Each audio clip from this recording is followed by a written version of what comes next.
And here it is. We go again. Roll up, ladies and gentlemen. One man went to Mo. Here it is. We go again. Here I am. Hope you're there. The session starts. Your company required. That thing that happens. No, no. I keep wanting to say that thing that happens twice a day because I was through a period in time just sequencing it back to back twice a day. But in recent times, you've only been having one session. But so better one than none. One man went to Mo. The eagle has landed.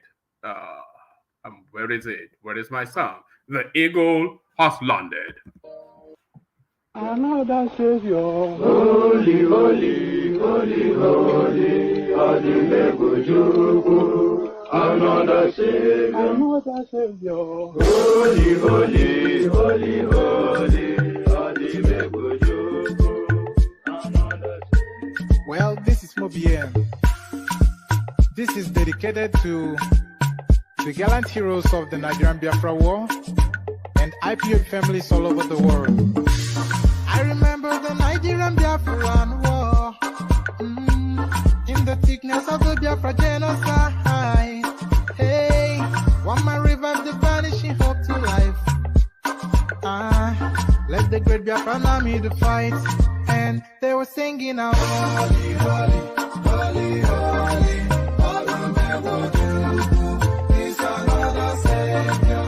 They were singing out, holy, holy, holy, holy, is another Savior. Holy, holy, holy, holy, is another Savior. Many years after the genocide, whoa, yet another great leader has risen up now. Oh, and he's leading the Biafrans to victory.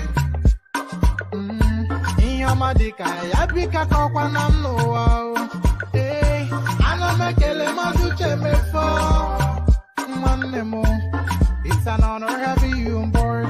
When I'm singing along. Holy, holy, holy, holy.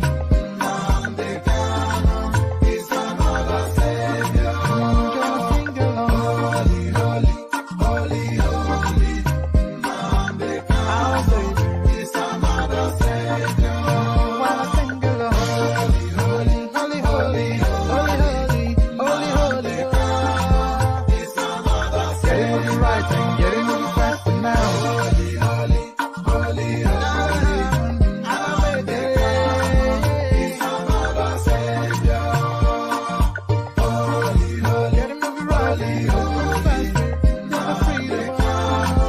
Is another Savior. Yeah, for freedom. Holy, holy, holy, holy. Namdekano is another Savior. Another Savior. Holy, holy, holy, holy. All right, that's enough of that. So, before we go any further, I have a bit of an appeal to you guys. I'm looking for an introduction music to replace that Holy Holy song because as much as we all delight in it, it's a bit passé. I think that space in time has passed, so it's a bit passé now. So I'm looking for another introductory song to replace that. So if you have skills in terms of musical things and you're looking to and you're able to put together a jingle for the platform, do that and send it to me via Instagram. And then if it's good enough, we'll use it. Or if you know of any copyright-free music that we can use as an intro, especially from the north, I'd like something northern. So that as well. So if you are either adept at music and you can put together a jingle for the platform, do that and send it to me via Instagram. Or if you know of a copyright-free music that is either northern or of Yoruba lilt. So those two spaces. So holy, holy, as guys, I bring you this, and hopefully we're not holy, holy for too long, because I think somewhat that song that is now passé. Holy, holy, as guys, I bring you this. Shekarau to meet Tinubu as group moves, ditching Kwankwaso's NNPP. So, of course, a lot of us have always said that the Kwankwaso narrative, that NNPP thing, is just a conduit for businessmen to negotiate relevance with the incoming, whoever that incoming is. Nobody is expecting the NNPP narrative to make it to the ballot. I certainly am not. And the negotiations have already started. So the two stalwarts of the NNPP are Kwankwaso and Ibrahim Shekarau. So Ibrahim Shekarau, who now probably feels that it's been overshadowed by the Kwankwaso name, is now looking to break out to have so that he can flap his wings, flapping that wings in the direction of Tinubu, according to this headline. Shekarau to meet Tinubu as group moves ditching Kwankwaso's NNPP. So that move certainly in play. Shekarau gives update on defection plans, tells Nigerians what to expect. So it looks as though there's very much some veracity to that storyline. So Shekarau determined to leave the NNPP arrangement, but where is he going to park his base and his support is the question. So the total contrast of that first headline, Shekarau set to dump NNPP for PDP. So it looks as though he's in negotiations with all the front runners. So of course, all the front runners being APC and PDP, of course. So I mean, let me not say more than that. So he's in negotiations with certainly all the front runners and looking then to park his base somewhere where he feels his relevance will be appreciated. So as always has been said and remains the case, the NNPP narrative is merely a conduit for businessmen to negotiate relevance with the incoming, whether that is PDP or APC. So that's Shekarau breaking free of that space. Tinubu more forward thinking with Agbado Cassava comment. This is Festus Kiamo making the headline this time around, trying to rebrand what a lot of people thought was and still do think was and is a faux pas on behalf of Tinubu. So they're looking to rebrand that space, and they're looking to rebrand that space and its faux pas, and he, of course, now looking to spin those now infamous commentaries to give them a bit more elegance. Tinubu more forward-thinking with Agbado Cassava comments. Festus Kiamo doing his job as the spokesman for the APC. Still with KEYAMO, KEYAMO comes under fire for promoting Tony KABAKA campaigning for Tinubu. So it can come under fire all you like, but a lot of people seem to have ceded Edo State to Peter Obi for whatever reason they've chosen to make that decision. But Edo State very much in play and is really in play between the PDP and the APC. And where Edo State will go will be largely determined by the character called Tony KABAKA, who essentially is the MC Oluomo of Edo State. So if Kiamo has already started negotiating and probably even succeeded in negotiating Tony KABAKA to a campaign position for his team, then that is a real coup. Kiamo comes under fire for promoting Tony KABAKA campaigning for Tinubu. So there it is right there. So that's real politics. That's politics in its real sense and not just some empty-headed noise making. Lagos consider total ban of Okada across the state as crime rates drop by 86% in 6 local government areas. So this is it right there. So, I mean, I think it was just like about 2-3 months ago, was it not, that they decided to put a ban on Okada in some specific local government areas. And the results are coming in so thick and fast and so impressive that they are now looking to expand the ban as a statewide ban. I think considerations being given to that at the federal space as well, but certainly at the state level, and especially in Lagos State, a total ban on Okada is imminent. You know, it's just a crime space. All these people from God knows wherever, none of them English speaking, French speaking, from northern extraction, coming to ride Okada in a space that they don't know, constituting themselves into a nuisance to space and time in a civilized place like Lagos. So we cannot really have that.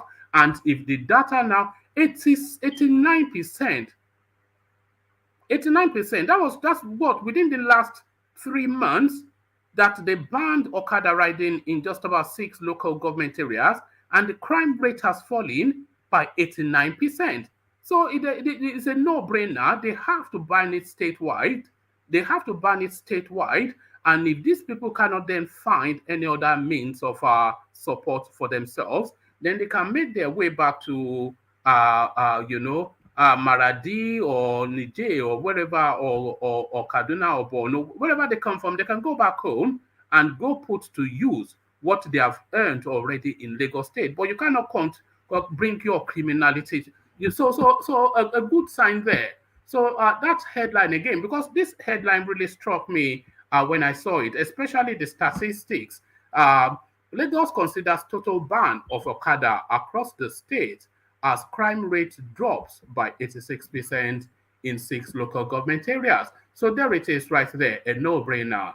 Buhari trying his regime full of corrupt officials is the loudmouth Kiamo, of course, still holding court. Buhari trying his regime full of corrupt officials, Festus Kiamo, making that headline. And finally, we land on this. I won't join issues with Peter Obi. My job is to market Tinubu in the Southeast. So that's Hope Uzodinma making the headline this time around. So we have to understand that a lot of the senior politicians within the Southeastern space, they are going to politic to their local parties' politics.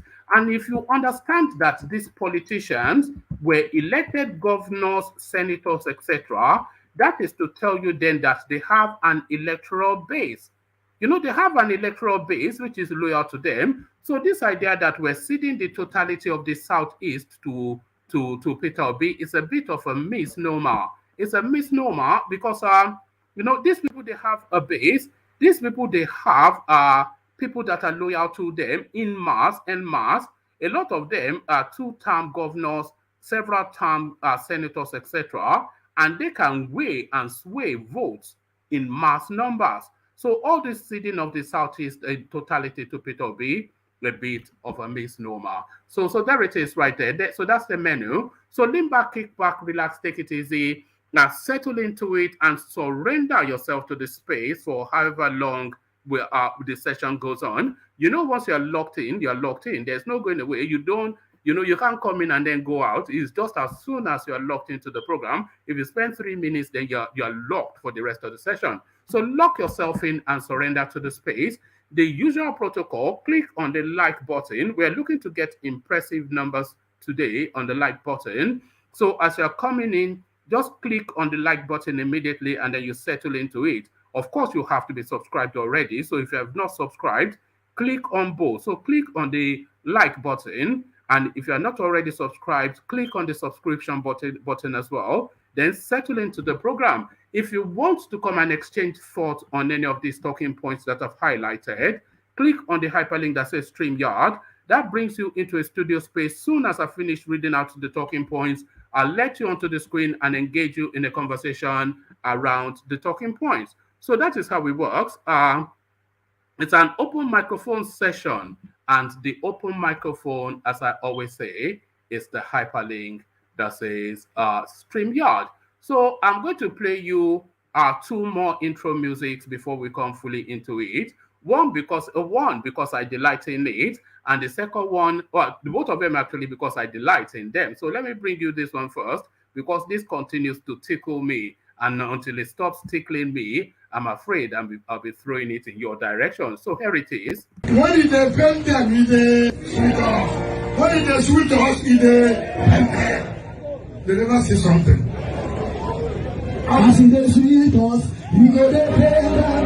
As in the pay them, we go to sweet us. As in the sweet us, we go to pay them. As in the pay them, we go to sweet us.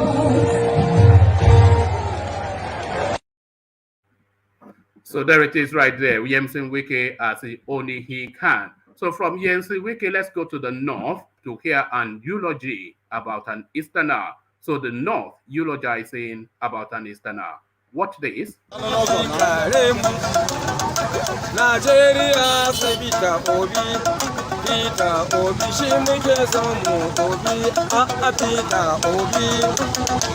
Nigeria sai Peter Obi, Chip International Peter Obi. Sai mu Peter Obi, hey Peter Obi shi muke son mu gashi Chip Peter Obi. Sakwato sun faɗa mana sai dai Peter Obi. Kanawa ma sun ce sai dai fa Peter Obi. Katsina sun ce mana sai dai fa Peter Obi. Ko muna son Peter, ko muna son Peter. Ba mu yin PDP, ba mu yin APC, ba mu yin mai shara, ba mu yin mai kwando kayan marmari ba masu sai fa Peter Obi. Sai dai fa Peter Obi. Duniya sun sani to sosai, duniya ma Peter Obi. Naija sun faɗa sun ce sai Peter Obi. Bayan nan ma mun tashi Abuja ma kawai sun ce sai dai fa Peter Obi. Sakkwato sun faɗa sosai sai fa Peter Obi. Na gode Peter Obi, ga name ga suna na Peter H-A-R-U-N-A. Ka ji suna na aiko yanzu H-A-R-U-N-A. Ka ji suna na yanzu. Ina nan Kaduna ina waka ta sai dai fa Peter Obi. Musa Igabi local government ni nike zaune. Igabi local government ni nike zaune. Amma a can hayi na ragasa. Amma a can hayi na ragasa sai dai fa Peter Obi.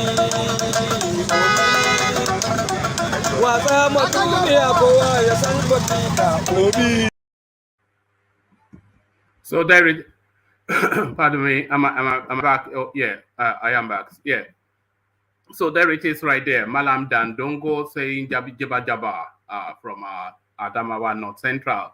So Malam Dandongo and his Jaba Jaba, as guys, I bring you this. Shekarau to meet Tinubu as group malls are ditching Kwankwaso's NNPP. 3 months after leading his associates to defect from the All Progressives Congress APC to the new Nigeria People's Party NNPP with great fanfare in Kano, a former governor of the state, Ibrahim Shekarau, appears set to dump his new party. On Tuesday, Mr. Shekarau's spokesperson, Yul Sule, said the former governor, who is the sitting senator for Kano Central District, will meet the presidential candidate of the APC, Bola Tinubu, on Wednesday in Abuja as his group explores its options ahead of the 2023 general elections. Mr. Sule said Mr. Shekarau's followers had been left unhappy by happenings in the NNPP since their defection to the party. It was gathered that the group had been demanding that the party implement the terms of agreement it reached before the defection of its members. Mr. Sule said both sides had agreed that an unspecified number of the former governor's associates would be awarded nomination tickets for the general elections. Before accepting the offer to join the NNPP, we presented our proposal to the NNPP, which they accepted. Unfortunately, they deceived us. None of the agreements reached before defecting to the NNPP was fulfilled by Mr. Kwankwaso, the spokesperson said. A founding member of the APC, Mr. Shekarau, had moved to the NNPP with thousands of his supporters on the 18th of May, following a disagreement with Governor Abdullahi Ganduje over the leadership of the ruling party in the state.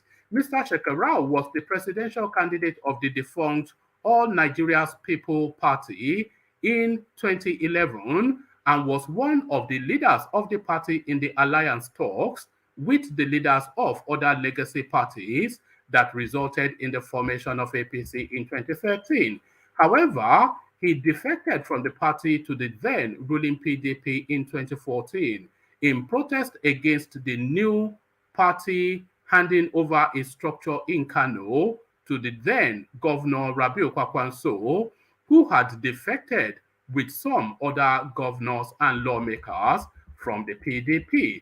Mr. Shekarau, pardon me, but Mr. Shekarau rejoined the APC in 2018 after the party dissolved its Kano State Executive Committee and constituted a caretaker committee to absorb the associate of the same Mr. Kwankwaso, who returned to the party that year. It was first a surprise when Mr. Shekarau led his group to join Kwankwaso, who had left the PDP once again to run for president on the ticket of the NNPP. Although he was awarded the senatorial ticket of the party, it emerged that the list of candidates submitted by the NNPP to the Independent National Electoral Commission, INEC, that his associates got none. The tension in the NNPP aggravated following the closure of substitution of candidates by INEC. Rival political parties, including the APC and PDP, have since been reaching out to the group to exploit the situation. Mr. Shekarau and his associates, pardon me,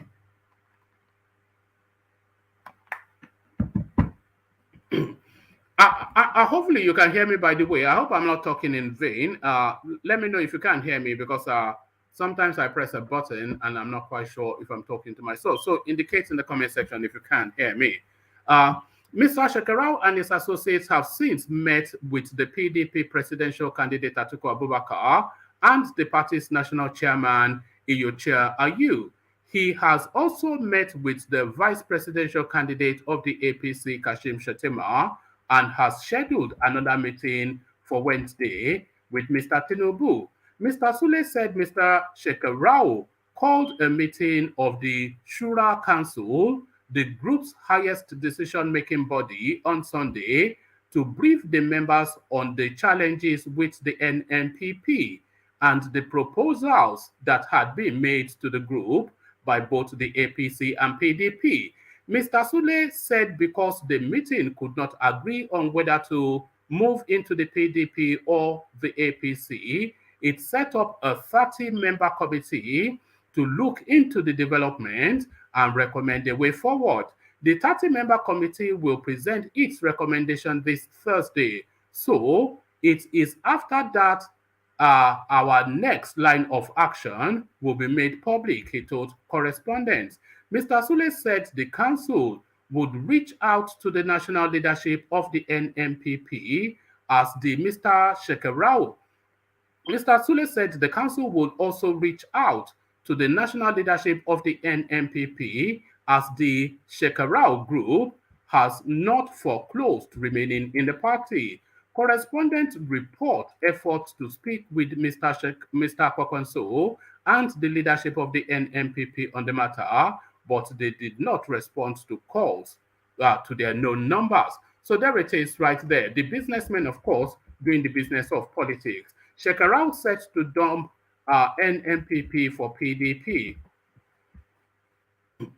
Former governor of Kano State and current senator of Kano Central, Malam Ibrahim Shekarau, may quit the new Nigerian People's Party NNPP for the People's Democratic Party PDP. The spokesman for Shekarau, Dr. Sule Yusule, in a text message on Tuesday stated, disregard any news concerning political movement of His Excellency Senator Ibrahim Shekarau. A clear and detailed position of His Excellency will be made public within the week. Correspondents were informed that the presidential candidate of the PDP, Atiku Abubakar, and the party's national chairman, Iyorchia Ayu, as well as the vice presidential candidate of the APC and former governor Kashim Shettima, had met with Shekarau in the last few weeks with their different proposals. Also, sources revealed that the presidential candidate of the APC, Asiwaju Bola Tinubu, was also billed to meet with Shekarau later this week on the same issue. Pardon me. Pardon me. Let me just let me. I need to take a phone call. Let me play your music for a moment. Let me just bear with me.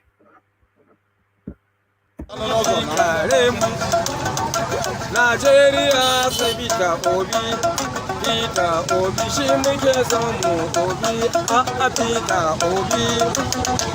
Nigeria sai bita obi, chip international.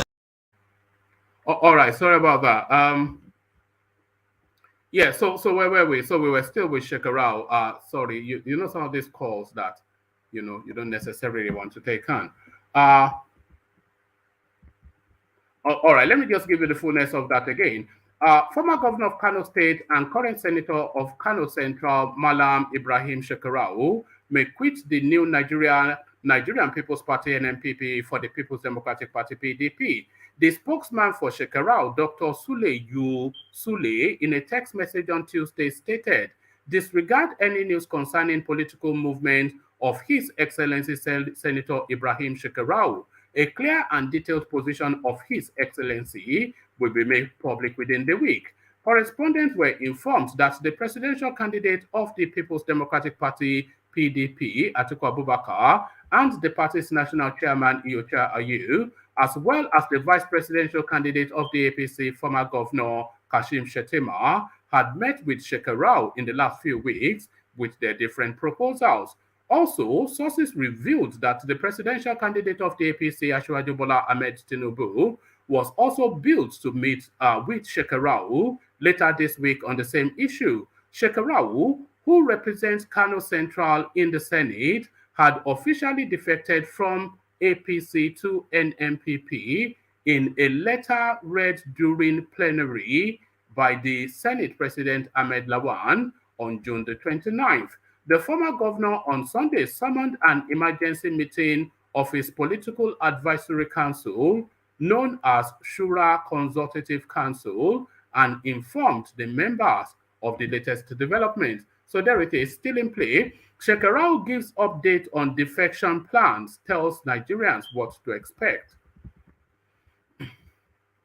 Former Kano State Governor and Senator representing Kano Central Ibrahim Shekarau has reacted to the trending rumors about his defection.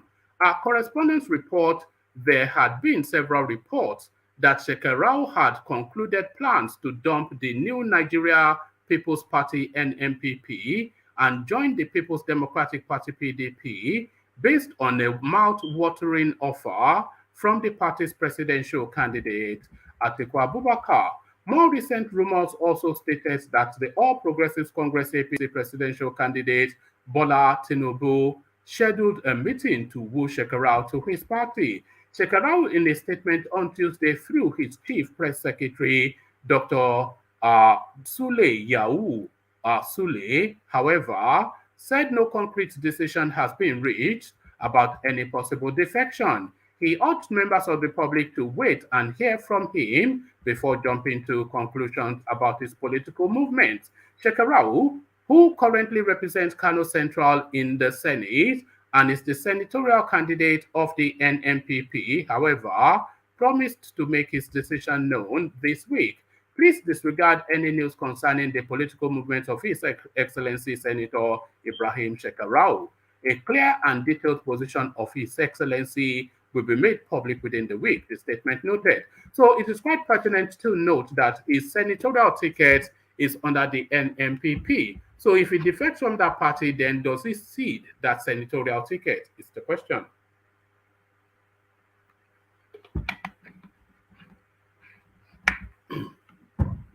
Onwards we go and upwards we go, and onto this we go. Tinubu more forward-thinking with Agbado cassava comments. So, Professor Kiamo doing his job. Bola Tinubu's recommendation of Agbado and cassava diet for youth to be recruited into Nigeria's armed forces shows he is forward-thinking. his campaign spokesman Festus Kiamo asserts at a Kano event to mark his 69th birthday on March the 29th, 2021, Mr. Tinubu advised the federal government to recruit 50 million youths into the various security agencies to tackle the worsening insecurity. Recruiting 50 million youths into the army, what will they eat? Pardon me. Recruiting 50 million youths into the army, what will they eat? Cassava, corn, yam will grow here, Tinubu said. The statement has, however, become a butt of jokes amongst Nigerians who say the presidential hope is out of sync with current economic realities.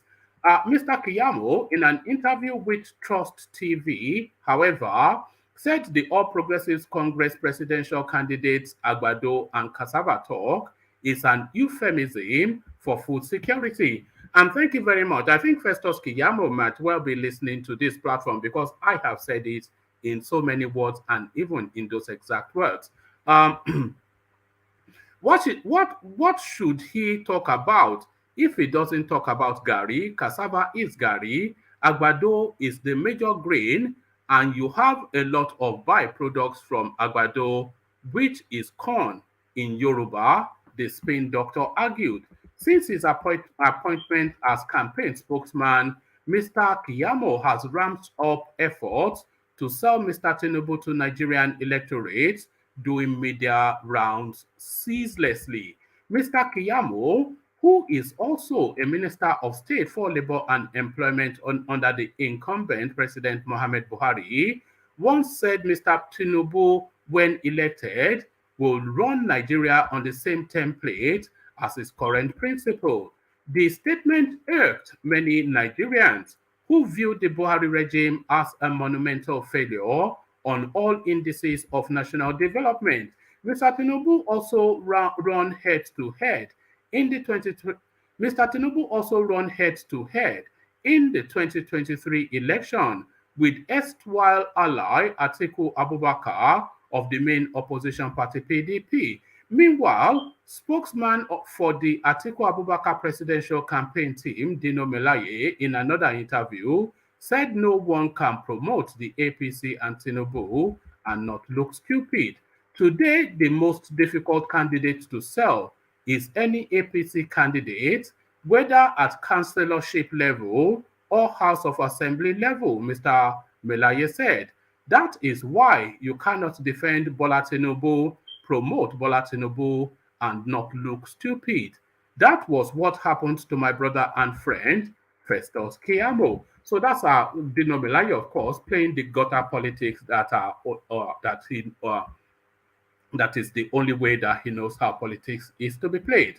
Kiamo comes under fire for promoting Tony KABAKA campaigning for Tinubu. So Kiamo very much in the news, and I suspect will be in the news for a long time to come because he's now taking this job full on.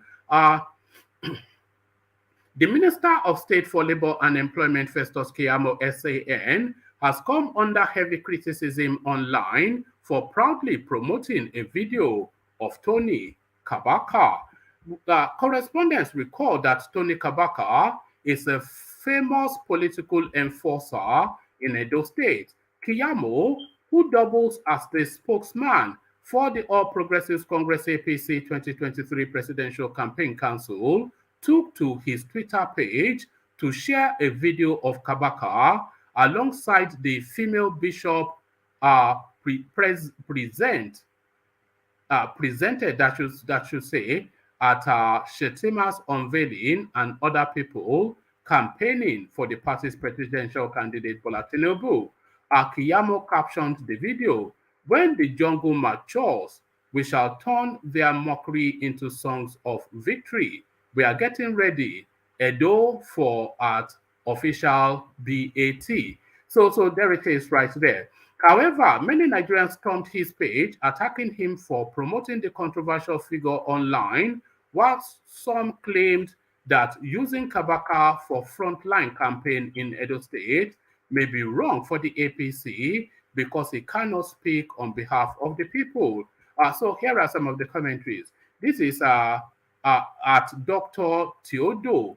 It says, It's how APC is working with notorious criminals and ex-convicts for him. If Tinubu eventually becomes president, God forbid, Nigerians would have themselves to blame dearly. The woman they sold to us as a bishop is today a known criminal in Edo State chanting Emilokon. So here is Jude. Tinubu hiring notorious cultists like Tony KABAKA for campaign tells you all you need to know about his presidency, and his spokesman proudly posting this says it all. So, of course, this is Mayor Oshio. Laugh out loud. Rely on Kabaka for Edo State at your own peril. We are very obedient in Edo State. Another commentator, a senior advocate posting a well-known cultist. How low can you go? So another Labour Party underscore PE. Now who they Edo now who know they Benin, them they deceive. They think say Kabaka get level. We all na cultists for Benin, make una no worry una self. If I just chop and stay relevant, if I just EPA, so that must be if I just chop and stay relevant, make una ask waiting Obaseki use in IC, the same obote. So along the same lines, let me just read you one final one and then we move on. Festus Kiamo is posting a self-confessed cultist as part of the endorsed support group for BAT, reinforcing the notion that a BAT win will signal the enforcement of Agueros at a national level, as he has already done in Lagos. So there it is right there. It's a politically astute move, if you ask me, because Edo State belongs to Tony Kabaka. Always has done, always will do. Even during last Christmas, Governor Obaseki, he sent Tony Kabaka 2 trucks, one filled with rice and one filled with ram and malu for him to use for Christmas. And he said, let's bygone be bygone. So if the governor of the state is begging who you are calling a cultist, then that tells you that that state belongs to that so-called cultist.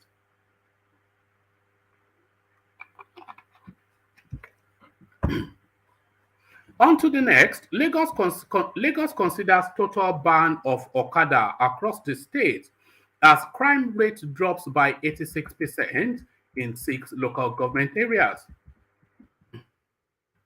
The Lagos state government says that it is considering a total ban on the operations of commercial motorcycles, otherwise known as Okada, in all of the local government areas in the state. This is coming barely 26 days after the federal government had mooted the idea of a total ban on motorcycles and mining activities nationwide as part of its strategy to curb terrorist activities, as well as cut off their sources of funding and logistics, which they have leveraged to execute their criminal activities. This was made known by the Lagos State Commissioner for Information and Strategy, Gbenga Omotosho, while speaking at a stakeholders forum organized to review the ban on commercial motorcycles in parts of the state.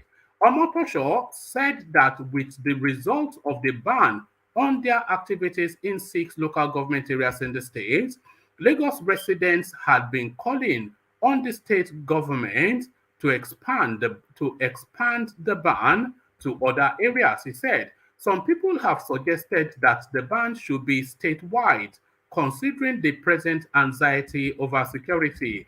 The commissioner pointed out that the idea behind the forum is for stakeholders to take stock of the government's decision on the ban and agree on the next step to take. He recalled that some people were initially critical of the ban because they had not witnessed the havoc some of the Okada riders caused in the areas of health and security. He said, residents were being robbed of their belongings by robbers who used motorcycles to flee scenes of crimes. Our public hospitals were being filled with victims of Okada accidents. Doctors had their hands full at emergency wards, and hoodlums who rode unregistered motorbikes posed great security risk. The commissioner said all stakeholders now have the opportunity to make suggestions on what steps the government should take on the matter. Speaking at the occasion, the Lagos State Commissioner for Transportation, Dr. Frederick Oladende, said that the ban had recorded significant successes and compliance, adding that in the affected areas within the period under review, available records showed that crime and accident had reduced drastically. He said, in the affected areas within the period under review, available records show that crime and accident rates reduced astronomically by 86% and 63%, respectively. So crime reduced by 86%. So that is to tell you that the majority of crimes in that locality, and by extension in the whole of Lagos, is extended and wrapped around the Okada narrative. And 63% of accidents, 63 actually 0.7% reduction in accidents, all of the ban on Okada. So this tells you, whilst a total of 7,500 motorcycles were imported and not imported but impounded, whilst a total of 7,500 motorcycles were impounded and crushed accordingly, he said that the rise in the level of insecurity nationwide has made it imperative to review the impact of the ban on motorcycles in parts of the state and further steps to protect the people. He noted, the federal government is presently considering the total ban of motorcycle operations across the federation, as most of these underworld activities are being enhanced with the use of motorcycles. Also, the attention of the state government has been drawn to the security threats parading the news across all social media platforms that some unscrupulous individuals are planning to attack the state. So what you should know. So these are some bullet point data. So let's just go through it. So these are bullet pointed data. So let's see what they have to offer. The Lagos State Governor Babajide Sanwo-Olu had on May the 18th, 2022, announced a total ban on commercial motorcycle operators in 6 local government areas in the state. Number 2, this came barely 2 days after a task force in the state embarked on a serious clampdown on Okada riders on the Lekki axis in a move that appears to be connected to the outrage that greeted the killing and burning of a young man simply identified as David by suspected motorcyclists in the Admiralty area of Lekki, Lagos. And then the next one, the affected local government listed by the governor include Ikeja, Surulere. The affected local government areas listed by the government include Let me try that one more time. The affected local government areas listed by the governor include Ikeja, Surulere, Etiosa, Lagos Mainland, Lagos Island, and Apapa. And then the next one, the new directive from the governor appears to be a follow-up to the February 2020 restriction placed on the activities of these commercial motorcyclists in these areas. Also, earlier in June, the Lagos State government inaugurated anti-Okada squad to further enforce the clampdown on commercial motorcyclists in the state, which is in line with the Transport Sector Reform Law 2018. So there it is right there. But the headline, of course, tells you all you need to know. 86% drop in crime rates just within a month of banning Okadas. So there it is. Buhari trying his regime full of corrupt officials. So Festus Kiamo telling us what we already know. Festus Kiamo, the APC presidential campaign spokesman for the 2023 general elections, has given his principal President Mohamed Buhari a pat on the back and absolved him of failing to tackle official corruption in his regime. Did you hear of the corruption in the oil sector with Desani and her allies? No, it was the next government that brought them out. This is uh, this is a government purging itself, purging its officials of corruption. This is kudos to the government, argued Mr. Kiamo on Trust TV Monday night, whilst responding to Daniel Bwala, spokesman of Atiku Abubakar's presidential campaign organization. Mr. Bwala highlighted Mr. Buhari's failure to tackle corruption, economic crisis, and insecurity. But Mr. Kiamo pointed out that the fact that these tales of corruption are coming out is the fact that the government is fighting itself, uh, uh, itself own self. He reasoned it is fighting corruption within the system. If the government was not fighting corruption, you would not hear of this. Mr. Kiamo asked, during Jonathan's time, did you hear of corruption in the security sector? No, it was the next government that brought them out. Though Mr. Buhari claims to be leading an anti-corruption war, his regime has been rocked by several corruption scandals, ranging from certificate forgery amongst his aides to theft, diversion of public funds, and how recently Mr. Buhari's aide Bashir Ahmed continued to draw salaries illegally for months after resigning. In 2017, Secretary to the Government of the Federation, Babachir David Lawal, was fingered in the diversion of 544 million naira meant to cater for IDPs in the Northeast. Correspondent in its December 2020 exclusive report exposed how a top operative in Mr. Buhari's kitchen cabinet, Issa Fantua, got an 840 million naira windfall from the Federal Inland Revenue Service without any justifiable reason. Correspondents exposed EFCC Chairman Ibrahim Bawa to have diverted recovered assets in September 2020 when serving as a zonal head of EFCC in Port Harcourt. Less than 5 months after the expose, Mr. Buhari appointed him to lead the anti-corruption agency. So there it is right there. And that's the Nigeria we have. So we land on this. So Uzodinma telling you that he's going to fight for Tinubu. I won't join issues with Peter Obi. My job is to market Tinubu in the southeast. Uzodinma.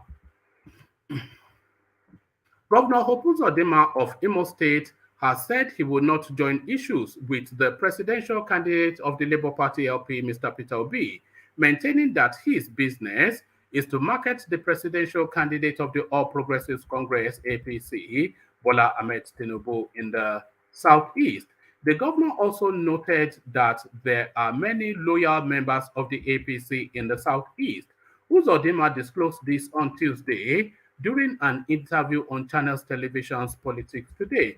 He said, I am a politician and my party is APC, and I have my candidate in the party. And I know we are consulting and speaking to our people to vote for our candidate. I am concerned with campaigning for my party. I don't want to join issues with Peter Obi, whom you know is not a member of my party. But I know members of the APC are obedient to APC. He states that the APC government in the state has done so much, saying he is confident that the reasonable minds in Imo would vote for APC. He added, I am very confident that the reasonable minds in Imo State will vote for my party. In 2021, I came here as governor. 99% of our major roads were unpassable. Today, the major economic roads in Imo State have been managed in a very first-class manner that even the opposition party members are commending my efforts. From 1999 to date, the members of the Imo State Assembly have no place in the state to sit.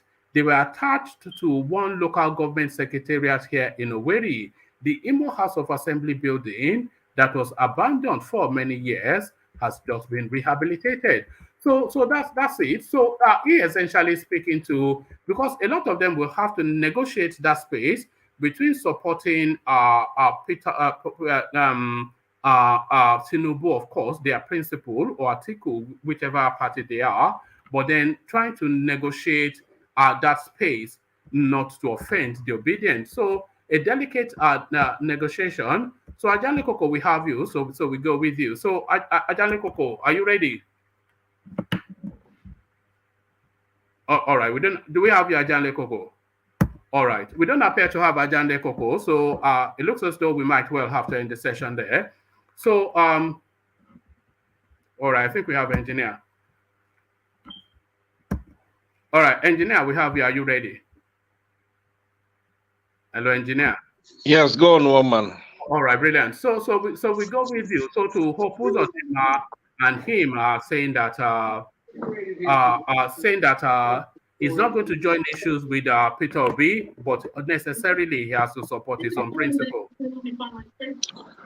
Well, evening, woman, and evening, everyone. Yeah. The thing that we need to understand here, woman, is these people we've come a long way. We've come a long way with these Nigerian politicians, and if this guy decide to leave to go and join Tinubu, that's fair enough, which is all the best. But what we need to understand here is these people, they can't be fooling any people called Nigerians anymore, because politics is a dirty game, which everyone should know by now.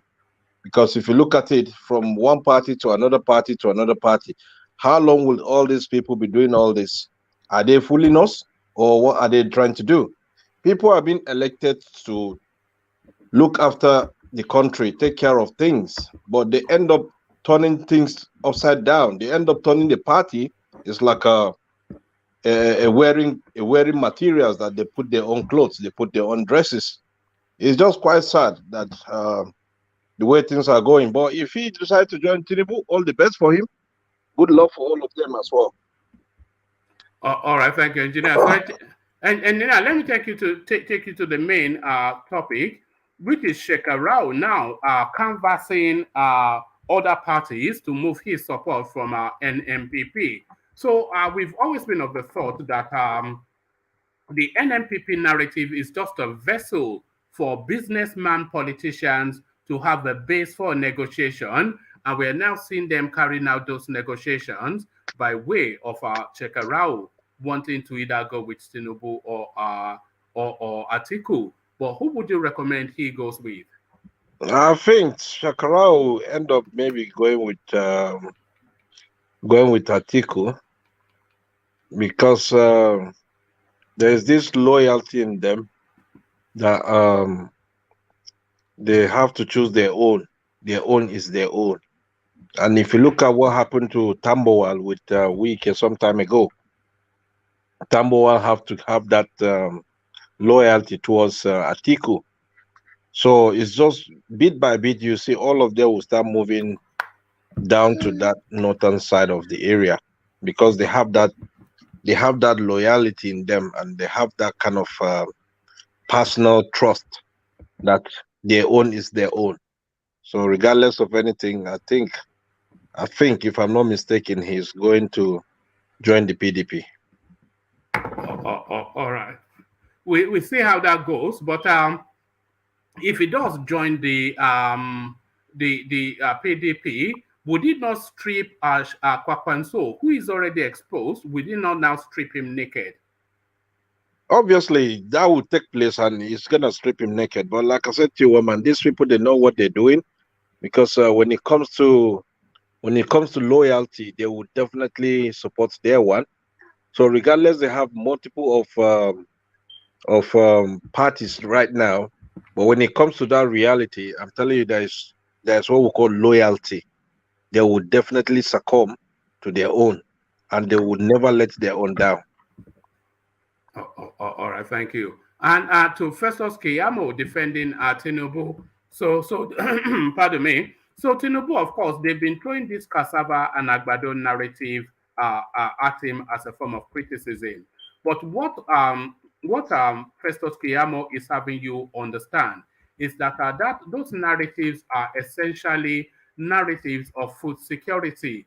And a lot of people will tell you that Tinubu actually speaks in broad strokes. So if you are taking his word on a literal basis, then you are somewhat losing the message that he's passing across. So from Agbado to food security, are you buying Festus Kiamo's spin? Oh, Festus, he's joining the fast track as well. It's just he's quite furious in things that are going on right now because he himself, I don't think he has a direction for himself. But what can he do to make sure that he arrive on the right track? So those are the kind of things those are the kind of movement, those are the kind of words you end up coming out saying it. Also, we need to understand that a lot of all these celebrities, they are pointing finger on Tinubu. They're making him to like we're here, we're gonna support him. But people should always remember Tinubu helped them a lot.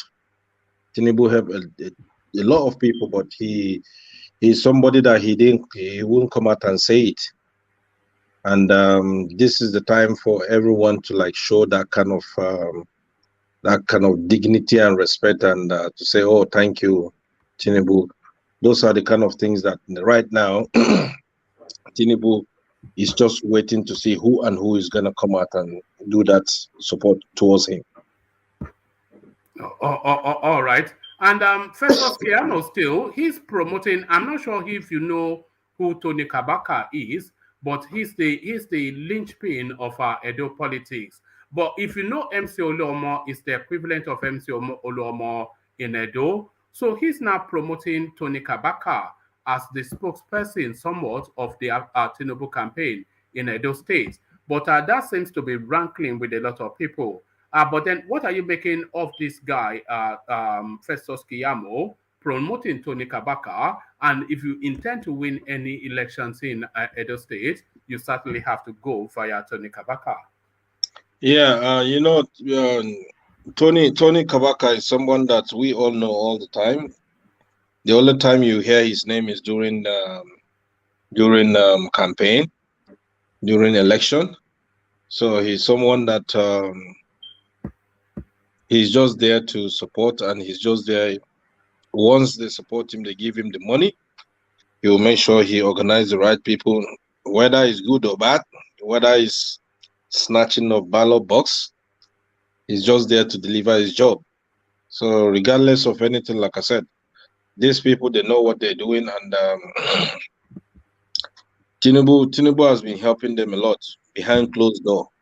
So it's time for them to succumb, and it's time for them to show that respect to Tinubu, and they will definitely see what they can do to support the man.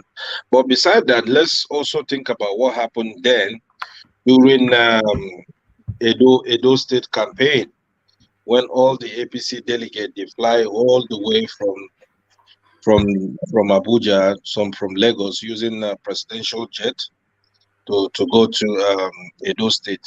Then I think it was Wike that stood by Obaseki and fought for him until the stage he won. So then I think Tony KABAKA, he still come out and give a very, very, very, very dirty speech. But I think the basic truth is they end up winning. So he's just there to do his own job, because after election you wouldn't hear anything about Tony KABAKA as well. So he's just there to deliver, and I think he will go for anyone that will give him this substantial money that he required. If they can give him more, he will definitely support that person. That's who he is. Yeah, but is somebody like Tony KABAKA, is he a necessary evil in Nigerian politics?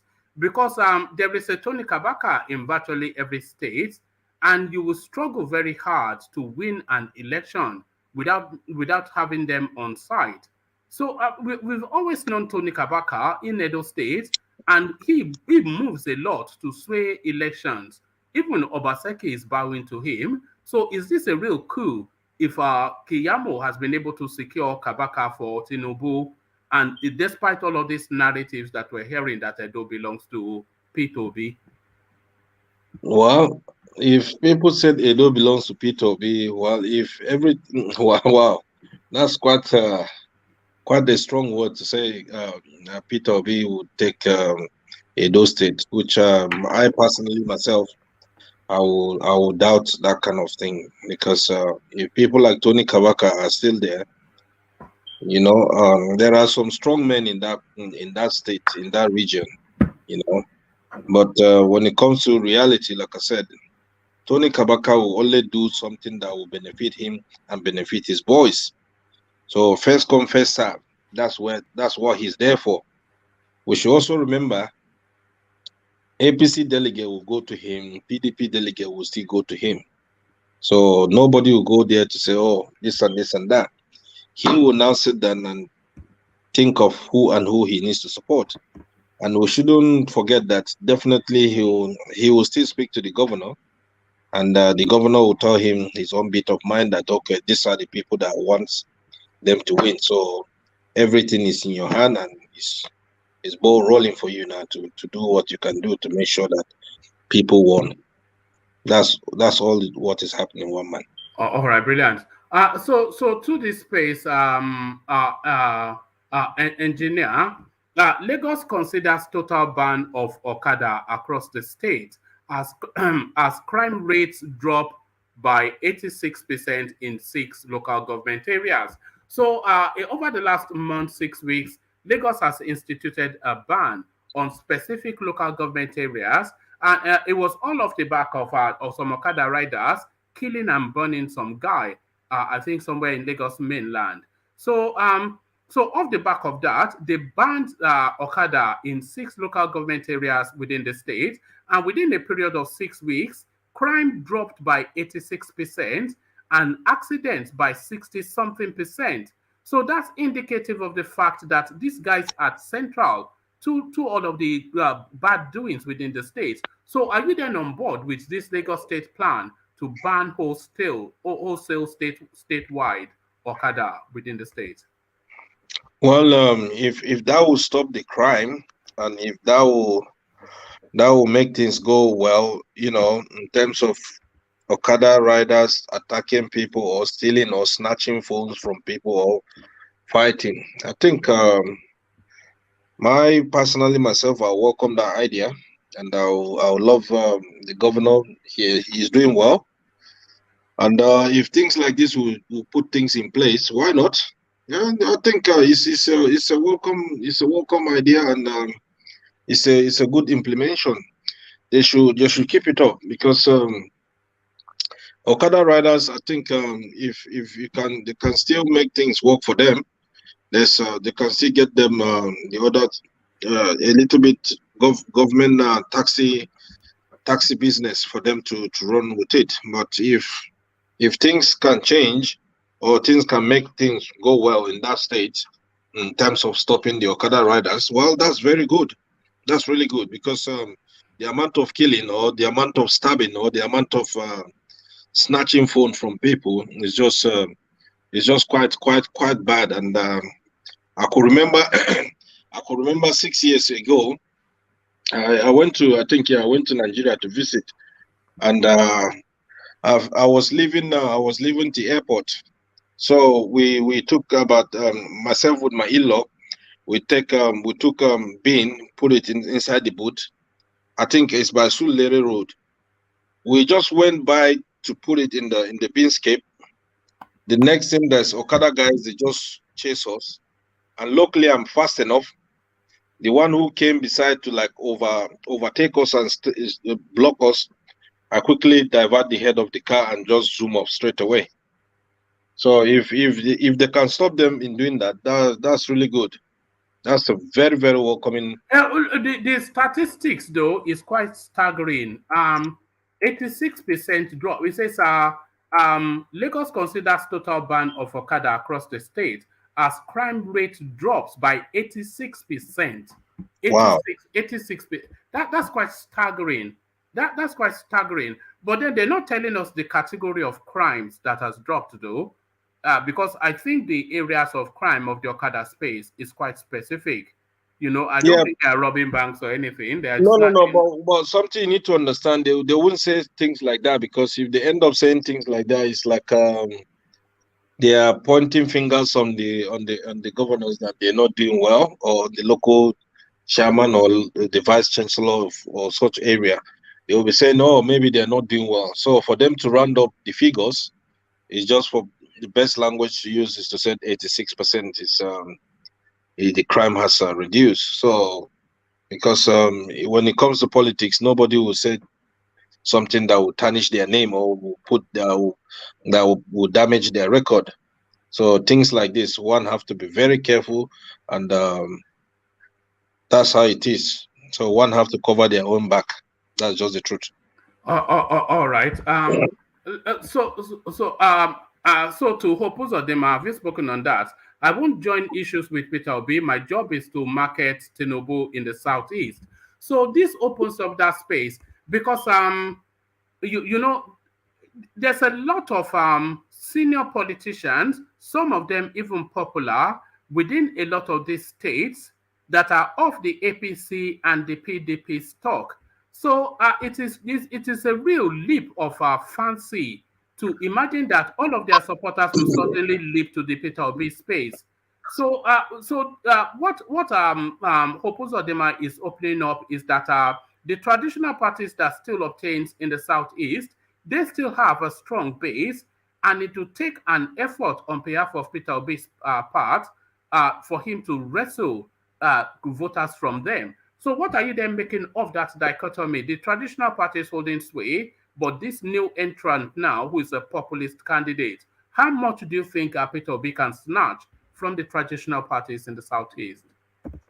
Well, Peter Obi in that area, Peter Obi can use youth to raise his own flag up, but when it comes down to Hope Uzodinma, or what do they call him, Hope would definitely meet all market women, all the traders, and business people. He would definitely assure them, and he will end up bribing them or giving them more money.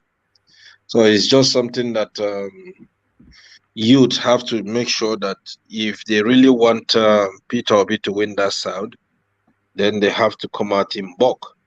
But if they don't come out, I'm telling you, they should forget it, because Hope is somebody that I know that he will definitely use every power, every money in Nigeria to make sure he snatch the figures from Peter Obi. Because some time ago, if we could remember, there was a time about the crisis happening in that area, when all the elders, they went there to speak to the governor, hoping that things will change for better. But to my greatest surprise, they went there with anger. They came out with smiley faces.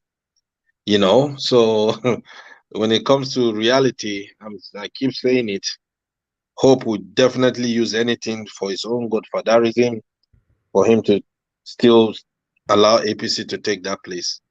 That's what he's there for, and he would definitely deliver. All right. Interesting times ahead. But people who think that Peter Obi is just going to sweep up the whole of the southeast, I think they're a bit remiss in that thought, and they should have a rethink. The anticipation is that he will do well, but he might not necessarily sweep the southeast. Yeah, Especially his campaign is starting to falter as people are starting to unravel his past misdemeanors. yeah. Something we need to understand, one man. When it comes to Nigeria, there is what we call poverty of hunger. So when it comes to that, yeah, that election day, or before then, a week before then, he has to release funds. He has to release money for youth. He has to release that.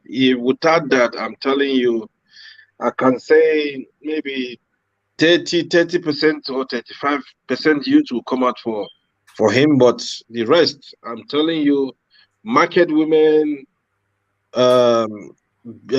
taxi drivers, Okada riders, those people will definitely go for APC. That's just the truth. They will, because Hope will do anything to make sure that power still remain within APC. That's what is going to take place there. All right. Thank you, engineer. So thank you, engineer. I was just about to bail before you came in because because as soon as I finished reading it and I didn't really see anybody and Ajan Lekoko was not available, I just thought, okay, early night for me. I thought early night for me, but you've not helped me also. So thank you, engineer. So thank you, engineer. Let me go from you to Xero, who hopefully is there. So Xero, are you ready? Yeah, I'm here. All right, brilliant. Good to have you, Xero. Let me take you to that space quickly. Tony KABAKA being recruited by the APC as part of their campaign team in Edo State. So what are you making of that? A lot of backlash, people calling him a cultist and an agbero and trying to say they are going to form an agbero government. But I cannot imagine that you can win any election in Edo State without Tony KABAKA having a say. No, I think you're wrong. I think you're having a wrong notion. Okay. Yeah. The last time Tony KABAKA danced, he lost. And don't forget the popular saying, Edo no be Lagos. All right. They didn't say that for nothing. They said what they meant and they held their ground. You don't know Edo politics. The man who is there now, he knows his onions. He holds sway. And Tony KABAKA knows there are greater forces than him in that state.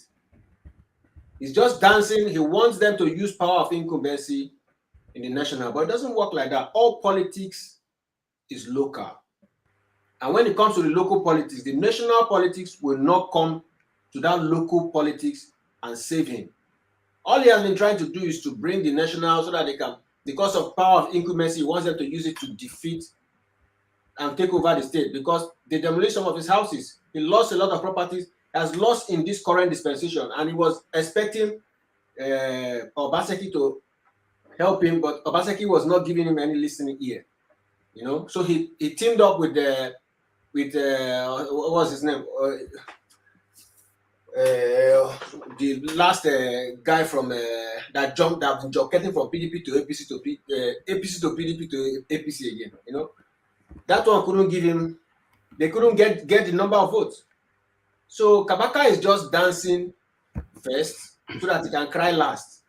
That's what if he's dancing first so he can cry last, why is Obaseki on his knees begging him? Obaseki is not. Let me just tell you, if before the D-Day, nobody wants trouble. Everybody wants to get everybody to their side. But when it gets close to the D-Day, you will see the men rise up. The real locals will take their position. No. Well, the question is, if Edo State does not belong to Obaseki, why is the governor of the state making pleading sounds to Obaseki to KABAKA and bribing him and gifting him stuff and somewhat on his bended knees to him? That's what I just said. Before D-Day, even if I'm a lion does not fight every battle. Some battles you win by negotiation. Some you win on the war front. He's a cultist and a criminal. And who's not a cultist? If he's a cultist, let him stand in front of other people, other cultists. There are bigger cultists than him in that state. And he knows it. He knows it. Edo State is full of strong men. All right, but I think the strong man of Edo State is Tony KABAKA, not the governor. All right, watch this. Let me play you this. Receiving APC youth leader Tony KABAKA in Government House, Benin City, Mr. Gordon Obaseki, represented by his Chief of Staff, Osagbovo Iyoa, said despite the political affiliation, he is governor to all in the state. The mode of reconciliation, and that His Excellency, the Executive Governor of Edo State, has sent some evidence to Comrade Tony KABAKA for his celebrations during Christmas. He's our brother. We are the same family. And, we all know that the events of the past, but I think those are bygone. And so, in the interest of in the spirit of Christmas and the spirit of reconciliation, His Excellency has donated this to him and his household. In his response, Tony KABAKA expressed gratitude to Governor Godwin Obaseki for his kind gesture and for his forgiveness during this festive period. He said the gesture of the Edo State governor has shown good leadership example. Well, besides, I'm a APC state youth leader. Politics is not do or die. You understand? I'm happy for this move. It should show good example to other people that besides you are in this party, besides this is in this party. So that's it right there, X0. The governor of the state on bended knees to an Agbero. No. You are exaggerating that move. That move is what I just said. Every lion. Is that not that's not begging? Is that not begging? That's not what we just saw is not begging. Why do you like to put this in capital letters? Why do you like to put this in capital letters? This guy that went to meet KABAKA there. I know him. He does a lot of things in social media. This suggestion is the government's representative. Now you heard the report. Wait now. The suggestion to Obaseki to make this it's like it's making sacrifice. You know the way you make sacrifice to Orubo now. Orubo. You have to. You know you make sacrifices to gods. You are just defining this guy. He's another high level. He's the king. KABAKA is the king of Edo State now. Zero is one of the power that be in that state, whether you like it or not. No. So and the governor recognizes that, and that is why he can say that's it. He did not send me rice and chicken and beef for Christmas. Why did he send it to me? Look at the person that the governor sent to him. Is chief of staff. Chief of staff is that's the closest person to the governor. That's that's a high delegation right there. The governor sent to him. You think he's the only person that the chief of staff went to meet? That's what I'm saying. Before every battle. But we didn't see the others now. This is the one we saw, and this is the one we have to comment upon. There are so many handy people, so many people that can be useful in an election. No doubt that guy could be useful to them. That is why they approached him. But it doesn't mean that he's every in that state. Okay, how come Festus Kiamo is also cutting him? But of course, he's APC. He's APC now. One man, do you want to get the right information about what you're talking about? I'm always after the right information, of course. So I think you're asking the wrong person. That is the way you're framing the whole story. That is not how it works. Tony KABAKA was like one of those head of Agberos in Benin, not Edo State, in Benin City. So and that was under Governor Oshomole's regime. So those were the boys that that were working for Oshomole at the time. And don't forget that it was Oshomole that brought in Obaseki. So these guys, all of them worked for Obaseki during his first term, when he came in his first term. So when Obaseki came in, he decided to stop all those Agberos from collecting money on behalf of the state government. KABAKA and some group then went on their own to start fighting the governor at the time. So that was what led to the split. They went with Oshomole, and Obaseki went on his own with the deputy governor, with the SSG, and the chief of staff. They all went on their own. So that was how, when Oshomole was the national chairman, he used his power to deny Obaseki a second term ticket under APC. Obaseki did come to PDP, and those state people supported PDP over APC. So the KABAKAs and the Oshomoles and all them said they lost that election to PDP when Obaseki moved to PDP. So KABAKA, as we speak, that video you showed just now was this past Christmas. Yes, December 2021. Yes. Yeah. So the governor was giving rice and cows to all politicians from different political parties, not just Tony KABAKA. So as a part of he is the state youth leader for APC. Tony Kabaka is And by the state. way, hold on. By the way, because it struck me when they were saying that is the youth leader. How is this guy a youth leader? I mean, what? Yeah, because that word youth in Nigeria is quite a scary word. I look at the youth leader. I look at the man. The guy is a grandfather and he's a state youth leader. So I think to say he doesn't have any leverage, I think that is just that's not the truth. He does have leverage, but not the way you are saying it. It's not that it's not. Edo belongs to Kabaka. Edo belongs to Kabaka. No. Exactly what I'm saying. You see the way those state politics is. You see the Edo North, where Adas Oshomole comes from. That one, it doesn't matter whether heaven will fall, whether you are 200,000 obedient.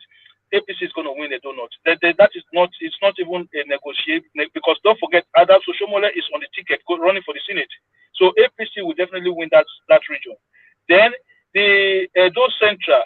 If you remember all the big leaders of PDP in Edo State, they all came from that place. Former ministers of works, people like Tony Anini, and all of them, they all come from Edo Central, which is area which we have the Epoma, the Igwebe, the Uromi, and all of those places. So PDP always do well in that region. The battleground in the election is going to be Edo South, the Benin City region, where you have the highest numbers of votes. So that is where Kabaka is. The only reason why I will say, okay, APC probably have upper hand in the presidential election is because there's a split in the PDP in Benin. The Obaseki group and the Dan Obi group. One side. But they told us that Edo belongs to Obedient now. No. What we are saying to you guys is that Obi have a huge support base in Benin. Enough to take Edo State. I doubt them. I doubt it. I just told you that is because apart from Edo South, the second largest voting bloc is Edo North, which is where Oshomole came from. If you go and look at the last governorship election, APC only won one local government in that Oshomole area, even though the deputy governor, Philip Shaibu, is from that same region where Oshomole come from. The people in that side, they love Oshomole. Oshomole is like God in that place. So APC is going to win that region because Oshomole is on the ticket, is running for the Senate. So the battleground is going to be in Benin. That is the truth. Who's going to take Edo South? Who's going to take Edo South? That one is going to be a tricky one. I won't lie to you, one man. I can't say for fact because I won't lie to you. Is that where the concentration of the obedience are? Is that where they are? Yeah, that is where Obi concentrated. A lot of obedience are there. You have a lot of people who are obedient. They are from the Edo South area, especially in Benin. And why is that? Why is that? You have a lot of Easterners that are living in Benin, and then there are a lot of like I said to you, the PDP in Benin is kind of split into two. So those in the Obaseki camp, a lot of them are obedient, and the other part, that nobody knows where they stand at the moment. Those are the guys they decide that are for years or weekend. So nobody knows where they stand at the moment. Maybe they are still going for PDP. We don't know. But the Obaseki side, a lot of those Obaseki boys, they are all obedient as I speak to you. If you see them doing social media videos, are you from Edo? Oh yeah, from Edo. And in your considered opinion, will Obi take Edo as a lot of people insist that he will? As in to win the whole state, the whole. Yes. That won't happen. He will get his 25%. All right. It might get more than 29%, but I don't think he will win it.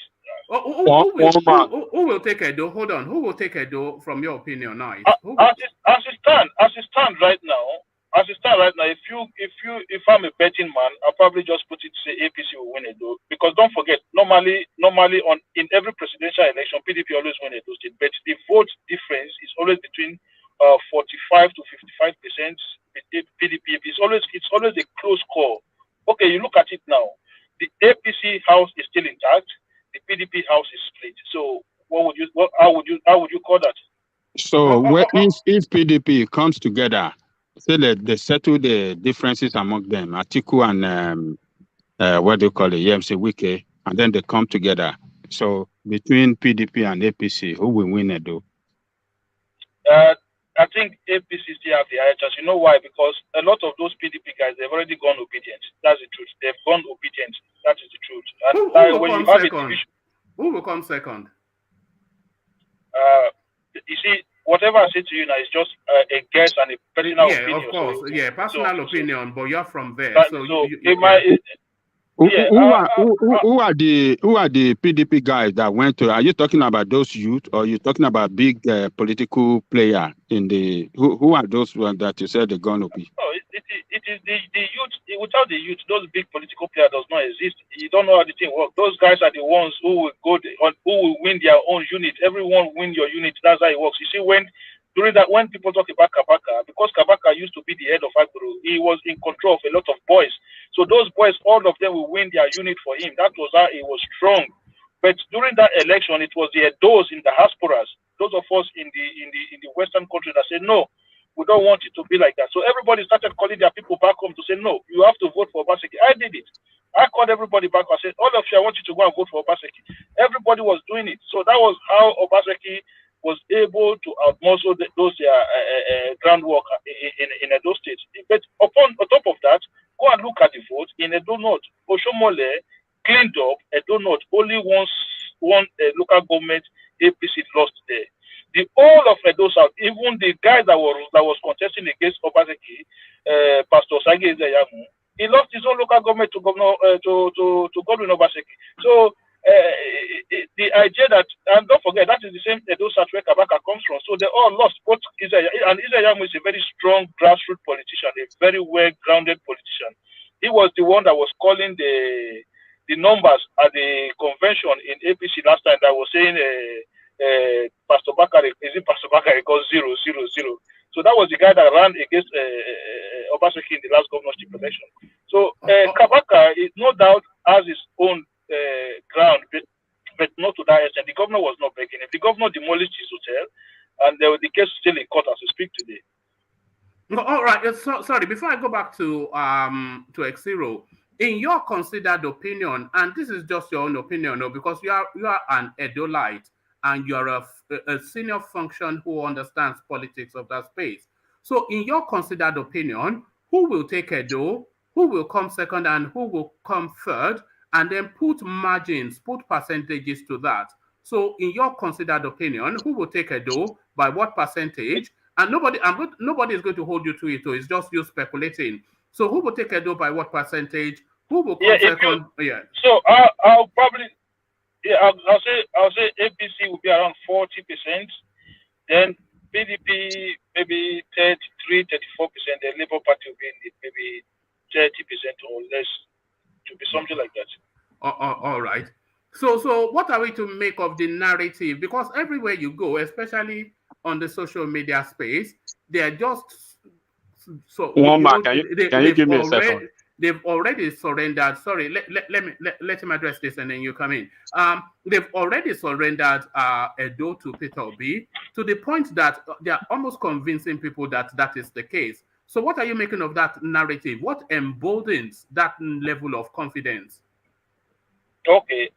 Well, the way Edo State is the Edo South, where Benin City is the most populated part of the state. I think it consists about 60% of the vote, if I'm not mistaken, of the general vote of the state. So, when you see an Edo person in diaspora in the West, there's a high chance that the person comes from Edo South. So that is one of the reasons why you're hearing this soundbite. I won't call it a soundbite. I think that would be like kind of reducing it. I think it has its support there. But you have to look at the state, the way the vote is being shared over time. And you have to look at other factors. The fact that Oshomole is still on the ballot going for the Senate from his own region. I think APC will win every single local government. That is 6 local government from Edo North. So PDP, it doesn't matter what those people, you see those Ishan people, it's like PDP is in their blood. PDP have never lost in Edo Central. It has never happened. I'm telling you, look, anybody that has been a minister in Nigeria that comes from Edo State, the chances are They came from Edo Central. People like Tony Anini, people like Onolomeme, the former transport minister under Goodluck Jonathan, they all come from that region. So it's a region where PDP holds strong sway. So I can't see PDP losing that region as well. So that's why I say, okay, you take those two out. It's only, what, 7 local government that is left. I mean, 8 local government that is left. So that is Edo South. That is where the battle is. The Kabakas and their group, they will definitely battle hard to make sure that APC will win some sense of local government. Don't forget, KEYAMO is still in APC as well. Kabaka is still in APC as well. So I think people don't want to believe it, but APC chances in Edo is very high. That's the truth. All right. I think Enigmatic wanted to come in. Enigmatic, you wanted to come in. Whose voice is this? I think I'm hearing this voice for the first time. Oh, no. This is I. See, sometimes comes under Hakim. Oh, okay, Hakim. Hakim, what's up? He has a ground understanding of Edo politics, in addition to what he has said, right? And one thing I need everybody to understand on this platform is, look, this election is taking shape, right?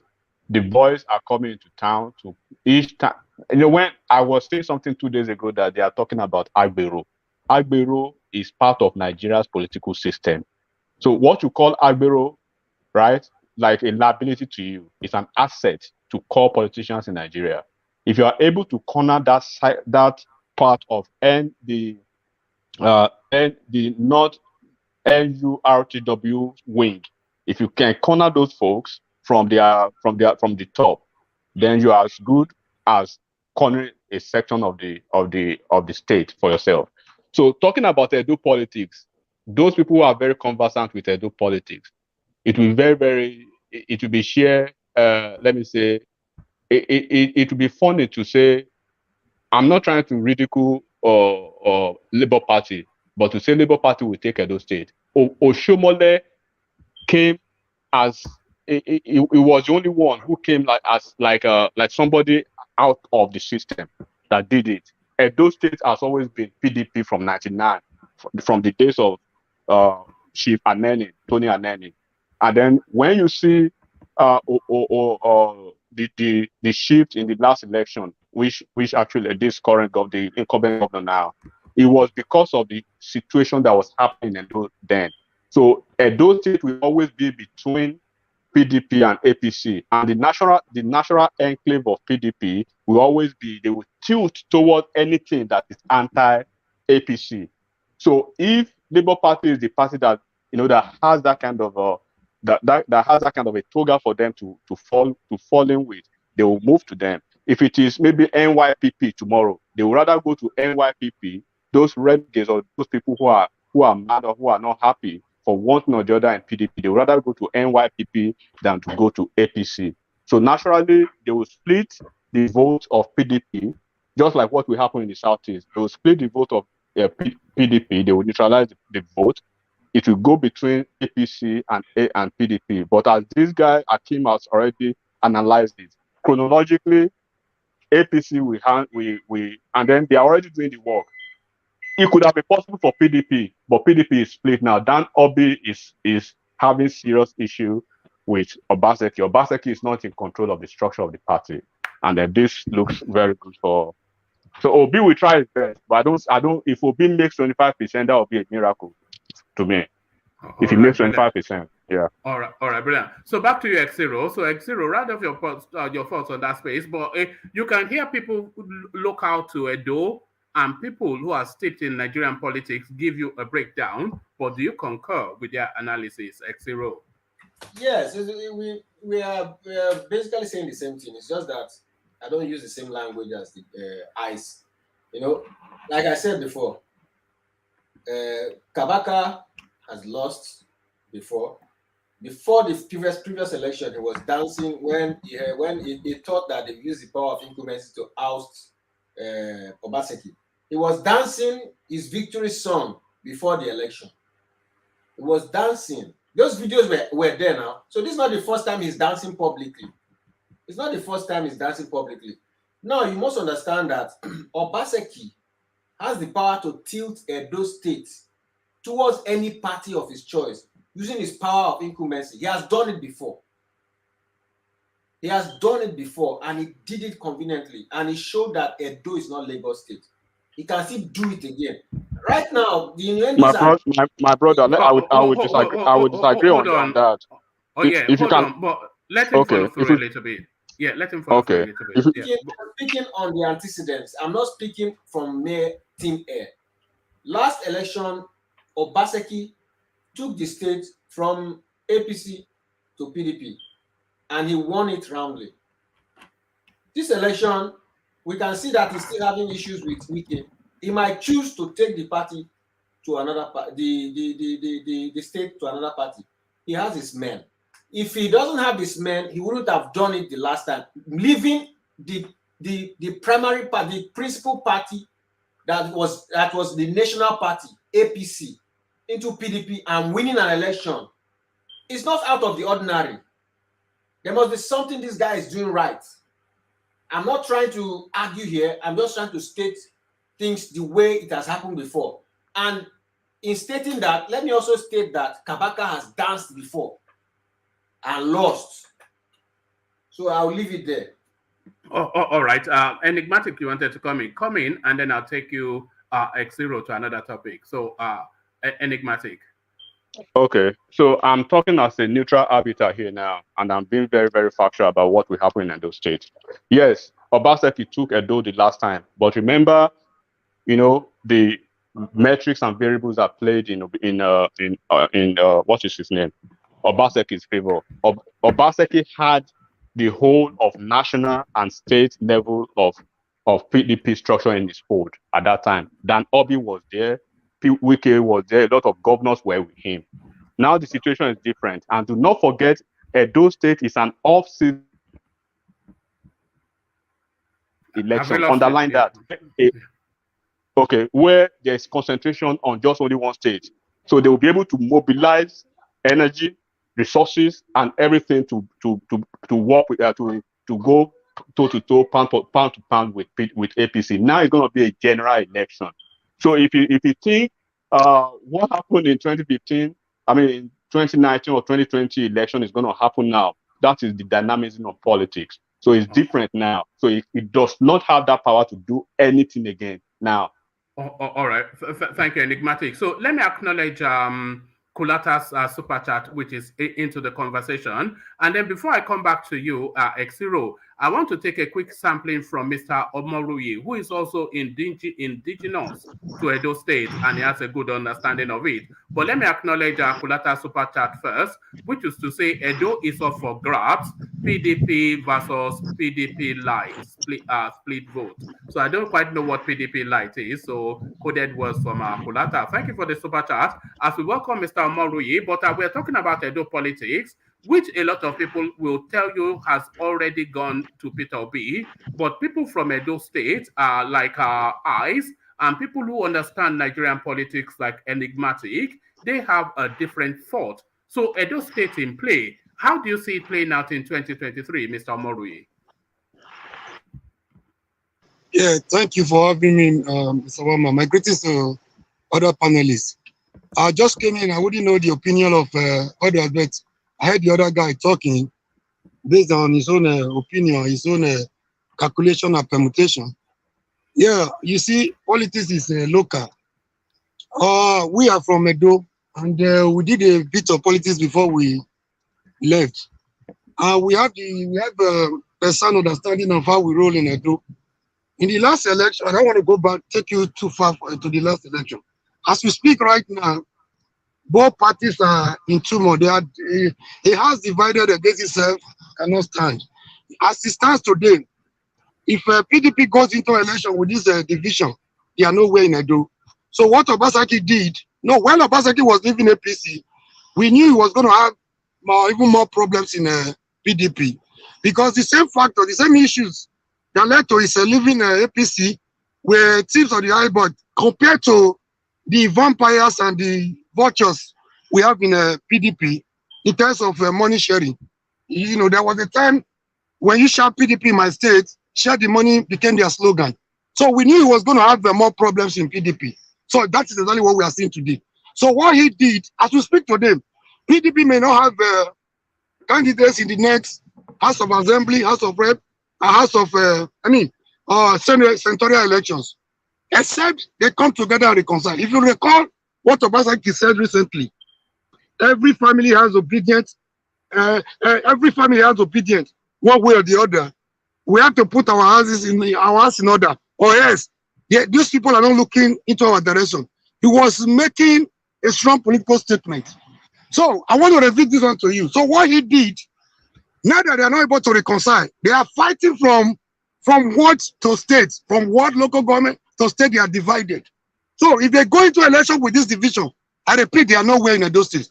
What Obasaki did in his own wisdom, that guy might not be an old politician, but he doesn't like battle, but when he goes into a battle, he doesn't lose anyone. I don't know. I think people that are conversant with the other politics can bear me out. You see how he rattled the Oshomole Toloba nonsense. A national chairman of a party, man, people should be learn from experience. That says failure could be success. Only if we are willing to learn from it. And again, what he has just done right now, he has lined up his second 11, all of them in Labour Party. In case they are not able to reconcile, that is where his votes will go within the state. For anybody to say an incumbent governor cannot swing the vote of the state, I think the person has to think twice and do more of a political calculation and permutation. All right, Mr. Marui, very briefly, in hierarchy, who do you think will take Edo State? Who do you think will come second, and who do you think will come third? Give us the first, second, third, and give us percentages to that. But do that briefly so that I can go back to X0. So who comes first by what percentage, second by what percentage, and third by what percentage? Yeah, if election is conducted today, I want to tell you one thing, Edo. You remember when we were telling people Edo is not Lagos? The political awareness, the political participation and consciousness in Edo is overwhelming. You don't see, even Aneni then was very careful with Edo people in terms of politics. As popular as he was, if election is conducted today, with the youth consciousness in Edo, Labour will take it. I have no doubt about that. So, PDP will come last. APC, there's a war going on, internal war between Oshomole and KEYAMO. People are not aware because they don't want to dance naked in the market square, but there is an internal fight among them. So, KEYAMO does not want, has not forgiven Oshomole because Oshomole was responsible for his defeat in the last election. So there is this Cold War between them. He is of the opinion that Oshomole should restrict himself to the north. I don't know. Oh, hold on. Let him land, please. Let me land my point. Yeah, go on, Mr. Murray.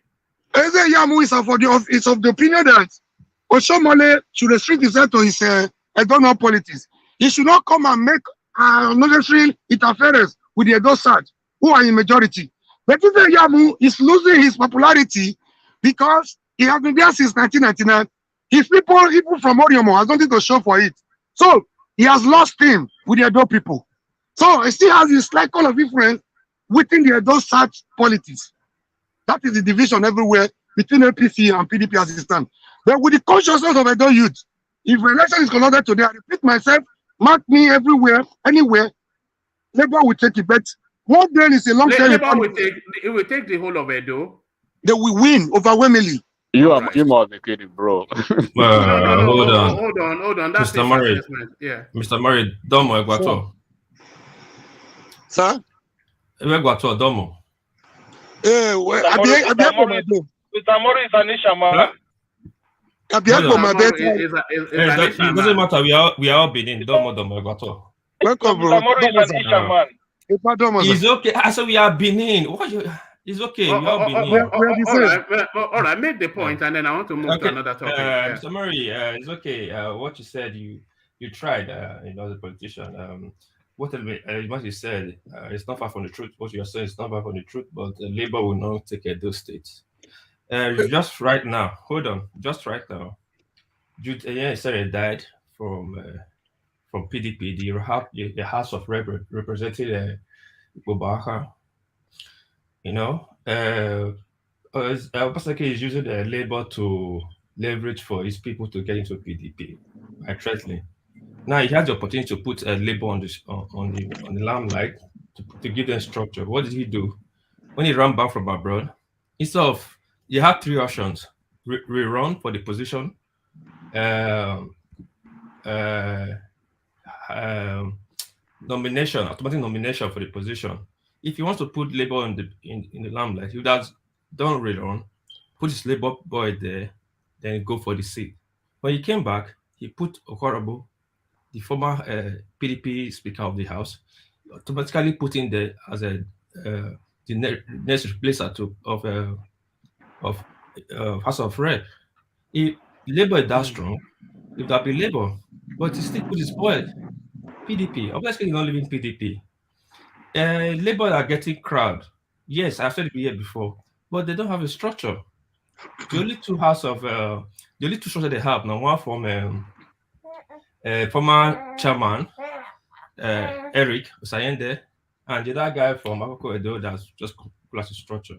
You know, Edo State, we vote our mind. We don't vote party, we vote people.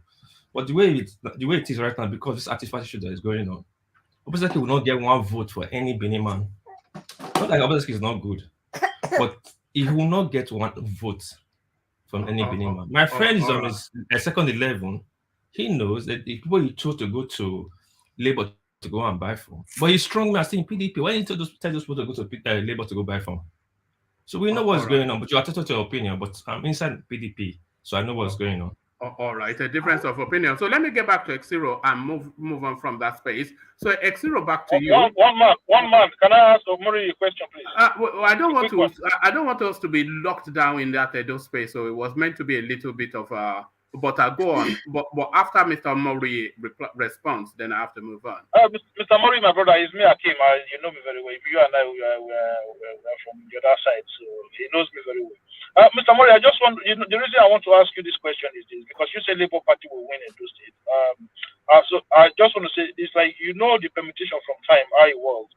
And considering the fact that Oshomole is still on the ballot going for the Senate, and the division within the PDP. So what is your own permutation? I just want you to give me your own permutation, how the thing will work senatorial-wise. No, that's a long question, no.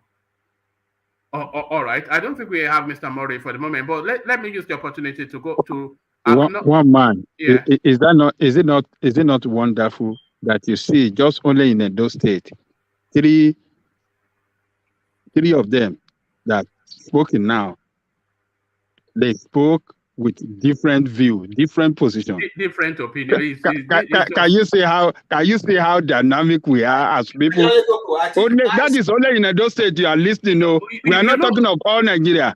You know what that tells? You know what that tells me, Ajanle Koko? That tells me that until the results comes out, nobody knows what is happening in Edo.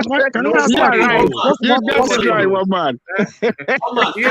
Mr. Mori has given it to Labour. I think War Peace is giving it to PDP. And Akim has given it to APC. So that how dynamic that state is. I mean, it's wonderful, man. And you know they are very stubborn there. They know they are very stubborn. No, they are very stubborn. Yes. Listen, I respond to Akim just within a minute. All right, go on, Mr. Mori. Yeah, Akim, good to see you, sir. Oshomole factor, we work for him in a dono. He's still very strong there. But the Shaibu factor, we work against him to a greater extent. But now, if anybody goes to court Oshomole, he will be out. I don't know if anybody is thinking of going to court. The electoral law does not allow Oshomole to even be on the ballot. But you cannot go for presidential election in the same electoral cycle, also go for Senate at the same time. That is what is playing now right now between Umahi and that lady. You know. So if anybody goes to court, Oshomole is out. He's not qualified to be there. That's my humble submission. All right, brilliant. Well put. So still a difference of opinion, but that's what we like, a difference of opinion expressed in a civil tone. So back to you, Exiro. But before I come back to you, Alexander Gomez super chats to that narrative that we've just enjoyed from our brothers from Edo State. He says, if only Nigerians in general are as patriotic as Edos, if only Nigerians are in general are as patriotic as Edos are of Benin, Nigeria will be one of the greatest countries in the world, is how that reads. If only Nigerians in general are as patriotic as their those, Nigeria will be one of the greatest countries in the world. So the passion. There's one thing. There's one thing that I always think of when I always think of Edo. I think of culture.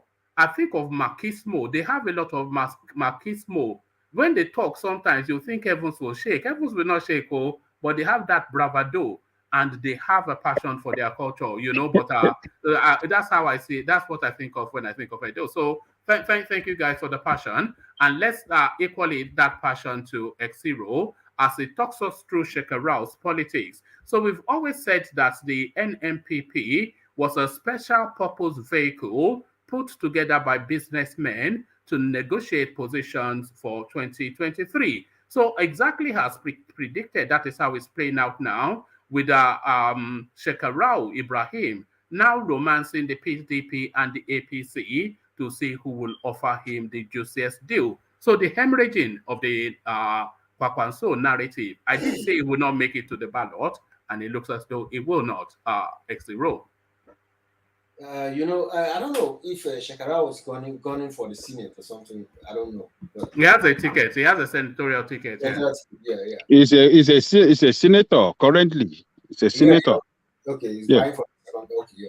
So you see, in that Kano state, it's been known that it was between Shekarau and Kwankwaso, but Kwankwasia is bigger than Shekarau's movement, Shekarau's own supporters. But don't get it wrong. Shekarau has massive supporters in that state and that axis. Previously, before this day, we discussed about a possible shift in Shekarau's politics, and as we can see now, it's happening. But I'll tell you something. What I see playing out is before Shekarau makes a move towards a Tinubu coalition, Kwankwaso will make a bigger move towards Atiku. Because if Shekarau leaves, that will deplete his power. And the only way... If Shekarau leaves, does that end the whole Kwankwaso something? No, because from the very beginning, I always say it here. I said, but I don't know, OVA was trying to say this guy is more powerful in the north. How many north? This guy only knows Kano. He's a Kano guy, no more. It's just a Kano. You understand? And from the very beginning, their NNPP was just a tool to negotiate themselves into relevance. And relevance, they are trying to get it, So it's just been a thing we've known from the past. It's a given that along the line they are going to just infuse themselves into one party and hopefully win, and then get a stake, get some slots, and put their boys, and then come into relevance, and then start looking for their future.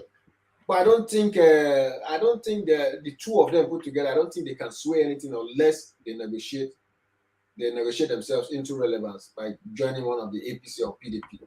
That's what is playing out. These guys have no policy other than to negotiate themselves into relevance. That's what it is, and that's all right. So you are not of the thought that if Shekarau leaves the NNPP to go to either one of the major parties, we can just discount Kwankwaso completely from the 2023 space. When this guy from Katsina State, what's his name again? That was lambasting Buhari all the time. When he was busy preaching this Kwankwaso as the next president, that he knows politics, he knows what he's doing, I was just laughing because I don't know where Galadima. Yeah, that guy is a character, man. I like him, I like him. He even went up to the extent of telling Shehu if something is wrong with his brain. This guy just sold this guy is like, he sold this NNPP like it was the new party to beat. Where do they have these votes? They don't have any influence outside the Kano and maybe Jigawa. Where do they have this influence? This party is a party that is taking flight from beginning.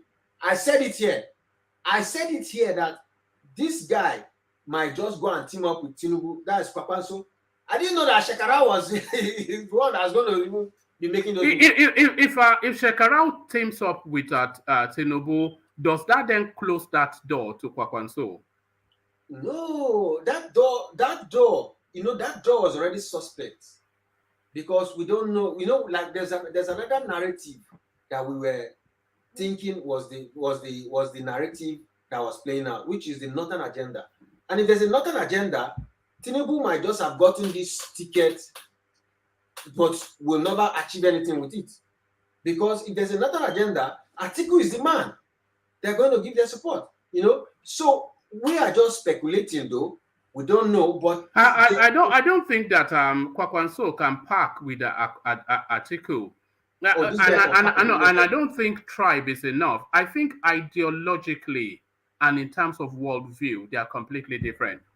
Yeah, but we've seen, like I said, when you are trying to fight for relevance, Nigerian politics has nothing to do with principles.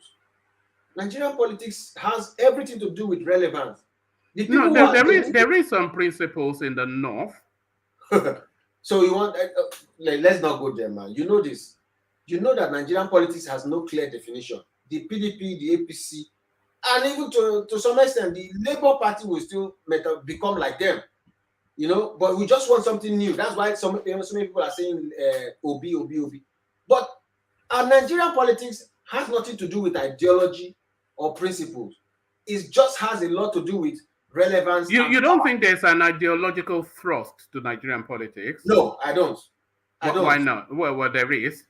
I don't see the difference between PDP and APC, other than that this PDP stole, APC stole, and APC don't even know what to do. No, that's practice. We're talking about ideology. Ideology. Okay, well, if you look at the APC, it's a left of center party. Okay. And if you look at the PDP, it's a right of center party. So there is an ideological thrust.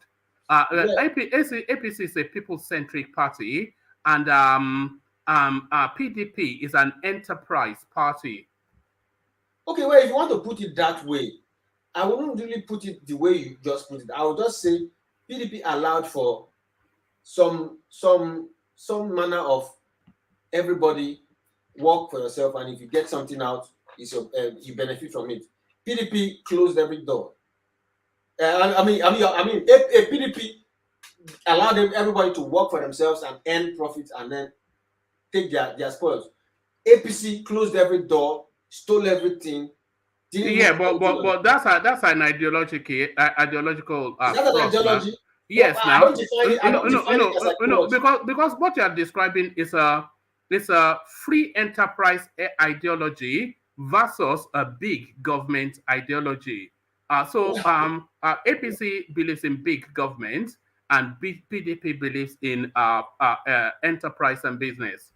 I don't think so. I think what happened is corruption left and more corruption came. That more corruption that came doesn't give any chance for excellence. In the PDP government, we still had chance for excellence. We had a few shining lights. The APC doesn't give chance for anybody at all to prosper. They don't give any chance. There's nothing like shining light. They dim everybody's lights. That's what happened.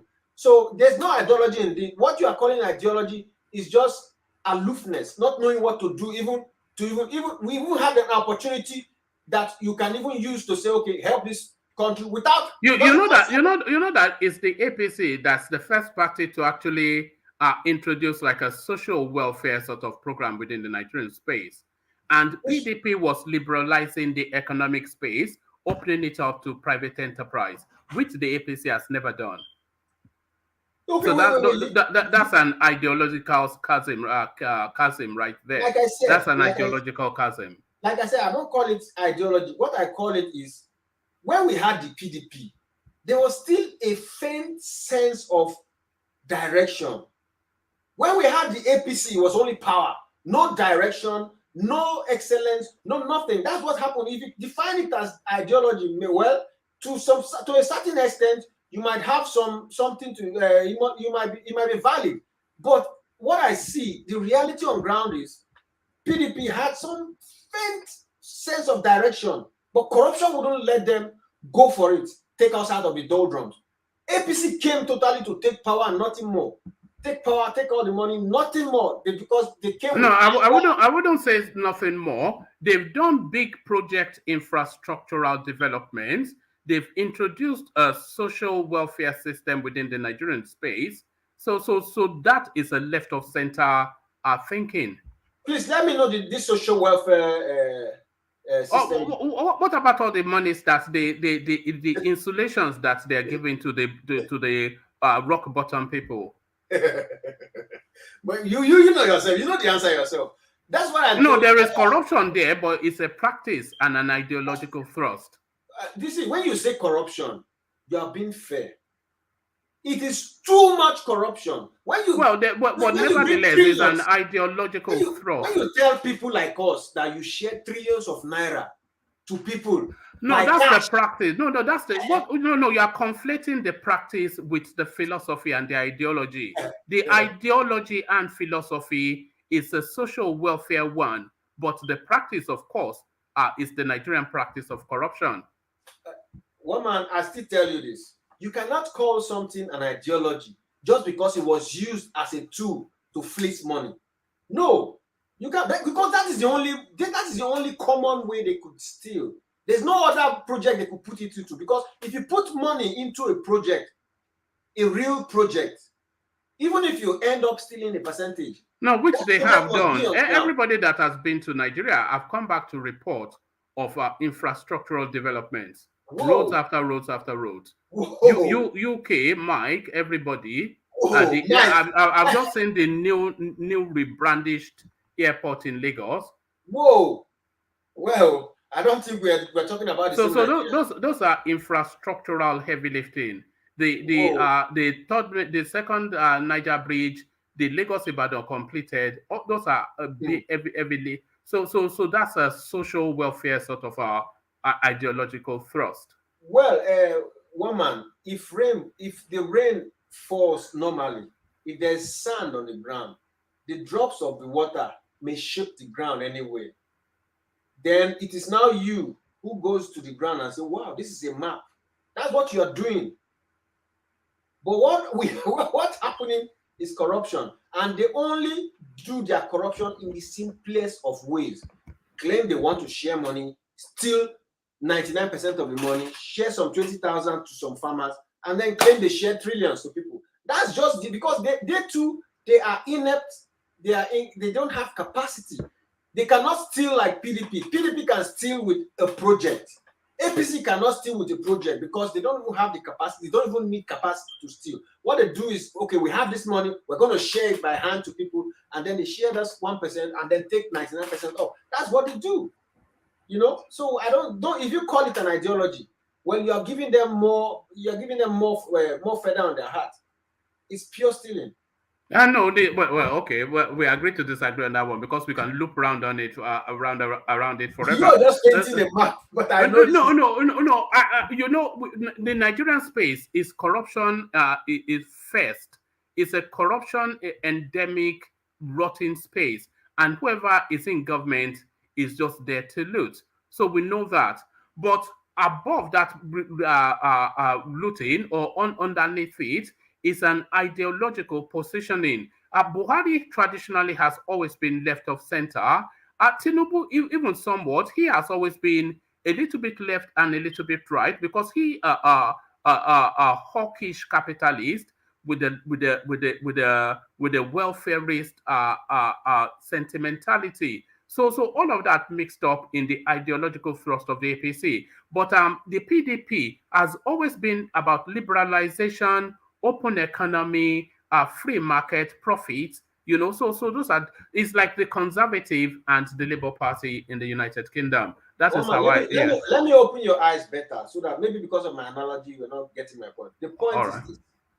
The point is this. The PDP, you are describing the PDP as this, that the PDP stole. They were corrupt. But we've already established that. Yeah, forget the stealing. We are talking about the philosophy. Yeah, but the difference between the PDP and the APC is that the PDP couldn't steal by majority one tribe. So it was democratized. There were Igbos, there were Edos, there were Yorubas, they were in that PDP structure. So they could, and before you come in to steal, you must have a project on ground. The APC, on the other hand, dominated it by one tribe, and because of the way they appointed their people everywhere, they didn't need to have any capacity to be in position. That is why a Malami can change the law. Look at the way that guy is playing with the law just to, just to get his way. That's how the Pantami can be looking for NIN, so that money could be flooding in. People could be going to register. When we have BVN, we have passport, we have this. So they don't have any ideas other than just look for an excuse. Okay, we must have to make money. We have to take this. And they just do simple things. They do duplicate things to make. That's just it. There's no idea. You know, when you just go to corruption, you take it to its lowest irreducible minimum. So exactly. That's but there's more. Anyway, let me take you from that space to a different space for reasons of time. Lagos considers total ban of Okada across the state as crime rates drop by 86% in 6 local government areas. So about a month, 6 weeks ago, some chap was killed by Okada riders, and they went on to burn his body in the tradition that they have in their part of the country. So this led to outrage, and Lagos banned Okadas in 6 local government areas: Surulere, Ikeja, mainland, and a few Etiosas, those sort of places. But what they have now found just within this short period, that crime has reduced so drastically, 86% in actual crimes and 63-point-something%, the high 60% in accidents. So these are the data coming in, and they are now looking to ban the Okada space statewide. Do you concur then with the positioning of Lagos State? Well, man, to be honest with you, I agree with that. I agree with for the first time, I agree with the Lagos State government. You see, Lagos State is so jam-packed. The traffic is so much that you cannot steal even orange and get away with it. You have to do it with a bike. When I was in Lagos, I couldn't go anywhere with a car. I couldn't go anywhere with a bus. I moved from Apapa to CMS by bike, from CMS to Ikeja by bike, from Ikeja to Ojodu by bike. I don't have anything to do with even going to Egbeda or all those. Even when I was traveling out to the airport, I took a bike. The state is just useless without a bike. So you can imagine how you can steal, you can rob and get away. I want to get you'll be stuck on the road. So I agree 100% that the crime rate dropped drastically when they stopped the usage of bike. But what I don't agree with is the strategy that is the situation on ground where everyone for themselves, where the government has not even implemented fully implemented the rail system that they were going. Lagos State is too big. They started this light rail from what's it called? Is it from Mile 2 to CMS? For how many years now? How many years? If we had had those things, people would not be bothering taking their cars out. Look at the way the roads are jam-packed. So you agree with the policy, but there's no insulation, there's nothing to substitute how that will impact on nothing on ground. Like I said, you cannot rob without using a bike. But at the same time, you cannot achieve anything if you are a worker or a businessman. You cannot achieve anything without using a bike. So it has its pros and cons. So you should have settled the pros before terminating the cons. All right. That's what I think.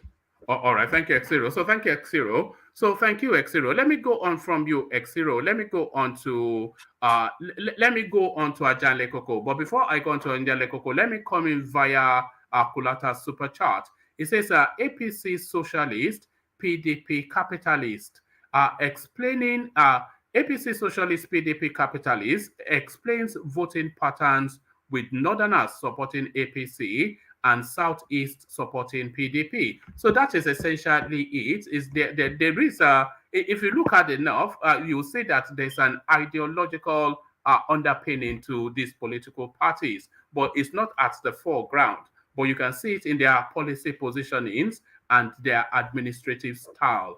But then let's go on from you, X0, to the mighty Ajale Koko. And Ajale Koko, a more detailed breakdown of Ibrahim Shekarau One man, romancing. you can go to some of the new guys online. I mean, on the platform. All right, brilliant. So let me go then to who's that? We've heard somebody buying chicken the last time. I think it's Ajale Koko. I think he's trying to count money with his customer. Look at that. Ajale Koko is always counting money. The millions are just stacking up. Where is Ajale Koko? Is he in the Edumota? No, Ajale Koko is in Dallas, Texas. Let's go on from you then. Let's go to Enigmatic actually, because he might well have an interesting take on the Shekarau situation. So Enigmatic, are you ready to go? Yeah, let me take it real quick. All right. Or do you want me to come back to you? I can come back to you if you need a moment. No, just let me take it now. I will have some meetings soon. Yeah. All right. So to Shekarau then, so he has been romancing APC PDP as high up as speaking with Atiku and Iyocha Ayu, and then on the PDP side, he has spoken with Kashim Shettima. We are built to speak to Tinubu on Wednesday. So he now feels that he's not especially valued within the NNPP and is looking to where to park his support base and the juiciest deal that will cut him over. So what are you then making of that of this development, Ibrahim Shekarau? It's just the spoil of the inherent political situation going on in Nigeria now. Because if you look at it clearly, you know, some of us will be very clairvoyant for a while that we can say what will happen ahead of time. Tinubu met Kwankwaso yesterday or 2 days ago, and then he's meeting Shekarau today. He met the body of National Association of Nigerian Students. So he's been behind the scene doing so many things, same as Atiku. These guys really mean this election. They're not playing, especially Tinubu. Tinubu is not coming to just gamble. He's coming to win. Atiku has probably his last shot, you know, at the presidential race. So they are not taking anything for granted. So I don't see anything being, nothing is superfluous about what Shekarau is doing. We all know this is just like just like the transfer season for them. The highest bidder goes with them. And then these people know these political hawks, both Tinubu and Atiku. So if you have Shekarau in your camp, it's an asset. If you have Kwankwaso in your camp, it's an asset. So consider the fact if you have two of them, then with the weight that the structure of Ganduje has already or carries already in Kano State, it's a slam dunk already for your ambition to Asoro. So what I would say about Shekarau is doing his political calculation. I wouldn't know where he's probably going to tilt towards or where the camp is going to be betting at the end of the day. But I see that he will be moving. And if he does not move, he may not move, or him and Kwankwaso, they may necessarily not even move from that their party. But of course, they will be working with any of PDP or APC. Enigmatic, I cannot see Shekarau not moving because what you have in the NNPP are two alphas, and you cannot have two alphas in a party, especially a party that small, you know. So you cannot have two alphas because Ibrahim Shekarau, he considers himself equal measure to Kwankwaso, but Kwankwaso feels he has the lead because he feels he's the champion of the Talakawas. So, Shekarau, from the tonality of the media outputs today, he feels as though he's been sidelined. And he feels that his relevance is being dulled because when you talk about NNPP, nobody, I think we're almost starting to forget that he's there, but he feels that he's still a power base that still has some sway. So he is almost certain that he will leave that space.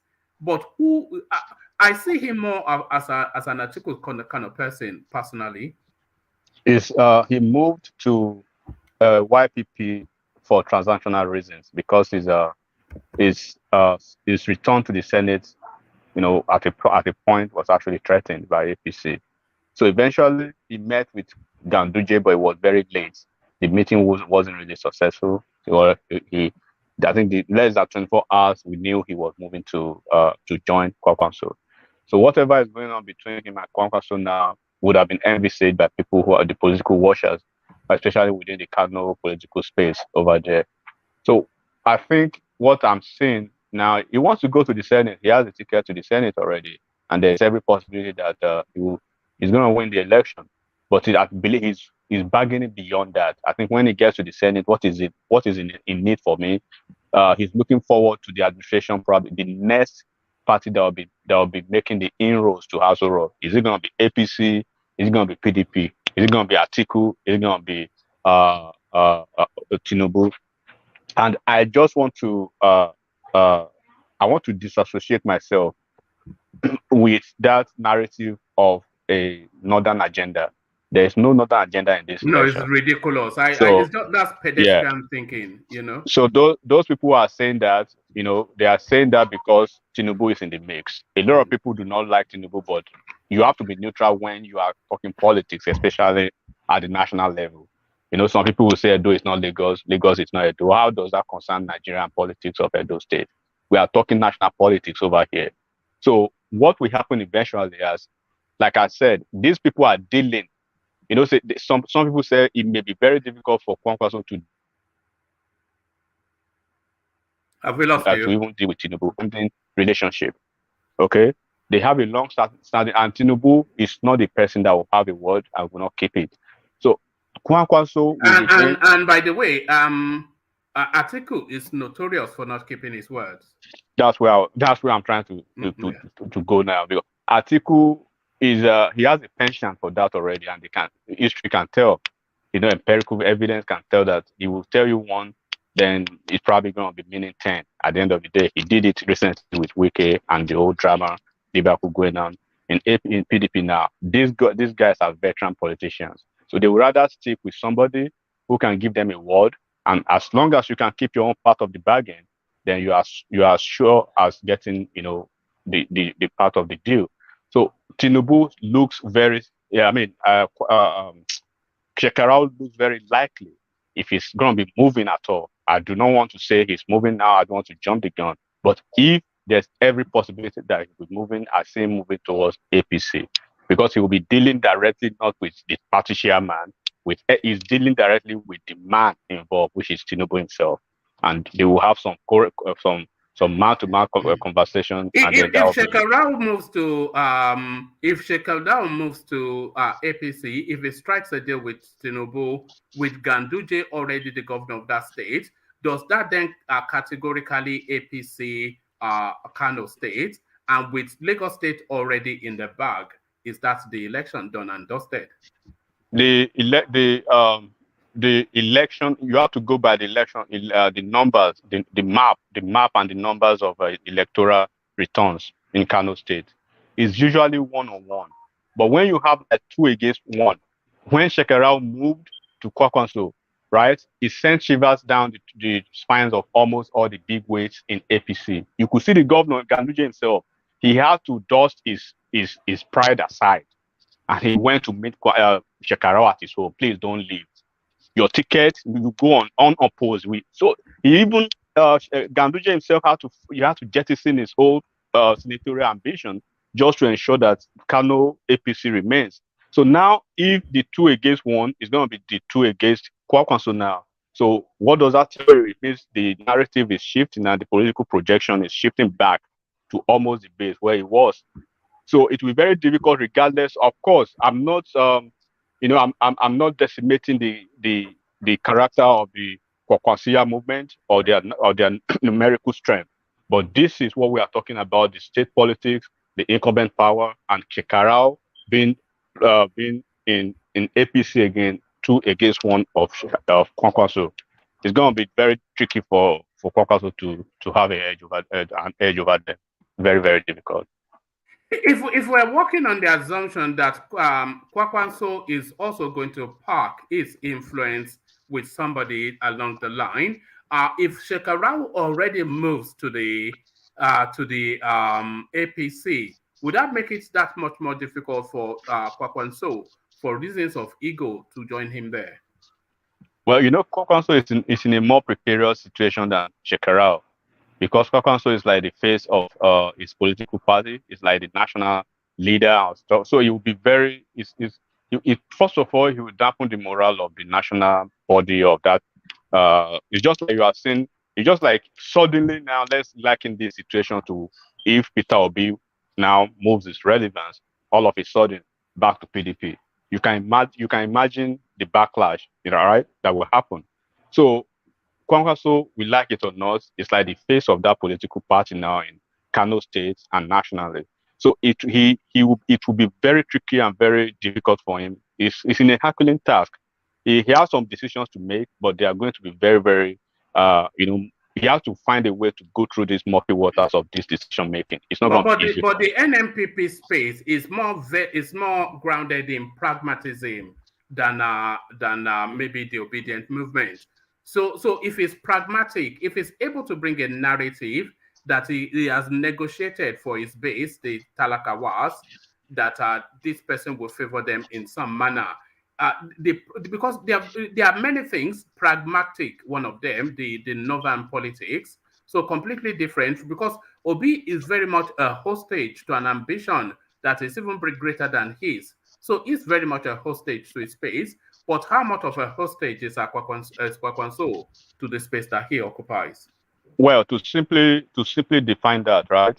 Kwankwaso, of course, the pragmatism of his team will give him the leverage and will give him the opportunity to actually have the maneuvering space to make certain decisions within the purviews of whatever comes his way now going forward.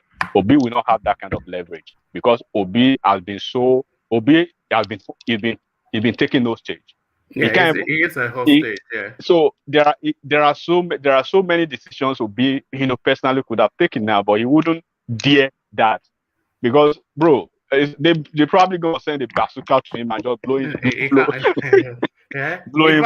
He can't sneeze without permission. He can't sneeze without permission. Obi is meeting surreptitiously and behind the scene now with the two political parties, the leaders. He's meeting with APC. He's meeting with PDP here and there. He has to do it in the cover of the night because he knows the backlash. Even mere hearing of maybe the faintest idea of him meeting with all these figures already, because he has shot himself even to a corner by this mythical messiah, toga he has on his head. So, and then you just he only has himself to blame. He let it fester and he milked it, but now is an albatross around his neck. Sometimes you think you're making it thought it was going to be an advantage, but we said it when it gets real. When the political terrain gets so real, you have no choice to, put your tail behind your legs to run back to those people who actually make you. Dati Ahmed is meeting Kwankwaso, meeting all the big folks in the north who are either APC leaders or PDP leaders, right? Obi is doing so. There's no way you will discountenance the political structure and the sagacity of all those leaders in those two parties. So there is no way he will wriggle himself out of this. The only problem he has is, which Kwankwaso is very comfortable with around that place, is that pragmatism that you actually mentioned. He does not have that. His people does not understand jack about anything pragmatism or political maneuvering, political compromise. It's just a hip hop something. It's just a hip hop something to them now. It's either our way or the highway for them. So, and it's not gonna be easy for Obi to maneuver that kind of terrain. All right, brilliant. So let me take you from that space, enigmatic, and have your analysis on the data coming out of Lagos State. Lagos considers total ban of Okada across the state as crime rate drops by 86% in 6 local government areas. So I don't really think this is a stretch of a decision. This is something that they should just do automatically off the back of the data because the data has already made the decision. Enigmatic. But data, especially I love data and I love to deal with them but in Nigeria is quite a different place to navigate when you come to that level. Lagos, of course, Lagos. I don't see. Maybe I'm not seeing Lagos being viable for certain folks, without that Okada transportation. Of course, we understand. We understand the dangers, the pervasive issues and stress that is, that brings to the narrative of Lagos State. But when you compare the encumbrances with the viability of what it actually brings to common man or common people on the street, you will just have to sit and say, how can you do it? If I were in someone who's shoes, probably I'll be thinking of the upper echelon neighborhoods of Lagos, where I can say, okay, maybe in the island, I can maybe make some few restrictions over there. Then in the mainland, when you get to some, Magodo or Alausa area, those neighborhoods, those a little bit posh areas in the mainland, you can maybe make, curtail that. But when you are going to the hinterland of Lagos State, I wouldn't see that work. It's not going to be easy for common Lagosians. It's not going to be easy for them. But which one will be the overriding factor to make the decision? The hardship that is almost certain to vest upon the everyday person, because just the ease of not only the cheapness of it, but the ease of movement, because they can just cut through traffic and get you there quickly. So that's really the importance that it brings, and it's a vital part of the Lagos State landscape. But the crime that these people commit, all of the hospitals, a good 60% of their admissions, A&E, is Okada related, and the crime now they're telling us 86%. So which one is the deciding factor? The hardship it vests on the people or the crime that it prevents? One man, until Nigeria, or let me say Lagos now, let me reduce it to Lagos factor now. Until Lagos is able to afford until transportation itself, is reduced to the necessity of human being or human want in need in Nigeria, not as against being a luxury. Nigeria will not go out of this situation easily. Over here, having a vehicle, having phones, having utilities and stuff like that, they are basic necessities over here. In Nigeria, it's a luxury for you to even buy it. Do you know how much they sell even the cheapest of vehicles now, the most overbeaten vehicle in the US? If you ship it to Nigeria now, it's going to cost you more than 2 million naira to get it on the road, or even if you want to give it to somebody. So how many Nigerians can afford that? How many Nigerians can maintain the cheapest of vehicles from anywhere in the world? You don't necessarily have to have more cars on the road, but you need to have a smarter public mass transit system. Until that is absolutely. Because I don't think Lagos can take more cars. I don't think it can. Of course, Lagos is overstretched already. Yeah. The density of Lagos by landmass is it's one of the smallest in Nigeria, if I'm not mistaken, right? But everybody comes to Lagos and they don't live. Instead of living, they are multiplying. So Lagos is bleeding. Let me use or hemorrhaging. Let me use the word now. It's hemorrhaging with overpopulation now. So when you are talking, I'm just thinking about the economic hardship if you bring to Lagos. Of course, when you talk about the safety, 80%, that is enough to say, okay, we are not even. This is not debatable. This is going to be the decision, right? But when you have to look at people who will not be able to afford that, until maybe these rails are. Maybe they should wait until maybe the first quarter of next year when these rails are probably working appropriately, then they can do that. But for now, it's going to be very hard on people. All right, thank you. So, enigmatic, I've often said that Tinubu speaks in broad strokes, and if you are just listening to the words that he utters, and mocking him off the back of those words, then you are really missing the point and you are really missing the messaging. So I've always been of that thought, and it looks as though Festus Kiamo concurs.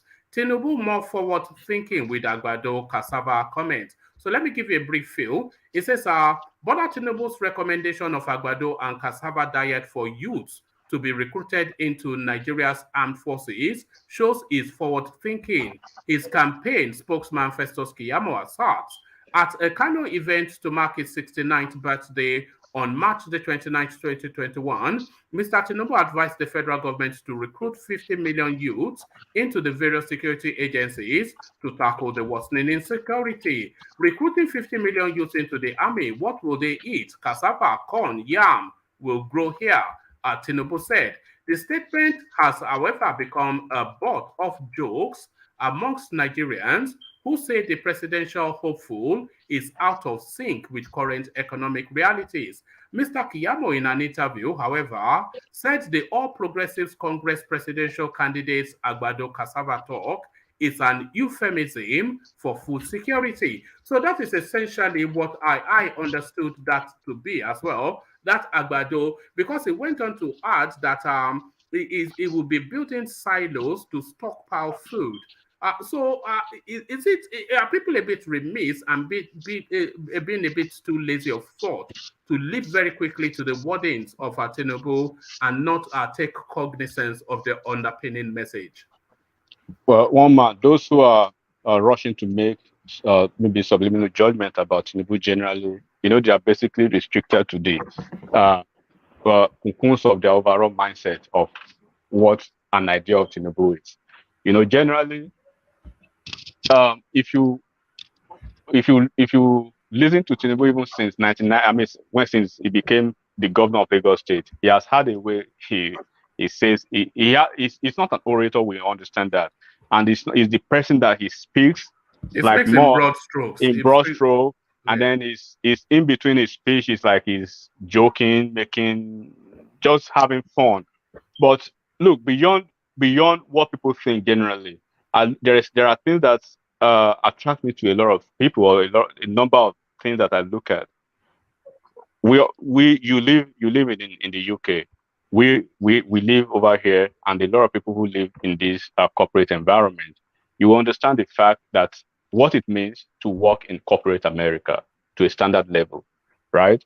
For you to come out of a university and in the graduating year, you are the valedictorian of your set.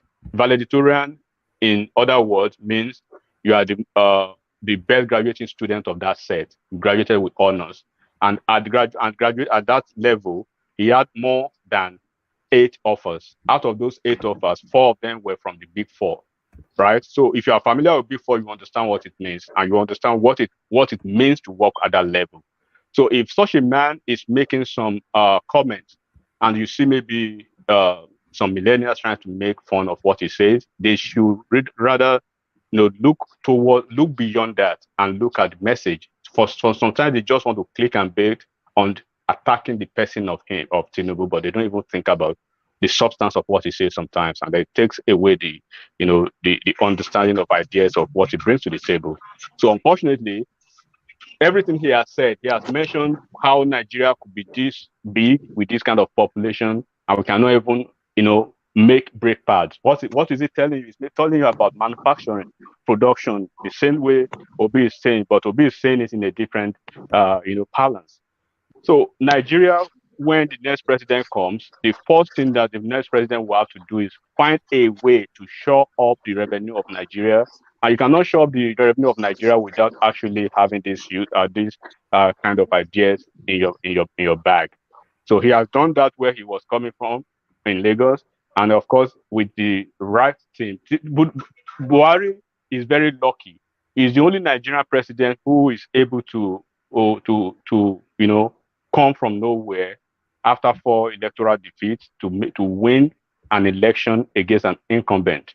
But the undoing of Buhari is the fact that he had this the closet mindset about who he wants to work with and he would have had the best of hands to work with him. In the East, there are so many people in the East. There are so many people in the South. There are so many people everywhere in Nigeria. But he chose to, and my reference point is always Malami. If you could have such a willful nuisance as Attorney General of the country, then that defines the whole landscape of that cabinet, in a glance for you. So I hope people will give these people some chance. I listen to Obi every time. I listen to his gaps, and I take points out of what he says sometimes. You have to do that. The people should have an open mindset and open, a sheer bitterness of that mindset and listen to the messages all these guys are bringing to the table, and then you can select. He has genius ideas, Tinubu. Because there was a time he was narrating that the gas surplus abundance that Nigeria has, that it can through. And even all these pipelines that they are building through the desert all the way to Europe, it's saying this thing can just be funneled through the seas. So he has a different positioning on that. But I think works are already ongoing. But he also has a narrative around sparking up that gas to light up the country, which is just there now. So I mean, these are just. Do you remember the It's Enron? not even genius idea. It's just Do you remember the Enron project in Lagos State that Obasanjo never allowed to see the light of the day when he was governor?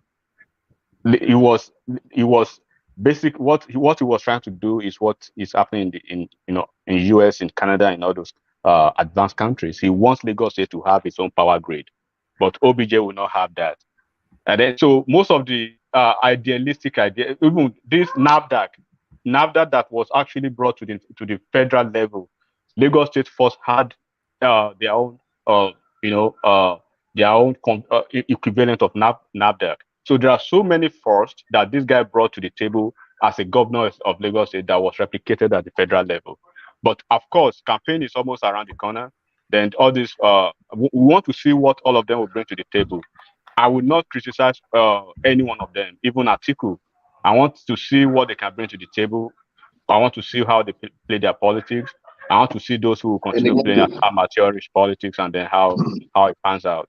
So between Atiku and Tinubu, they have a coherent plan on paper that you can see a pathway to success for the country. But as Exiro was saying, the corruption, of course, it will always be something that will stymie it if they don't. But they have plans. They have plans. Hold on, Joel. Let me make this point real quick. Corruption is an existential threat to Nigeria's politics. Are we gonna ever see a Nigerian society without corruption? It's quite possible. I'm not gonna be a prophet of doom. It's not probable though. It's not probable. It's everywhere, but the way it is done in every climate is quite different, right? Look at UK for instance. Look at Canada for instance. Look at US for instance. They do their own corruption in a more sensible. I call it e-corruption. What we do in Nigeria is manual corruption, right? Manual corruption, where you see a minister doling out 20,000 naira already. You say you have a budget of over $1 billion. Where are the audit papers for that? How do you test and control the effect of all those check and balances? How do you do that? Nothing. So of course, no matter how regardless of how how laudable the ideas could be or the project could be, the personality of that person, the leader, eventually will shape the idea of how their government would be. And those people are actually working with them, the cabinet, and those will be the ESCO. So at the end of the day, Buhari would have done a better job, regardless of whatever he's facing or the challenges he had, if he had the best of hands. You cannot tell me Soludo will be in Buhari's cabinet. Fashola will be in the right place in the cabinet. You have maybe somebody as sound as maybe Agbakoba, Falana, all of those as Attorney General of the Federation. You have very good hands in very good places, very good portfolios. Even if Buhari is going wrong, you'll be able to correct him. Mr. President, you are the president. You are not supposed to do all the job. All you need to do is have the right hands to deliver the job for you. We're all managers at various places. We're all directors and stuff like that. You don't do everything by yourself. You assemble a good team to deliver, the subject and the objects of the process and the company for you. That's what we need to do. All right. Take a question from Joel, and All then right, I'll move you on to Tony KABAKA. Okay, what's up, Joel? What's up? Brother, good evening. So this is the issue, right? My Yes, thing sir. with Tinubu, like I've always said, I know what he can do, but Tinubu is no more healthy. My It's no more what? It's not healthy. Oh, you are Problem, talking about his health. his health. My Okay. problem is this: let us not face the same problem we faced during with Buhari, because you see, no matter how, like people will say, people will not do what they are expected of. People will do what they are expected of. They're expected of. Do you get where I'm coming from? So that is where the Tinubu narrative is kind of hitting me a little bit, because we need to fix Nigeria, and it should be quick, because we don't have that leverage no more, right? And you see, with the Shekarau and the Kwankwaso thing going on, we all know this thing was going to happen. I told Ovie. So Ovie, just come, Ovie. We're going to manage you. We're going to brush you up, a little bit. Joel, I'll be your face today. I'll beg. Ovie, look, what I want to tell you is when that Tinubu check land for Kwankwaso and Atiku check land, bring it. We have to share together. We send it all. It must trust all of us. You did hear me, so Eddie Patrick, you get where I'm coming from. It is the health of the guy. If it's not there to monitor it, then it's a mess. Because this is the thing. Let's look at it this way. Look at everyone surrounding Tinubu.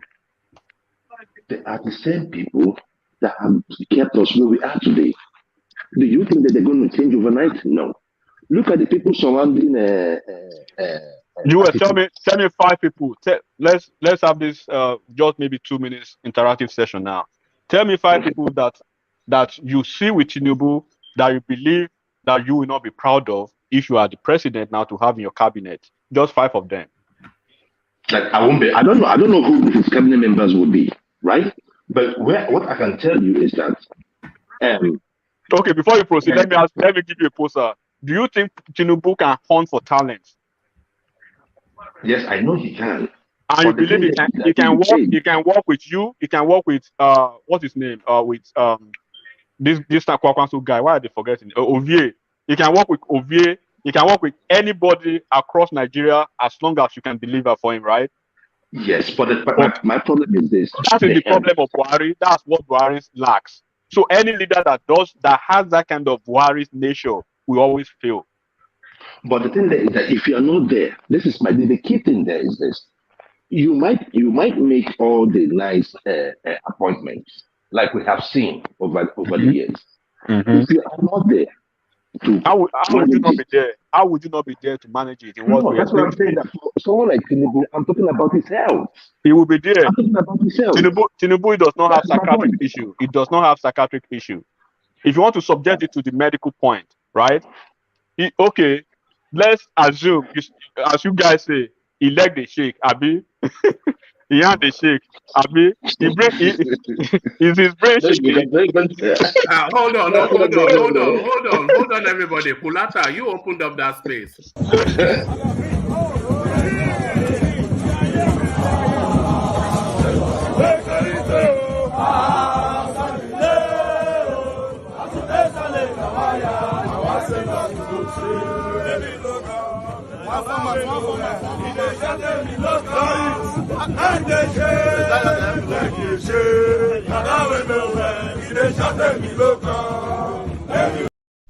That wasn't my fault. So that blame it on Kulata. Blame it on Kulata. I did not support that. I did not approve that. Tell Kolata to update himself. There's a remix of that already. No, There's they blame it on Enigmatic. I mean, yes. There's a remix of that. So Jewel, let me tell you how government runs. Government is continuum, right?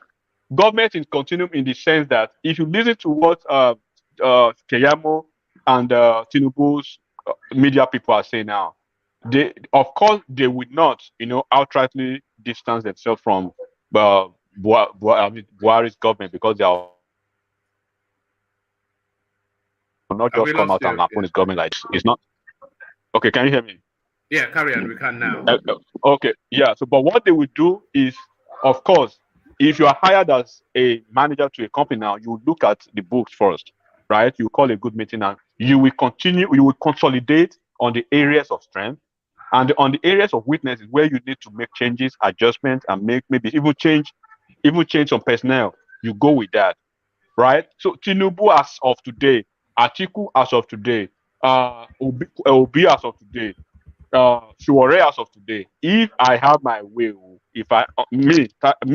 enigmatic, if I have my way to say who should be the president among them, I'll pick Shuare on one base, and I've always said it. He's the odd man among them. They are all in the same on the same table. Shuare is the only one out. So now that we do not have a choice, we have to go with the choices that we have among those three folks: Obi, Tinubu, and Atiku. If Atiku, can I ask a question? Can I ask a question? I don't want to lose this train of thought, but it's okay. Okay, well, okay. So if Atiku becomes, what about Kwankwaso? Bro, leave Kwankwaso for now. Obi, let Obi come and address that. Even Shekarau has forgotten Kwankwaso. So let me start from Obi now. If for the maybe miraculously now, Obi is the president. What is Obi? How do you see an Obi's cabinet? Who do you think Obi will bring on board? Who will man certain important portfolios in his cabinet? Same as Tinubu, same as Atiku. Then if you go back again, look at their history, look at where they are coming from, right? Precedence means a lot. When you look at that, where are those that sat with them 10 years ago, 5 years ago, 4 years ago? Where are they now? So those are the things you bring to the table.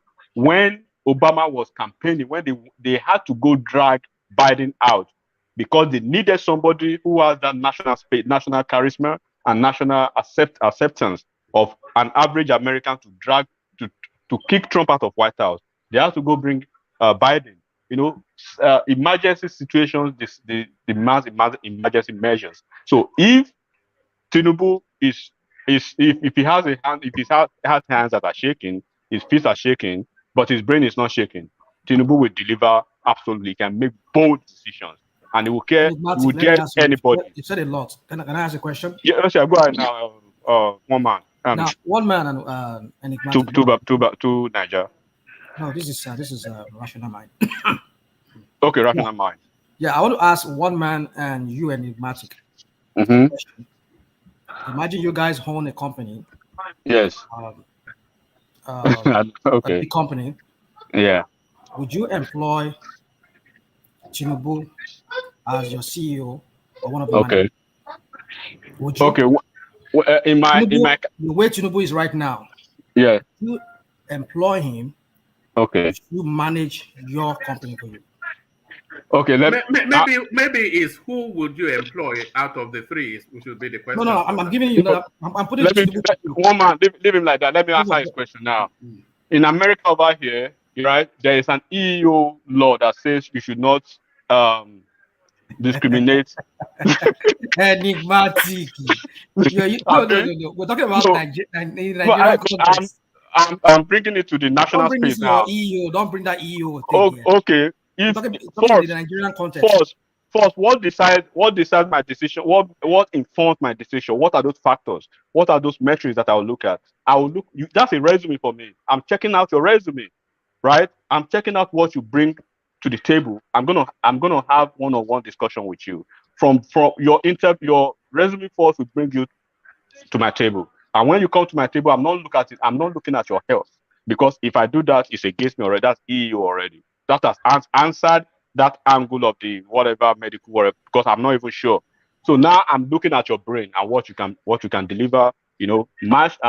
Just oppose that with your experience and what you have on the table. So of course, if I'll be hiring any of them, let me put them all of them. Okay, the three of you will be, and then so if I'm going by that, yardstick, of course, who I will hire. I'm not going to hire Obi, for instance. If I go by his resume and his metric or his performance, I'm not going to hire Atiku, right? I will hire somebody who has a better CV.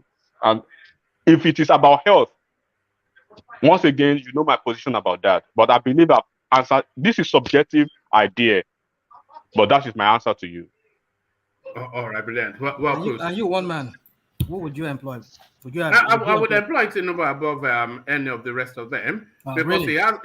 because he has an antecedent in performance and delivery and blue sky thinking. Blue sky thinking. So he has blue sky thinking. Okay. Atiku can be elegant in thought in some instances, but Obi completely pedestrian. So it really just narrows the one.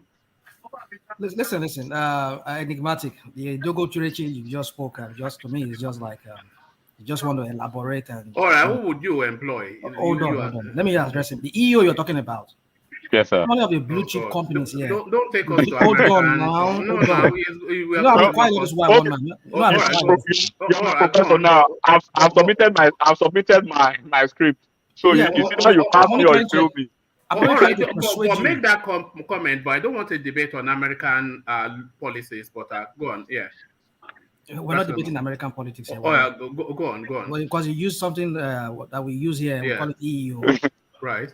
So equal opportunity, equal employment opportunity, or whatever they call it. So that I mean of the blue chip companies here or big companies you see here, there has people,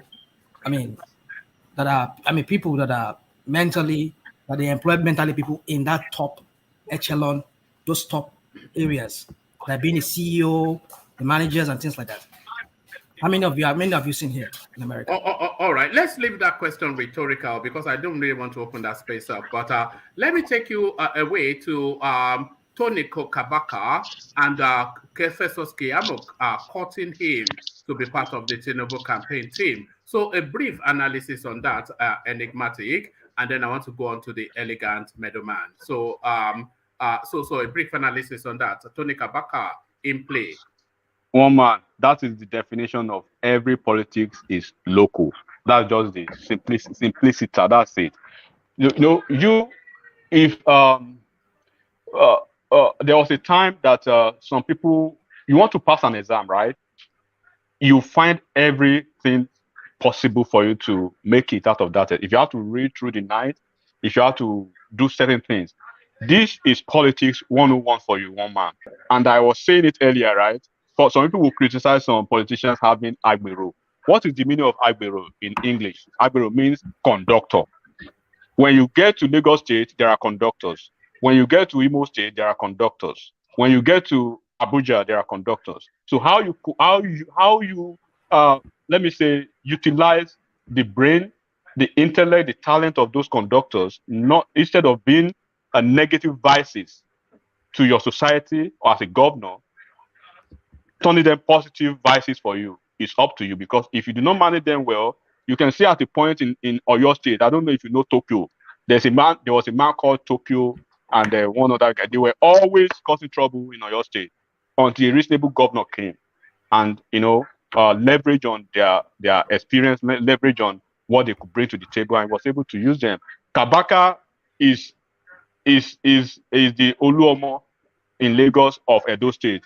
There are other KABAKAs in every other state, in each state. There is no politician in Nigeria, I'm saying it now, including Peter Obi there. Obi has his own ancient men.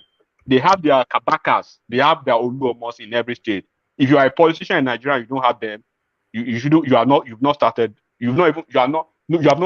It is a thing that I know for a fact. Necessarily, You may not deploy them to harm or to do certain things, but of course, they have a certain role they play in every political terrain. All right, brilliant to put. So brilliant to put. So always a delight, and nobody delights more in your contributions than Akulata. It's super task to say. I they always badon enigmatic, great analyst. So and so say all of us, of course. Enigmatic anytime it comes up illuminates the space. Somebody that also brightens up the space, Meadowman. So Meadowman, are you ready to go? Have we lost Meadowman? All right, we don't appear to have Meadowman. So let's go. Meadowman, where you doing, Yeah. Where you did? I did here, my brother. Where you run away to? Now,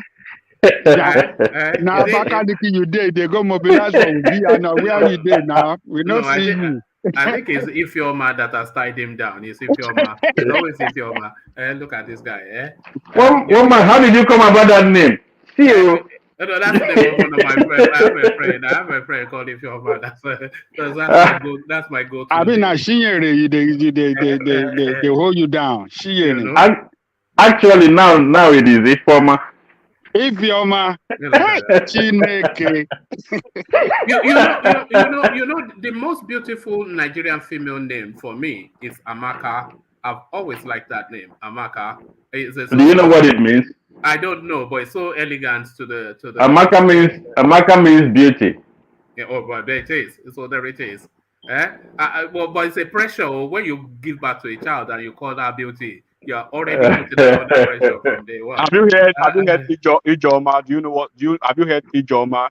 Ijoma, is that not usually on the roadside? Flashing if you think Amakas are beautiful, go and take an Ijoma and see what they look like. Yeah. Enigmatic is talking from experience now. Yes. Look at that.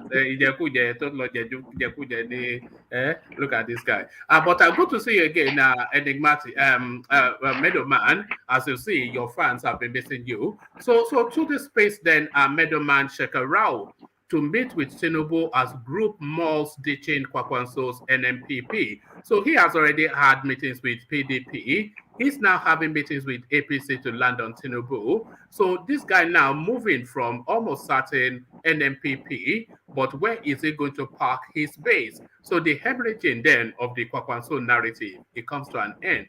Ovie might have to change his name. I don't think there's anything surprising about that, especially from the Kwankwaso camp. We've always thought something like that will happen. They will negotiate their way into any winning side, and so I don't think it's surprising. It was expected. I don't know if he's going to with Tinubu or if he will end up going somewhere else. But they will eventually negotiate something, So with either one side or the other, and normally you see the Nigerian political space now, the dynamics will still shift. The dynamics are still shifting. It's like a seismic movement. It has not consolidated. Things will still move. Things will still shift, and links will be stronger and others will be weaker. But things are still moving. They're still shaking. They have not consolidated. What we will see on election day has not really consolidated. We'll still see. Because the one thing we can comfortably say, Meadowman, is that the NNPP narrative, it doesn't have the chutzpah for a presidential campaign. It doesn't have the money for the whole thing that is needed, for the logistics of it, the campaign jingles, the posters, the vehicles, the planes, all of the accoutrements that is needed. There is nothing within the NNPP space that facilitates for that. But what they do have are senior politicians of northern extraction centered within that kind of locality who control a significant amount of voting populace, and they are using that population to negotiate the 2023 space. So this is what is playing out. Is no surprises there. Yeah, no surprises. Yeah, their problem is because the money comes if they had especially the national spread, the money comes. If you are seen to be somebody that could win or a movement that could win, people will keen, money will come, support will come. But most people see that movement as too limited, very, very limited for a national, election. So that is what they will end up doing. I don't know if they're going to collapse their party, or if they're going to collapse their movement, or just support at the dying minute, come out to support somebody else. That is what I think will happen, because I think that movement, that Kwankwaso movement, especially with Kwankwaso, he still wants to keep it. He has a long-term plan for it. All right, but this is his last window as well, because a lot of these people, this is their last window anyway. Is relevant. It ends in 2023. However, he negotiates that relevance to be still relevant after 2023. If he has enough within him to negotiate with whoever wins the election, then he may well have some satellite role. But this is the last hurrah for this sort of elements straddling this presidential space. So I think this is the end for a lot of them. Only few politicians in Nigeria really actually retire from politics. They retire from contesting maybe, but they still remain, kingmakers. They still remain those people you go to talk to, those people that indicate, people to the government, and they maintain their relevance like that from the background, but they like it. They still maintain their relevance. So he's not gonna let go of it, even though, because okay, like you said, it is it could be his last window of opportunity. But I don't think he even thinks he would win. He was going to become Nigeria's president in this cycle. He knows that, but he's not going to let his movement just die. He's going to keep it and probably make a new king there, and and then be the man from the behind. All right, brilliant. So let me take you from there to Edo State, and Festus Kiamo very much courting Tony KABAKA, who is the henchman, the linchpin of within the Edo State space. So he's cutting him heavily to the point of promoting him on his social media handles. A lot of backlash against that, but necessarily you need to have the Agberos on side if you have any serious intentions towards politics. Meadowman. The Agberos are important too. Like somebody just said, there are Agberos everywhere, in every town. They have their function. They have their sector of the economy where they operate, and during this period, this is their chilling period. They have to use their Agbero influence. So cutting somebody like Tony KABAKA especially in Edo State, is expected now. He has to work for somebody, and if he's on your side, it is a plus. That was going to happen, because how much influence do you think he still wields, or is he living on past glory? Because a lot of these people past glory. Yeah, but not just him. Most of the Agberos in Nigeria but that it's not him losing his glory or living in past glory. It's just the sign of time. Things will change. people, people will get more enlightened. People will get more involved in politics, and they will understand that you don't need one man to tell you what to do. Not you, one man, anyway. But I mean, Oh one no, person. you need me to tell you what to do. Certainly, I mean, imagine if I rule the world, it would be a better place. Adolf Hitler thought so too. Don't worry. Well, Look at it. All right, carry on. yeah. So it is sign of time. These people, their influence will always diminish in the future. They will be not as relevant as they were in the past, because that comes with maturity of the electoral process in every society. Even the emergence of Peter Obi and the fellowship he has is also sign of time. Who would have imagined that something like this would be happening like in the last election? People have tried it before, but they did not succeed because the time was not right. I heard somebody saying something about the vice president, and I agree with that person that the vice president could, if he had done some things differently, he could be Peter B. He could be in Peter B's position today, or he could be disputing the Peter B's crowd. He could be sharing Peter B's crowd, and I agree with that.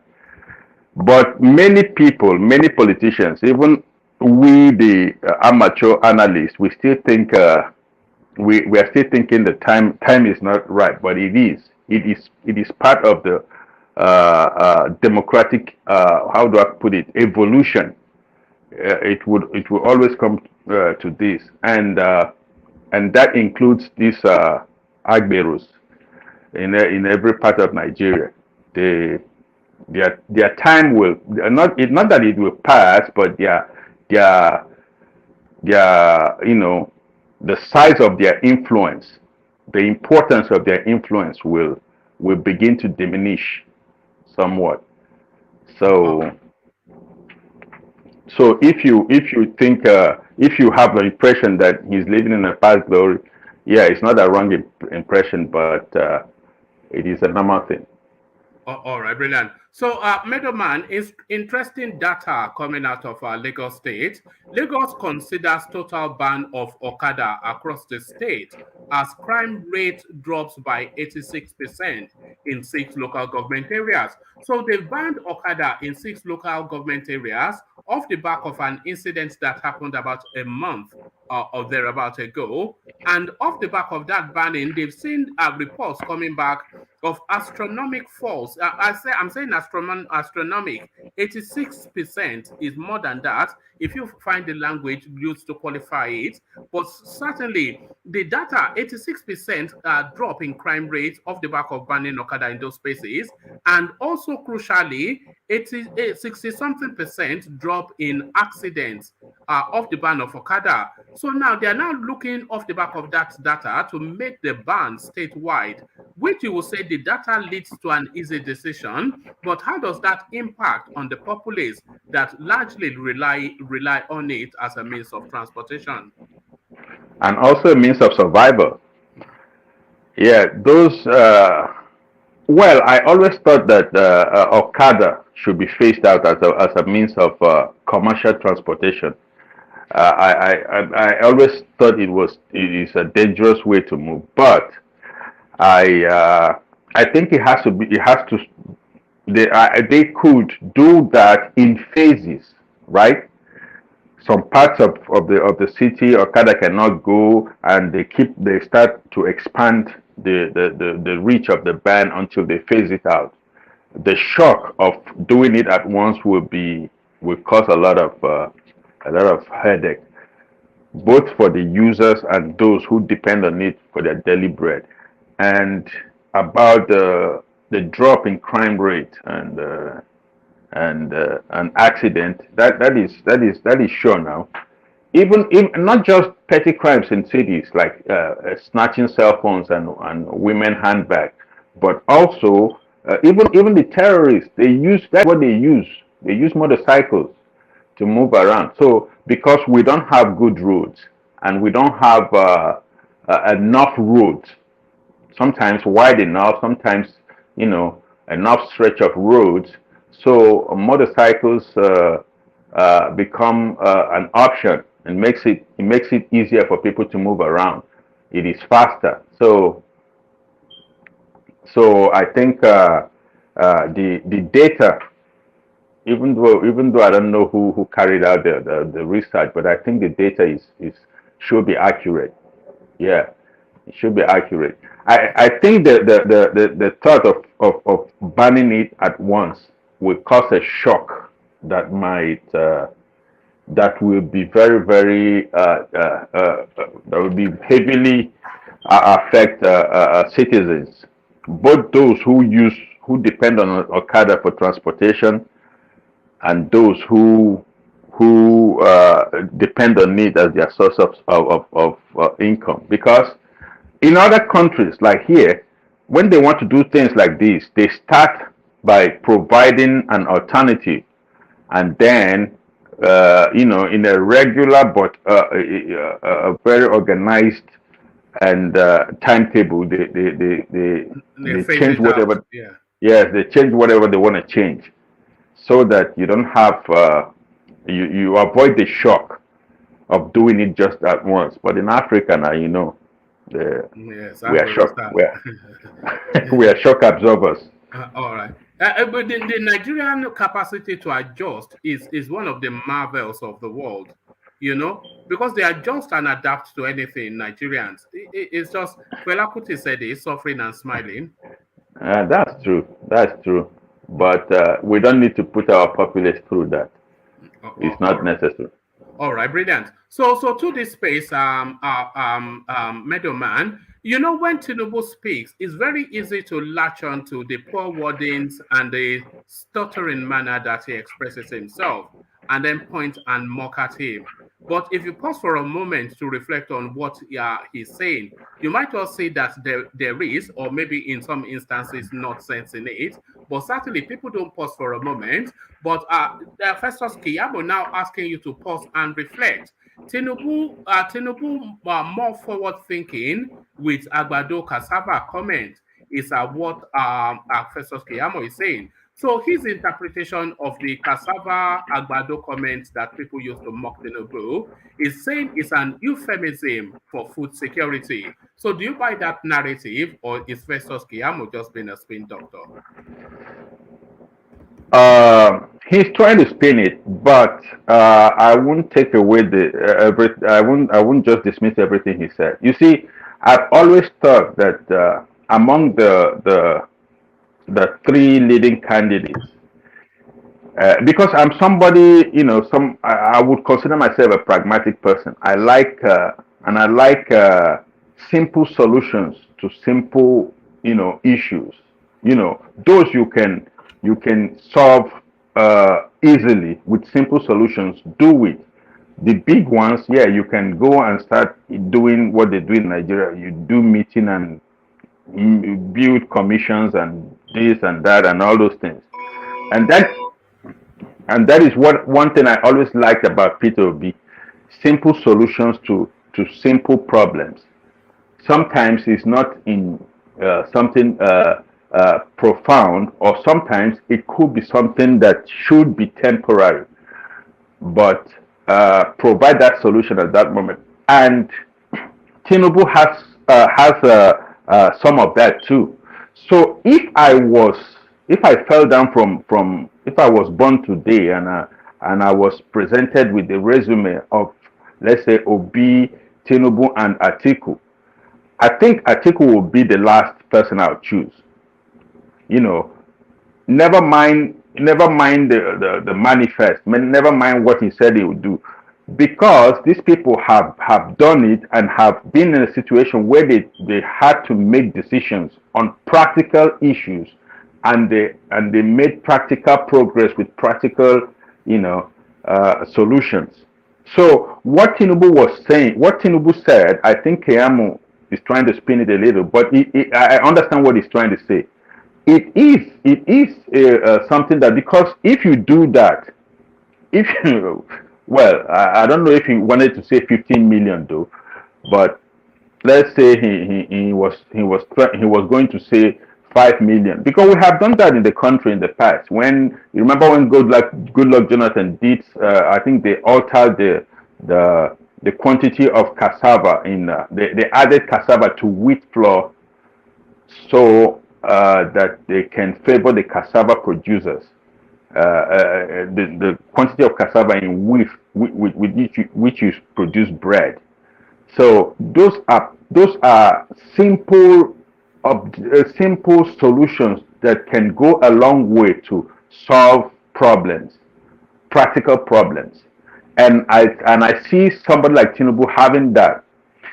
Tinubu would have been, to me, a very good president if I wasn't suspicious of his physical and somewhat mental, capacity of being the man at the helm of affairs. Because the problem of Nigeria is humongous, and if you are not like Buhari, that doesn't, because Buhari gives you impression that he's not even, they don't even tell him anything. He doesn't even, because the more you have problems in the country, and everybody will be, any other president in the world will be losing sleep.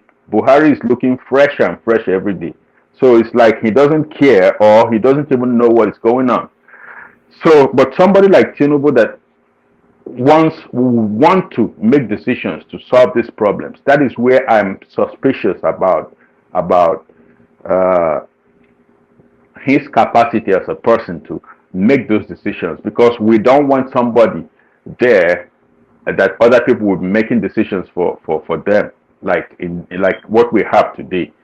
And so, because anybody that is going to make that decision or carry out that assignment will do it, doesn't care about the consequences, because it will land on the table of the president. So you blame the president, not him, not the actual minister.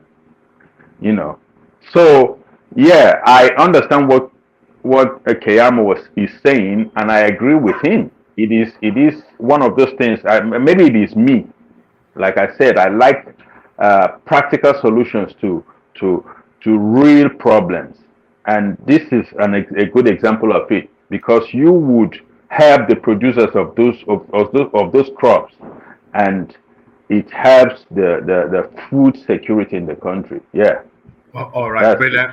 All right, brilliant. Well put. So brilliant, well put. So Meadowman, stay with us and don't leave it so long till next time. I see you in the comment section, but you never come on. So let's go on to Ovie before who seems to be having some sort of I'm not quite sure what's going on with him, but then I'm not even sure that he knows what's going on with him. But Ovie, we will ignore the gyration and take you to more serious matters. So Ovie, to it, just as predicted, your Aboki from Kano State and his party men, they are businessmen using a special purpose vehicle called NNPP to negotiate relevance and money for 2023.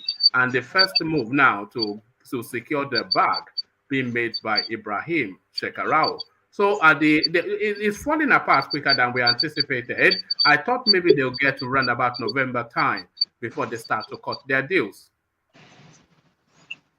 Well, Wama, first of all, I want to say thank you. Finally, we have made headline on your show. I don't think we've actually made headline like this. Well, that was the one headline that was waiting for you, and you've made it now. It's only when you fall apart, and this is it now. The end that it never even began. One man, check Ovie WhatsApp profile. You see what is happening there. Yeah, has he changed to obedience? He has changed to obedience. Look at this guy. Hey, so thank you, Wama. We appreciate this. We appreciate this, headline. For once, but then what's going on with Ibrahim Shekarau? So he's ready to move, and that strips Kwankwaso naked. Ibo kwenu, obedient kwenu. Look at that. Look at that. Ajib, any government in power. You are talking about Saudona of Kano. That's what you are talking about. The Saudona of Kano. That's Shekarau. I mean, there's two ways to this. The ordinary layman, on the street or the internet, we say, yes, we said it. We said it. It's just a negotiation platform. Yes, this is not new. This is what is expected. Blah, blah, blah, blah. Right? That's okay. But the political ricantatote, the political, the political wazovias will tell you. Political cricum crackum, according to. You are in the spirit. You are in the spirit. You don't the do political also Akabi. We tell you, say, there is fire on the mountain. There's fire in APC house and PDP house. And the only way, I keep saying the numbers are not adding up. If you look at this two-party political structure, there's no sign that they can penetrate the Northwest. None. All of them. Now, what you don't know that Obi was the first person that started this move. Obi approached the South owner of Kano, I'm talking about Shekarau now, to be running mate first. But when go, no go, they have to settle for Dati. This is a secret that you guys have not heard this before. So it's not a new thing. What's his name? Atiku and his team are offering Shekarau ministerial position, few parastatal, having the political structure, being in charge of the Northwest political structure, and access to finance. That's what they are offering. We are waiting for what Tinubu is offering. So sorry, what did you say they offered him? Sorry, repeat that. What did they offer him? They offer ministerial position, few parastatal under his control, to be in charge of the Northwest and access to finance to run that show. That's what is on the table from the Atiku side. They are waiting for the bats to make their offer. But look at this from this way: a service senator who has already have the ticket of to contest for the next senatorial position again, which is guaranteed, by the way, even though he go to sleep today, the other ticket that he's getting from NNPP is going to win it. No contention, straight up, not for Kano North Central. Now, our people say a bet at hand 1 million on the street, Abi. And they went ahead to say, they know the price monkey where they on top tree. If you were in his position, what will you do, one man? You're not going to throw that senatorial ticket away because I watched when you were introducing the topic that if he decides to take on that offer, what is going to happen to that ticket? Of course, he's not going to be contest again now. Knowing that the window has closed, will you make that move, one man, if you're in this position, regardless of what you're offering? Knowing that that same ministerial, whatever they're offering, the Kwankwaso move can still do it for you after they come back to come to power.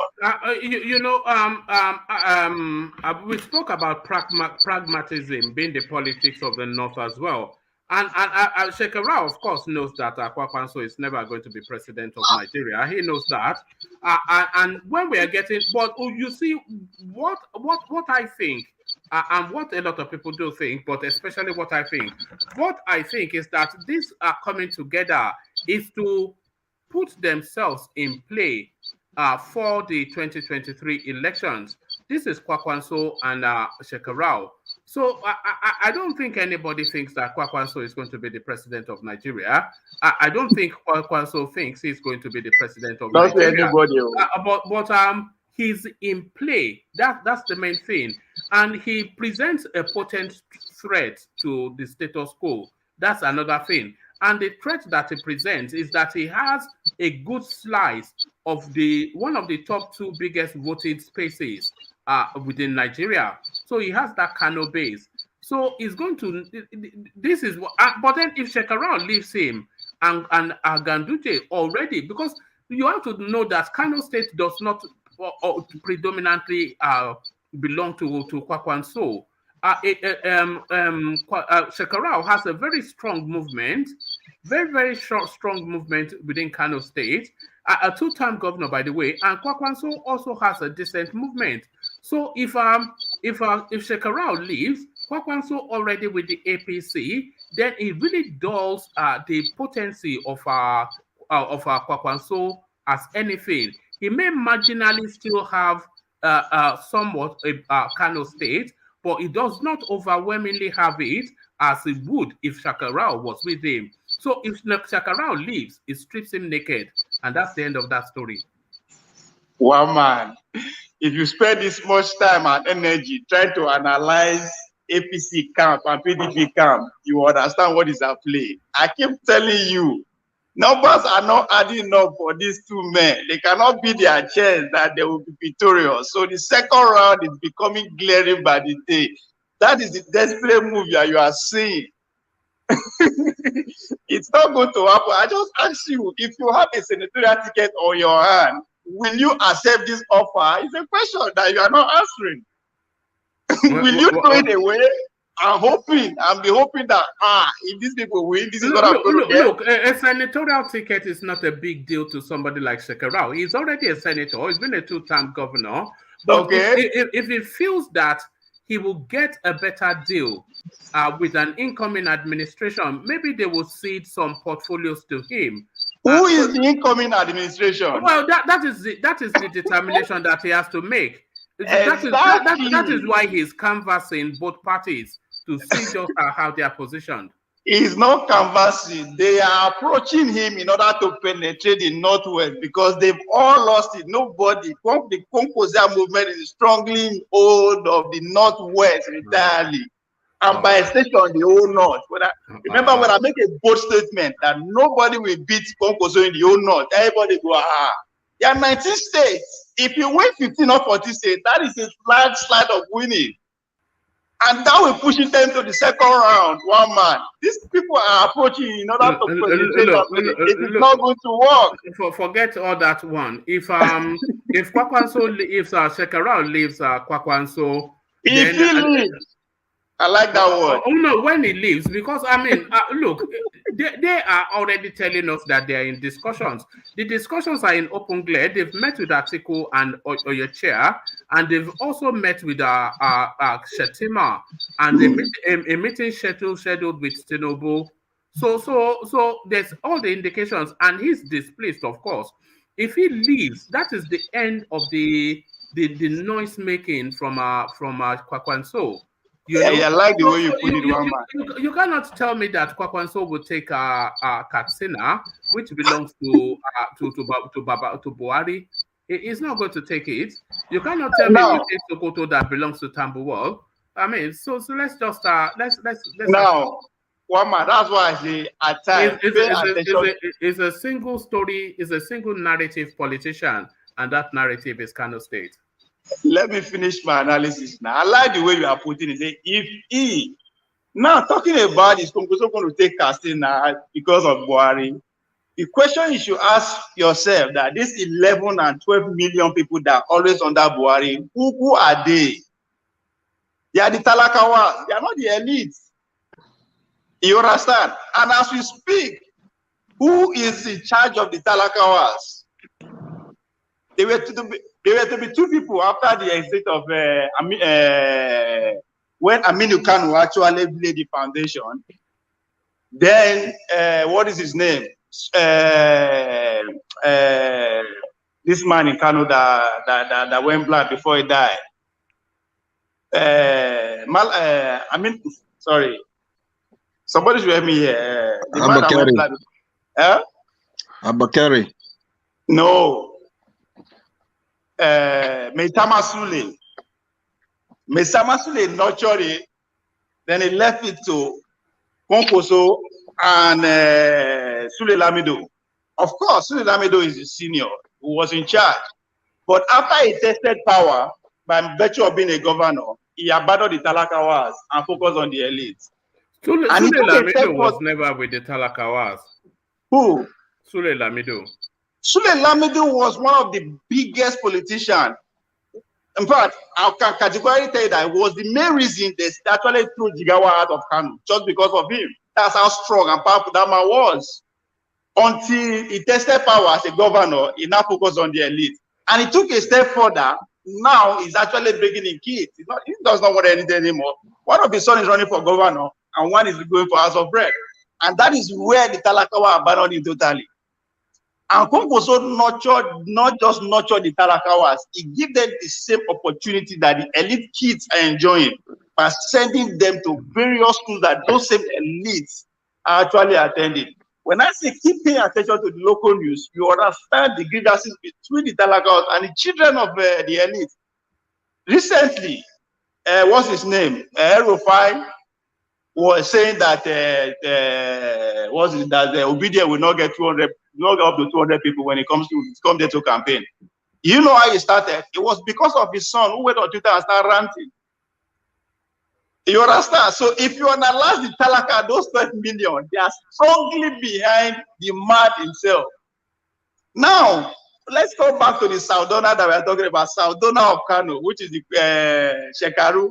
This is politics. You can approach and make offer as you want, but I'm telling you, you say, oh, because you're already a senator, you don't need senator again. Why did he come and accept the ticket? You want to throw it away and be hoping that if these people, if that person win, these guys are not kids, they are not kids now. They are grounded, just as you put it. You understand? But as I said, I understand. The ordinary layman will say, yes, we said it. Yes, the bargaining platform. Yes, the bargaining platform. Yeah, it's going to collapse the structure. It's a long thing. It will not happen. They will make their offer quite all right, which is allowed. But if you want to say, okay, you want to consider it, but it's rather too late. As I said, the Obedient offer him that vice presidency first before he turned it down. No good look at it, but that's the sign of insult. If you analyze the kind of person that you believe that he is in kind of politics. So as far as Northwest is concerned, the bat of today and the article of today, they are looking for every means necessary to just penetrate it. There's no way. Look at their campaign structure. There's nobody from the Northwest that agreed to work with them. You know, if you just put them on the table, put Tinubu campaign structure on the table, who is going to APC man? Nobody, no prominent person, nobody will get level for that Northwest, right, to work with him. Same thing with Atiku. So all these moves, now normal moves. But it's not I'm sorry to bust your bubble, woman, and you are not busting any bubble. You are just on some. Yes. Are you saying that the governors are no structure? What governor? The APC governors are no structure. Is that what you're saying? Structure how? I don't tell you, say the Talakawas who are in charge of the vote, they don't listen to elites. That's why they voted for Buhari. Buhari no be elite now. That's why they are with Buhari. They don't care. It's not like the way you guys are seeing it. These people have their mind on Atalakawa. They only go for people who's after them. So we approach a family that have 10, 13 children in that family or 4. Obi, as of today, right? Obi is sure. I may not say he will carry the whole of Southeast, but Obi is sure at least of 3 solid states. How many states? Tell me one that is sure for because Kano is in play now. It's between Kwankwaso, Ganduje, and then Shekarau. So he cannot beat his share that he has Kano in his pocket here. Wait, who is Ganduje first in Kano politics as we speak? Why you know they see him? Why you know they see him head for bad movement again? Because Bola Tinubu has suddenly realized that he was holding on to a leaf instead of the branch of a tree. No. You understand what I mean? No. Look, Okay, oh God, man. Wait, this will be okay. I don't. Let me just. I don't want to follow you. Just same journey. I just tell you now. I just tell you who that person is. He has suddenly realized that no be the branch of the tree they own and leave. That's what Bola Tinubu has already realized. That is why since Obi, what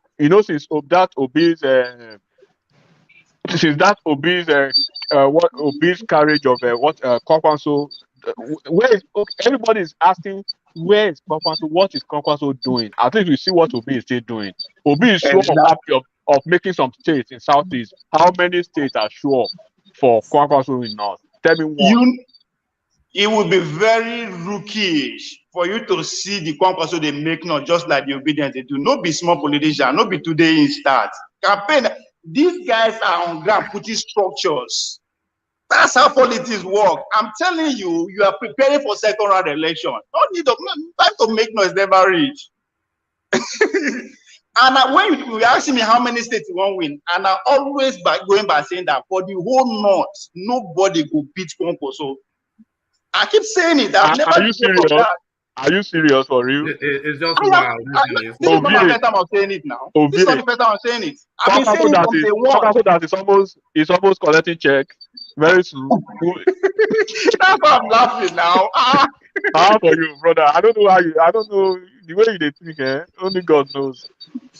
It's quite a curiosity because in all of the political permutations, both in spaces like this and in traditional spaces and studios and newspapers, all of the permutations have never once referenced Kwankwaso in play. So it's either you have a unique and peculiar reading that is outside of the realms of everybody else, or you're just on a whimsical fancy flight.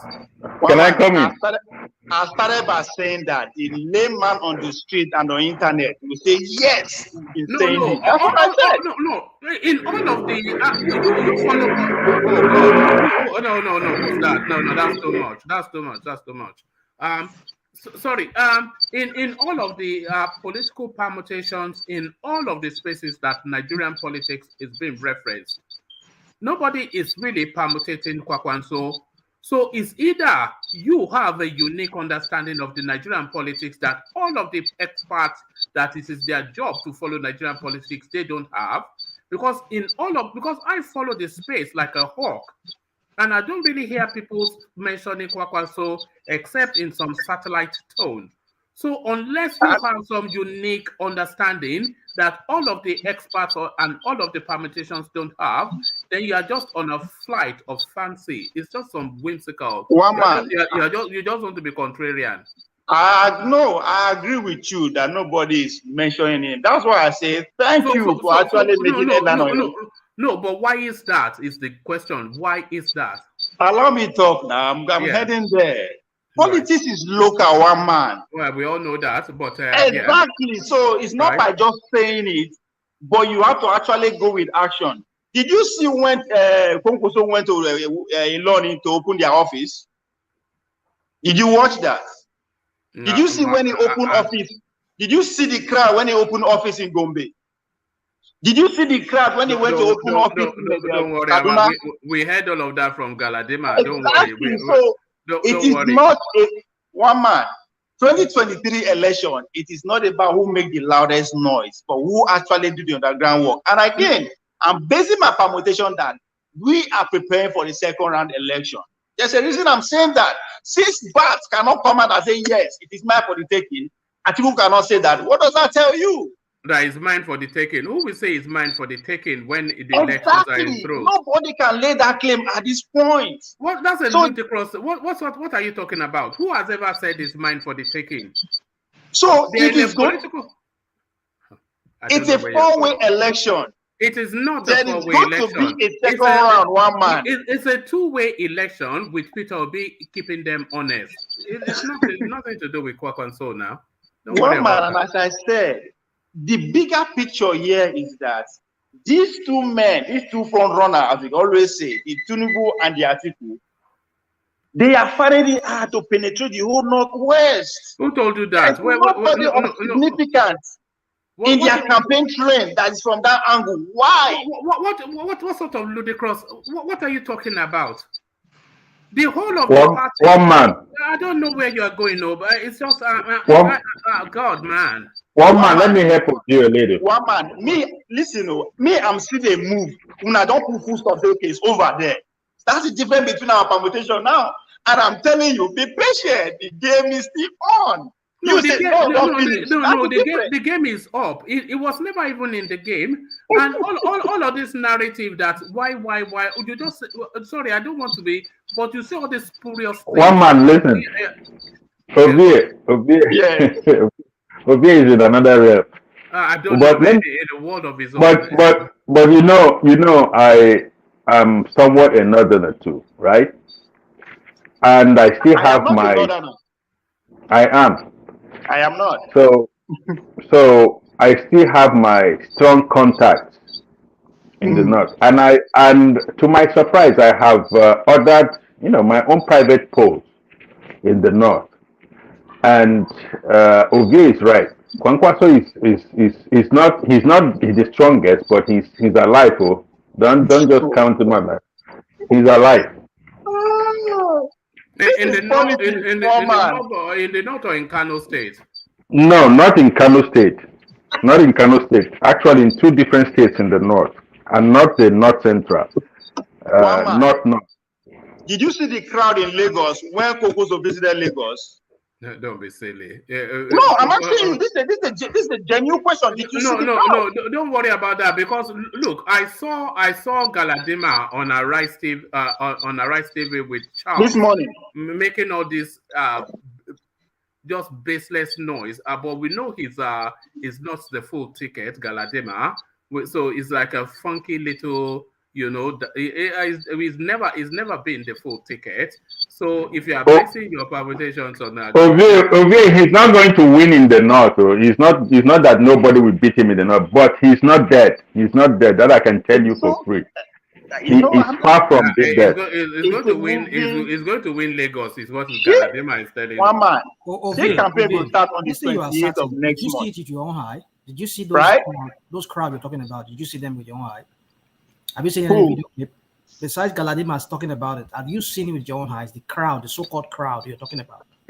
I don't they call Kwankwaso from the day it left PDP. So I not just jump on the train. Don't they ask me those kind of questions? Rational mind. Did you see the video of when he went to Kwara? No, I'm blind. I know they see. Can I interject? Election today continue, Abi. We are moving. So now they put full stop to it. That's why it is one man, remember you gave me 2 months. 2 months don't pass, and we are still going. Yeah, but at the 2-month mark, is that not what I predicted that is happening? That they are negotiating. They are negotiating for money. They are negotiating, Abi. And what is wrong with negotiating? As if analyze, and I just tell you, not be today the negotiation starts. That is politics. And I'm telling you the reason why they are doing this. There's desperation in these two people's camp. How do we penetrate the Northwest? There is nobody. Imagine one man in your submission. You say you agree that the Northwest has the biggest voting pool. You agree with that. But how come even in their own political arrangement, as these two big parties, there is no prominent person from that region in their campaign strategy? And you think it's normal? So sorry, what do you mean there's no permanent person? I said there's no prominent, there's no big wig in that region that is in their calculation. And you think it's normal? In whose calculations? Both PDP and APC. Nobody's there that is working on their campaign team. There's nobody. What do you mean on their campaign team? The whole party is a campaign organization. That is why I bring Buhari into the question, because the voting pool there, who has been consistently giving Buhari 11 to 12 million year in, year out, the Buhari is no longer on the ticket. And these people who are the Talakawas, they know who they are going to cast their vote for. I don't know. Anyway, I give up. Oh, you know, everything why of course, everything why they bring. So there's a reason why I'm bringing it, because it's a parallel universe. Can I interject, please? Yeah, come in, engineer. One man, Ove is making a sense, but I think the issue there is Ove is digging everything from the grassroots, but he's not like kind of saying just bit by bit. He just wants to analyze everything from the grassroots. That's why sometimes we find it a bit harder here. But also, Rational Man, you asked a question regarding has he seen the video of the crowd. He mentioned about 2 or 3 states where Mr. Kwankwaso is just busy pumping things out, activities. So I believe if he didn't see such thing, he won't come out and say it. No, And no, no. He heard it on Arise TV where Buba Galadima was bullying Charles Egbonosholo or something. That One Charles, man, the I British am guy. pretty sure I sent you the video clip when Kwankwaso was in Zaria. And I came here and I said it that where that thing came from. Did you see the crowd when Shekarau was Kwankwaso was inaugurating their party office there? I said this here when it happened. I brought it out first. Well, when the man was in Gombe, if you follow my Facebook and this thing, you will see all these videos there. When he was in Gombe, Engineer, I tell you, sir? Engineer, can I address you real quick? Okay, go on. At least you were here. You heard me when I asked Uvi a question, and he was giving me a reply like, it is ridiculous because I have been saying this not today. It is not the first time I say anything happen. I'll bring it out here. If you don't talk, you don't insult, Nabi. No, it's ridiculous now. How you could ask me? We were done they follow Kwankwaso from the day he came, even before he declared for presidency. I don't they follow him. Before they ask where I am, that's an insult. It's an insult. Yes. I don't hear you. Because it's a legitimate. Hold on. No, it's a legitimate question. Hold on. Don't mind. Allow me address this so that let me just say this, Ovie. It's a legitimate question because you were quoting almost verbatim everything we heard Buba Galadima say on Arise TV. So what Rational Mind was probing is that did you actually see these crowds yourself, or are you going off the back of what Galadima was saying on Arise TV? Can I tell you why I said it's an insult? Go on. If you go back to all our videos that we've been permutating about this thing, any day happen, I mean they come, they tell you, say, come, did you see this man opening their office and you see the crowd? Any time I have the opportunity to say, I've been saying it. Nobody say it's not something I'm saying for the very first time. This is not the first time I'm saying it. When Kwankwaso was in Zaria, I can tell you verbally what I said. I said it was in Zaria, the home of the obedient vice president. That did you see the crowd? That Kaduna is gone. Those are my words. I said Kaduna is gone. Everybody they laugh me. When he was in Gombe, now me see bring and come this platform I talk, and if you go back to your video, you will see it. Ovie, can I just quickly chip in something? Ovie. When you went to Kwara, I said it. Yeah. Ovie. Yeah. We have to treat ourselves nice here. The question, just like one man said, the question he asked you is a legitimate question. Obviously, he has not seen it, and he's trying to confirm from you as a championer for Kwankwaso. And it doesn't cost you anything to say, oh, yes, I've seen it. Yes, I saw it. You just want to confirm to be very sure. So the way you answer, hold on. The way you answer Rational Man is not good. You insulted him. I mean, you wouldn't like somebody to do that to you now. It's not good. Let's just accept. You can, sometimes, yes, we are not perfect. We can react wrongly, but the way you reacted was very wrong. I mean, yes, it's not good. You see, you know that colorful headwear cap, somewhat that Igbo people wear, that falls to one side. You see, when they in the olden days, when they put it to the right side, it's because they are going to. When they put it backwards, they are going to work. When they put it to the left side, because they are happy, and when they put it in the right side, they are angry. When they put it where Ovie put his hair, then it's war. It's war. I think Ovie came for war today. No. All right. Ovie. Can I respond to that? Rational mind. Rational mind. Let me clear something here. I know another mind is rational mind. Me and Rational Man, they always go back. Even yesterday, I was even making jest of him, say it's like pantsers. You understand? So I don't expect to take my response in that manner. And I respond like that because I knew he's asking that question off of what one man is saying. That I just hear waiting Buba Galadima they talk. Why I say it's an insult because every day, anytime there's a major event that took place within the Kwankwaso space, and maybe the first time they can't talk and hear. At times, as I say, one man video. So it is not something I'm just saying for the first time. And I am 100% sure Rational Man knows this. This is not the first time I'm saying it. Can I chip in, please? Okay. Let's hear from engineer, and then after engineer, then Ovie.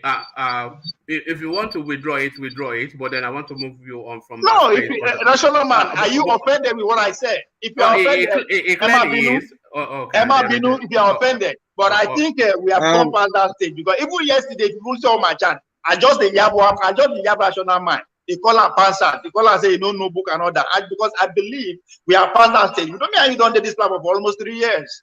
So if you see the those can comment serious there, I don't know. But if you are offended, Emma Binu. All right, let's hear from engineer, and then I want your final thoughts on that space, and then I'll move you on to Tony Kabaka. Engineer, come in. Yeah, thank you, woman. Mr. Ove, me, I will apologize to you because I know right from day one when Kwankwaso, the issue of Kwankwaso came when he left PDP. I know you are is one of your best favorite man ever. Most of the times in your other apartment, I can see you have a massive Kwankwaso picture behind you there. Even on your WhatsApp profile right now, it's Kwankwaso that is there. So when it comes to that, I give you credit on that because you're the only one who knows more things about that man, and you're doing well in that area. You know, Rational Man asks a question. You know how Rational Man throw question at times. Rational Man is just Rational Man. That's who he is. He's one of the key man in this platform that I respect so far so good. And you know, things goes around. So when it comes to Kwankwaso, one man, don't try over where Kwankwaso is because it's Kwankwaso. Don't worry. Like the Obi story. I cannot wait for all this Kwankwaso thing to end, so that we can actually. We're still waiting for serious politics. But we have all these people, Kwankwaso, Obi, making the place look untidy. So we just want to clean them out, and then so that we can, you know. I remember I sent you a video one day, and before you started your show, you started with that. You said, Obi, they always confess that we are marginalized here. We are here. What video was that, one man? It was a video of a crowd in one of these states. I said that to you. But Rational Man, I'm sorry if you take it to her because I just believe that you don't pass that level. As I said, yesterday I was saying more awful things to you than what I just said. But as I said, if it's offensive, Emma Binu. All right. Fair enough. So move on from there back to Kwankwaso. There are so many moves. There are so many moves that Kwankwaso is making that I'm not even saying it here. You understand? He just when Enigmati was saying that, Tinubu, he met Tinubu 2 days ago, I just laugh. That man just returned from London day before yesterday. I didn't say it here because not like secret move. It was in London. Even when every president candidate they address students, he addressed students from London. It was there for a reason, but not be everything, every move. Just as anybody go ask me for comment section. And what is that? I will say politics is local. No worry. Things are playing out on the ground. That's how we play our thing. And that is because we are projecting to go into second round. Okay. Yes. Okay. The only bit amongst PDP, APC, and NNPP, I can categorically tell you that 70% of the crowd that you see at every function that they have were bought crowds. We are what? They were bought. Right? Oh, that's what we get money. I just say we don't get money. So we get money to buy crowd. No. See, I'm not here to tell you. I mean, the money you're going to, I mean, for some of you can, in the South, you can pay someone like 5,000, 6,000 to come to your rally. For the Northerners, you just need to give them food and they'll be there. So my point is this: the only organic crowd is obedient, and they are everywhere, and they're going to surprise we are going to surprise El-Rufai. So go on, my brother. I'm waiting for my own time. Go on. Exactly. Now, what I want to talk with that. So, as I said, rational mind. I don't be say I didn't expect you to take it about. If it's offensive, no. Leave the rational mind space. Carry on, yeah. Now, so on that space of Saldona of Kano, aka Shekarau, the negotiator we are saying it is normal. You understand? But even though if he leaves, I don't think he can even start the backlash that will come after him from that space that he came from, based on the kind of person he is and what is going on there. You understand? I might be making outlandish claim. You understand when I say Kwankwaso will win the whole North? I am not saying it's going to be 100%, but out of 19 states, I guarantee you 15 are already in the pocket. And I'm not saying anybody should accept that. It's still a moving train. We are still moving forward. And I said, let me finish. And I said it here. The day that man collapses the structure, what am I going to do? I will begin to be an obedient from that day. That offer is still on ground. You understand? So everything that I'm saying, you know that Taraba State is Christian. One man, I know the northern structure, state by state. You know Borno State is Kanuri. I know the structure of the northern state. They might, just as Nigeria map, they might. So that's what I know. Is Yoruba. I understand that, one man. And again, when I keep saying nobody could beat them for North, if you able to take let's forget the whole North now. If you take the whole Northwest, that automatically push the election to second round.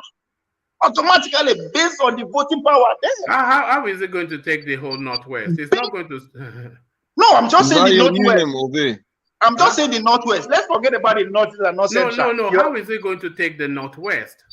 How is it going to take the Northwest? Yeah, how is it going to take? How is it going to take Kaduna? I think Ovie is talking about the absolute number. In absolute number, just put the Northwest as either in absolute numbers or taking them all in. The Kwankwaso state is Kwankwaso's politics is localized to Kano State. One man, let me tell you what I know. Sorry. CPC Buhari was now which state? Those 12 million and 11 million. Now which state they give her? Now one state. No. So forget those 12 million, whatever. Those are phantom figures. Oh, it will come to play. Come 2023. Those phantom figures where they talk so they will come out to play. Come 2023. Either you tell a phantom or premium or whatever you classify them. Those numbers do count. You understand? You might question how that number comes about. But guess what? INEC know the question them. They always give out that number. So however you want to classify it, those numbers they work when it comes to election period. And that alone is enough to push the election into second round based on what is happening in the Northeast, in the Southwest, that's based on what is happening in the Southeast and Southwest. Which me and you believe that. I don't see anybody taking the Southwest from Tinubu as it is now. I don't see that. Do you know what the Northerners mean when they call somebody Shehu? When the what? When they call somebody Shehu. In other space. Yeah. Shehu. What does it mean? Shehu is more like a leader of a district or whatever community. Depends on where that person is occupying. Yeah, maybe Shehu is not the word I'm looking for. There's one particular word. I can't recall the word. It's like a second coming, like a god-like sort of a person. So Buhari has that resonance within the hearts of the element. Is it Sarki? And that number. I know it's even it's like maybe it's not even Mogaji, but there's a particular word if I remember it out. Seriki. One man, that number there. Yeah, those numbers, those talakawas, they only listen to the elites of the north. Don't worry about who they listen to. What I'm saying to you is that the resonance that Buhari has with that particular, and I'm not quite sure that they are talakawas. I think they are more like Puritans. They are adherents of faith and culture, and a lot of them they are Almajiris. Yes. Then, but now, okay, those people are not. You can't just transmute them from Buhari Kwankwaso, no. No, Because one man, you're right. Yeah. Can I? You're right. Now, You're they right. allow me to talk. That's the problem. Anytime I say one word, now, Okay, go on. allow me to be what I'm getting with this number. Go on, Ovie, Yeah, go on. yeah. If you agree that identity will come to play when it comes to religion, either you say religion, ethnicity, and the big elephant in the room, which is the separatists and the nation called Nigeria. I'm not saying all the northerners are saying one Nigeria. I'm not saying all the southwest, southeast are saying separatists. You understand? I'm not saying that, but that is come to play. But let's analyze from another angle. Within the northern space, we have two prominent people that are contesting. The Kwankwaso, who represent the Talakawas, and our Atiku, who is more of a capitalist, which today ask any northerners, since when Atiku don't contest for election, has he ever won the north? That's the question you should ask yourself. Since when he don't contest for presidency, and he has been there, he's not a rookie, he's been contesting for almost 5 times or more than 5 times. Has he ever taken the north? The answer is no. So why do you think it's going to change today? It's not going to change. So it's not going to take the north. Now, and if we establish that, that means Kwankwaso is going to take the north on that level now between the two of them. Now you now come down to our own south. We have two people who are also these are very lazy permutations, by the way. But we go with it. That is how. No, it's not. If it is lazy, then tell me when Atiku don't ever win the north. And there's a reason for that. Because trust me, between me and you, I might tell you the truth. They see Atiku as a southerner, more of a southerner than a northerner, based on religion level and his lifestyle. And then his political trajectory, which is a capitalist. These three things now they work against Atiku for not. His lifestyle, the way they live in life, which totally these people don't like. When they go to Dubai, they wear nika, they do all this, they dance with married women in the name of party and all that. These people hate that to the core. Two, they believe that that man is one of the richest guy within the Nigerian space under the table. If you begin to analyze his business dealings across the African continent, you understand why they don't want him. He's the second investor in South Africa as we speak. He controls some of the oil dealings within our own small regional West African countries. So they know who the kind of person he is. And religious-wise, you see how he who are the people that actually pushing to actually rewrite his tweet about Deborah. It was just because of the small backlash that was coming after I put that tweet on. Those are the things that has been working against him from day one.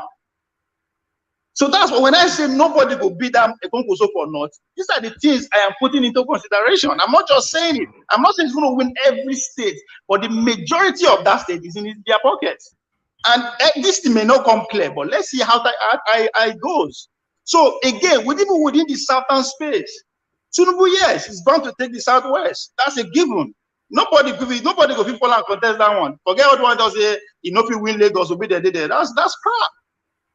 You understand? Let me give the southeast to Obi, which categorically the power of the PDP lies within the south and the southeast.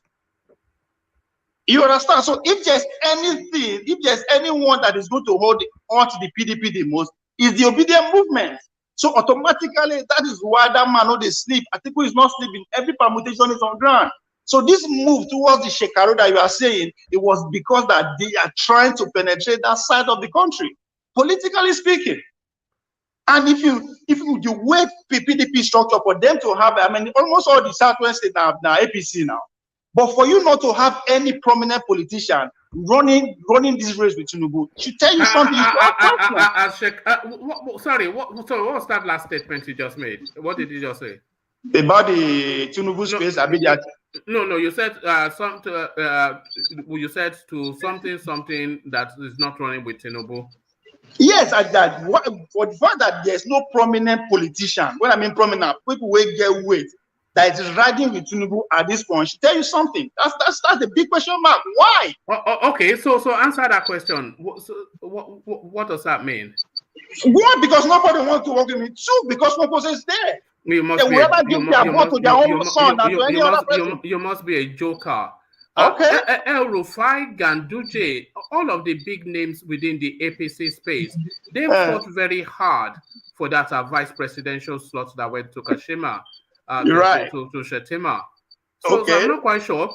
And when they lost out, El Rufai went further to fight very hard to be to be in charge of the presidential campaign, which he lost out again on. But he's still fighting the space for him as Ganduje is. So I'm not quite sure. Let me give you. What are you thinking? I don't know how you make. Let me give you breaking news. Let me give you breaking news. Right. When we are talking about prominent politician in the north, forget Rufai. Rufai is nobody in that hierarchy. No. Hold on. You have to go with the prominent politicians that are available to him within his party. And Rufai is not one of them. Okay. Who are the prominent politicians within APC of Northern One man. If Tinubu had gone for Bagudu, who's Bagudu? The governor of Kebbi State. That would be a different ball game. Look at this guy. All right. Just sum up your thoughts on that space, then I'll take you to Tony KABAKA. The icing of the cake is that the numbers are not adding up for these two men. That is why you're seeing this offer going to Shekarau, which I don't believe that the man is that daft and stupid to say yes, he wants to go with this one, because it would be a lose-lose situation for him. He already has yes. All right, let me bring you this over here. 3 months after leading his associate, sorry, can whoever that noise is coming from, please mute themselves. Sorry, let me come in and do it, because there's a whizzing sound. Are you on a bicycle or something over here? No, what kind of sound is that? It's like a wish, like. All right, it's gone. So I've muted you for a moment, only to read this to you. 3 months after 3 months after leading his associates to defect from the All Progressives Congress APC to the new Nigeria People's Party NNPP with great fanfare in Kano, a former governor of the state, Ibrahim Shekarau, appears set to dump his new party. On Tuesday, Mr. Shekarau's spokesperson, Yao Sule, said the former governor, who is the sitting senator for Kano Central District, will meet the presidential candidate of the APC, Bola Tinubu, on Wednesday in Abuja as his group, now listen to this, as his group explores its options ahead of the 2023 general elections. Mr. Sule said Mr. Shekarau's followers have been left unhappy by happenings in the NNPP since their defection to the party. It was gathered that the group had been demanding that the party implement the terms of the agreement it reached with it before the defection of its members. Mr. Sule said both sides had agreed that an unspecified number of the former governor's associates will be awarded nomination tickets for the general elections. Before accepting the offer to join the NNPP, we presented our proposal to the NNPP, which they accepted. Unfortunately, they deceived us. None of the agreements reached before defecting to the NNPP was fulfilled by Mr. Kwankwaso, the spokesperson said. A founding member of the APC, Mr. Shekarau, had moved to the NNPP with thousands of his supporters on the 18th of May, following a disagreement with Governor Abdullahi Ganduje over the leadership of the ruling party in the state. Mr. Shekarau was the presidential candidate of the defunct All Nigeria People's Party in 2011 and was one of the leaders of the party in the alliance talks with leaders of other legacy parties that resulted in the formation of the APC in 2013. However, he defected from the party to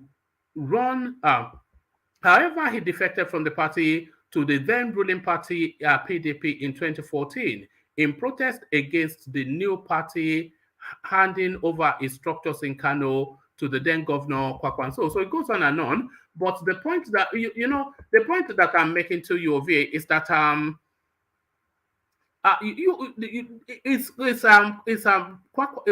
Kwankwaso who is actually going to, because that is what his spokesperson said, it's Rabiu Kwankwaso that is actually going round to canvass political parties where he can park his influence, and not anybody coming necessarily to romance him.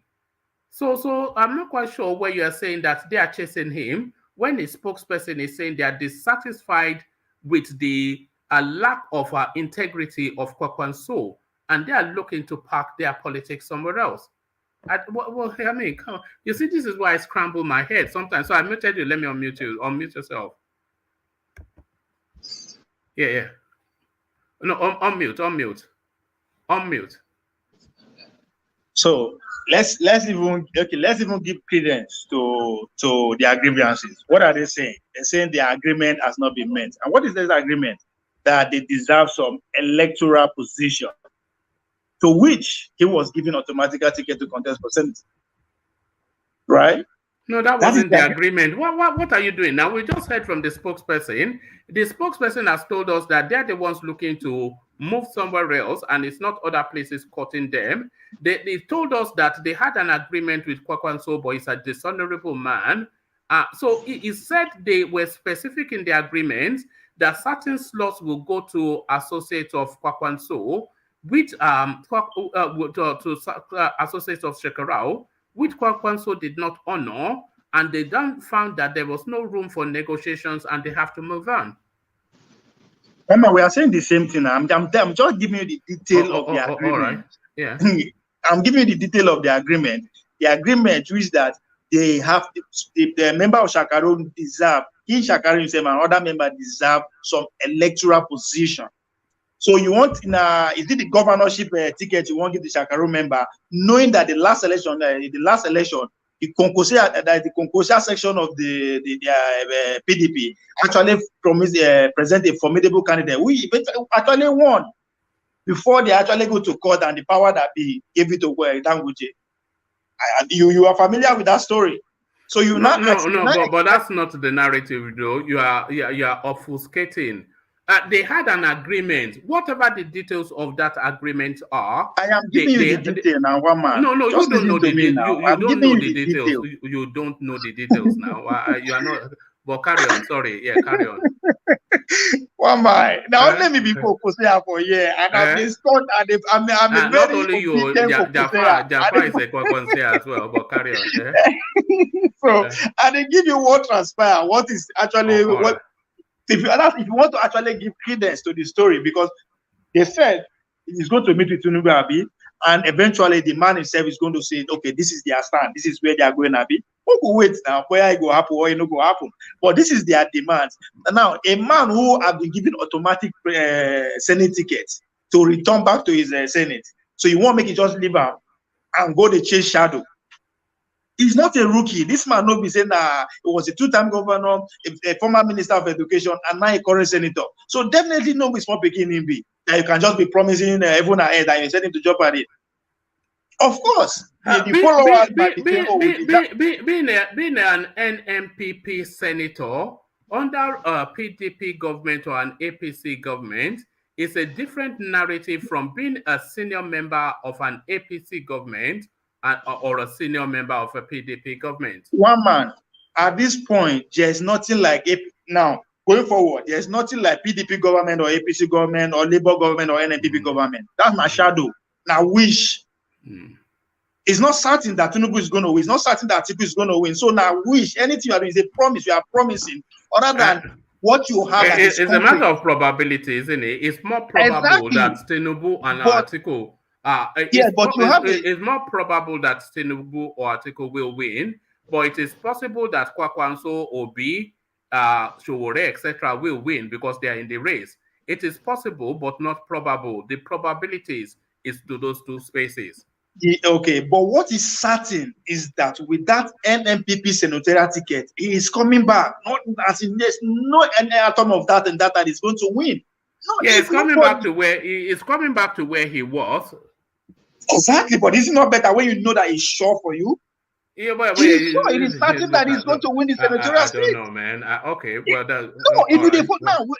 now, as they reduce Kwankwaso to just Kanu, if you want to focus on Kanu, it is certain, yes, with that ticket that he's holding, he's going to win the election as a senator. That's a certain. So you want to throw it away. Say, okay, I don't want. Make I hope. Say these people win, they will give me this. I mean, this man, I said, not be today in star politics, so he knows better than that. All right. It may well be more complex than you think because of course. Anyway, let's leave that space because I think we spent too before we much leave, time. somebody was giving the narrative of a red cap backward. When you say I put my hair like this, that means all the way. Muje, with the tigaba, would they go all the way? That's what this one means. No, that's not what it means. You are going to do exercise and you don't want your hair bouncing on your eyes. No. So I just come back from work. Are you not in the gym? Are you not in the gym? I just came back. No, I came to the gym because I did peaceful. But remember, I tell you before, nobody they only go gym, nobody they train like that. I just come back from work. Now I won't go train. Now I go Olympics. All right, brilliant. let me acknowledge Jafar's super chat, and then we must move from that space. We've been there for too long. So this is Jafar's super chat into the conversation. He says, "Great job at OVA. One man, if you think Kanawa will vote any other candidate other than Madugu, I will only wish you good luck in your wishful thinking." So I'm assuming Kanawa is Kanawa is the Kanu, like the Kanu indigenes, like people. All right. Okay. Then Magudu is the title of a Kwankwaso, so that's what it means. Kwankwaso. That if you think that the Kanawa, that's the Kanu people, we actually vote for any other person other than Kwankwaso, then it's a mistake. That's forget Kwankwaso. Kwankwaso is a spent force. But thank you for the super chat, Jafar. Very, very brief commentary on the Tony KABAKA space, and then I have to move on because we're now in deep hours. I overhear people they talk saying that Tony KABAKA get those things, blah blah blah blah. When they come to Tautish movement or the youth hierarchy, today everybody listen to Philip Shaibu is in charge of the youth in Edo State across every village and every city. That is the man. And he plays out the last election. Who Tony KABAKA supports? No be KEYAMO and my uncle, that's Oshomole. What happened? So at best, is working to retain, to make sure Oshomole win the senatorial seat, because that's what it's going for. If you listen to Shaibu latest ranting about his former godfather, you understand what is at play there. So yes, Tony KABAKA he hold inside, but when you talk about who is in charge of the Edo youth now, when it comes to that level, and that touchish of student, blah blah blah, you have to give it to Philip Shaibu. Himself was like that just because he go school and he was elected and all that. He just a refined Tony KABAKA. That's what you are seeing as a deputy governor. Himself now was a student union leader in the street before, Curtis wise, the whole and that. So that is the man that control the young people in Edo State now. As we speak, it's Philip Shaibu. Forget Tony KABAKA. But of course, this is what he does best. He has to do something one way or the other. If the federal level no show for him, he's hoping that yes, his organ will go back to the Senate and still be relevant. I think the other is Oshomole. So there's no two way about that. But as far as Edo State is concerned, it's still very dicey. Don't forget, it also has not come back home yet. That will change the permutation. All right. I'm going to ask you a question, but I'm going to ask you to park the Kwankwaso, whatever it is, to one side and just speak to the reality of it just for a moment. What is your permutation in terms of who takes Edo State, who comes second and who comes third? But let's leave out the Kwankwaso. I don't want to say nonsense, but yeah. Wait, who comes first and second in Edo State? No, who takes Edo State, who comes second and who comes third? Just very briefly on that. The presidential level? Yeah, at the presidential level. Well, one man, seriously, let's stick to reality. At this point, it's hard to say because even the PDP who is in government, they are very much divided. Then, as much as you would disregard the Oshomole antics, it's not a pushover with the APC man. So it's between these two people as we speak now. But a lot of people have given that space to Peter Obi. I beg you, all the noise with that. You don't get money because money will come to play. Money is a factor in Edo State. I don't care what anybody says. Money is a factor. I know a lot of delegates who make bank between these two people, who make real money even from my own village. So you are not expecting now when we say the main where the money supposed to go around, because now delegate collect that money at the point where the money supposed to go around for everybody. You can't say they won't follow obedient. All of one na noise. Forget Obi for Edo State, no go work. It's still between, as we speak, it's still between the PDP and APC. I'm factoring APC into it because PDP is divided in Edo State.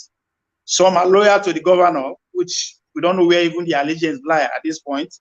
Then there's a strong other faction led by the PDP Southwest vice chairman, which is Don Obe. Some are loyal to him. So that's the Atiku version. So it's very dicey, my one man. I don't feel like using now this person will come first or this person will come second. But when it comes to Obi, the reality is that, again, I just know it first. Most of them, you know, our people now, we full abroad where we. Now we just make noise for internet for obedient. That's what we the internet. That's why if you go to Niger Watch, if you just mention Obi name, it's because of that space that I actually asked the question. Because when you go to that space, the way they just endlessly, it's quite it's a spectacle, you know. It's like a conveyor belt, and the next head that pops up, P Toby, and then next head P Toby, and then they just do it for hours and hours and hours and hours and hours, nothing else but, and then you start to wonder, and it's an Edo platform. You know, so what? I wonder that is there something going on that gives that? Yeah. Again, one man, people whoever is in charge of that platform now, real business guy, now money than the case of. So they know where the noise they. Nobody say Obi money, Obi go give them money. No. I know what you mean, because I could have followed that route, but I did not. Yeah. They constantly solicit for money. In fact, they go tell you, say, I won't close. But if anybody drop $50, I'll continue. And that's how. So now, real marketing strategy for them, and it's working. Gonna get the noise there now. As I said, now in diaspora platform, and a lot of Edolites, them full abroad. No be say country. Yeah, I agree with you. It's very much a money move by that platform. But thank you, Via. You've frozen somewhat, so we get some respite from you. So as the system thankfully shuts Ovia down, because it's impossible for me to shut him up, let's quickly rush to the arms of Rational Mind. He's trying to come back. Look at that. There is no retreat, no surrender. So let's quickly rush to the arms of Rational Mind and take his commentaries on the Shekarau space. Rational Mind, you're up next. Yeah, what's the question? So it's just that the Shekarau permutations. He is now in the throes of leaving the NNPP and is in discussions with the APC and PDP. So we're now saying that is this now the death knell on the NNPP narrative? And is this Shekarau being stripped naked in public? Well, I think the two major people there in that NNPP is Kwankwaso and Shekarau.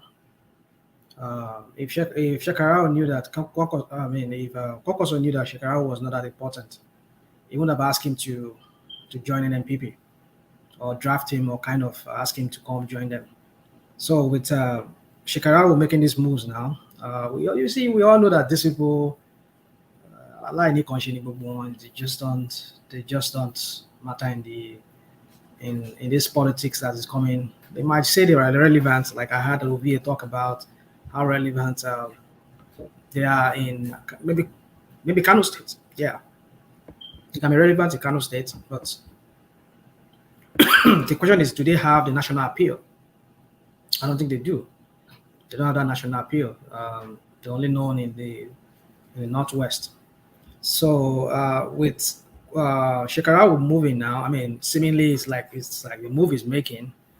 And if he does cross carpet, then I don't know what will become of the NNPP then. So I think that relevance, even the relevancy that they had in that in Kano State, will be also decimated in a way, because Shekarau too has his own followers. So, and that will still vote from the so-called full vote that people have been saying that this guy has, Kwankwaso has, to defeat any other political party there. So I think that will steal from his vote, and it was going to be kind of like a they will lock on there. I mean, the political parties will lock on, especially APC, NNPP, and maybe PDP too. They will lock on there in that state. So that's what I see. But like I look at the whole permutation. You see, I mean, when we talk about these people, these same career politicians, you kind of ask the question: is Nigeria really ready for that change? Are we really ready to move that country forward? Because if already these people are already making negotiations now, imagine the likes of Shekarau coming back. I mean, in this 24th century, we need people with bright minds. I mean, I know there are some Northerners who are doing well in diaspora. Bring these people back home, let them bring their experience. But then we want to recycle the same whole politicians that have brought us into this situation. I mean, all of them, including Tinubu. I mean, we're talking about Tinubu is a spotter of talents.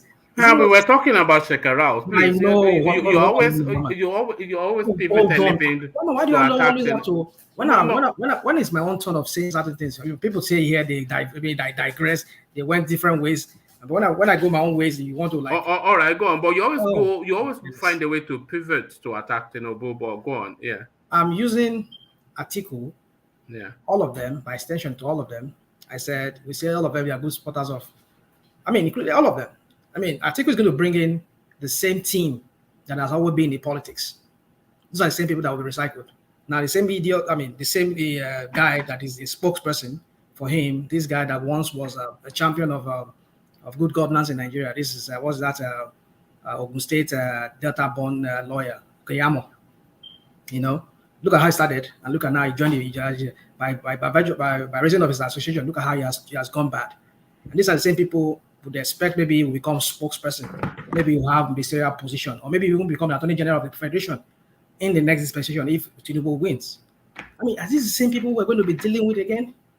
So there's a need for a total shift from these old politicians, these career politicians we have, because every one of those candidates are talking about Atiku, Tinubu, all of them. There's one thing that I note about all of them. They will bring the same set of hands that have brought that country to its knees. I mean, we talk about them. He's a good spotter of talent. Atiku is a good spotter of talent. When he was there in 1999, when he was with Buhari, I mean, who is he going to bring? Is it not the same people that we have seen that have been used in that system? So for me, I don't think we are serious to move forward. That's what I have to say.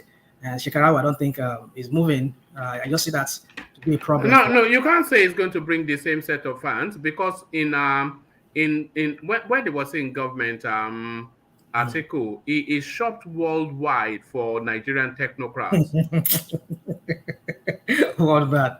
Are you telling me that all these people that are dancing and following him, all these likes of people that are like this guy that holds every power, the likes of these former people that are working with currently right now, are you all of them? Are you saying they want to have position when he becomes president? He had political acolytes in 1999 and 2003. Thank you. But they still went for technocrats. Thank you. The people that were used in 1999, you see, when we talk about these things, let us not. When I sometimes accuse you of spinning things around, you think maybe I'm accusing you, but let me just say this. Allow me, please. 1999, from 1984 or 83 to 1999, we've had military government. It's the same set of military boys that were ruling Nigeria. But 1999, it was a total departure from it. So we saw people that we thought maybe they are technocrats, the likes of Soludo, the likes of this woman in World Bank, Kiamo, and the rest of them. They came. The likes of this guy, Shegu Aganga, a lot of them, they came. But what did we see? We've not seen any real improvement in that country.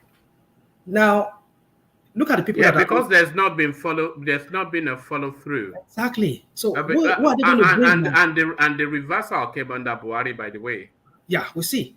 So the point is, what I'm trying to say is this: that all the people we have in the politics today, all these people that are dancing around, all these politicians, is it Buala? Is all of them, or is it the one following your boy in Lagos? All of them, they are not just doing this for free. They are doing it in the expectation that they will be rewarded with some ministerial position. Yeah, but what I'm saying to you is that the antecedents of our article, it doesn't lend to that. There were hangers on, there were people loyal, all of these people, the same types of people were also the backdrop to them coming into power in 1999 and then re-election. But they did not reflect in the cabinet because the cabinet went and looked for experts worldwide. Are you saying the people that were used, they were new people in the politics? They were not part of the old military boys?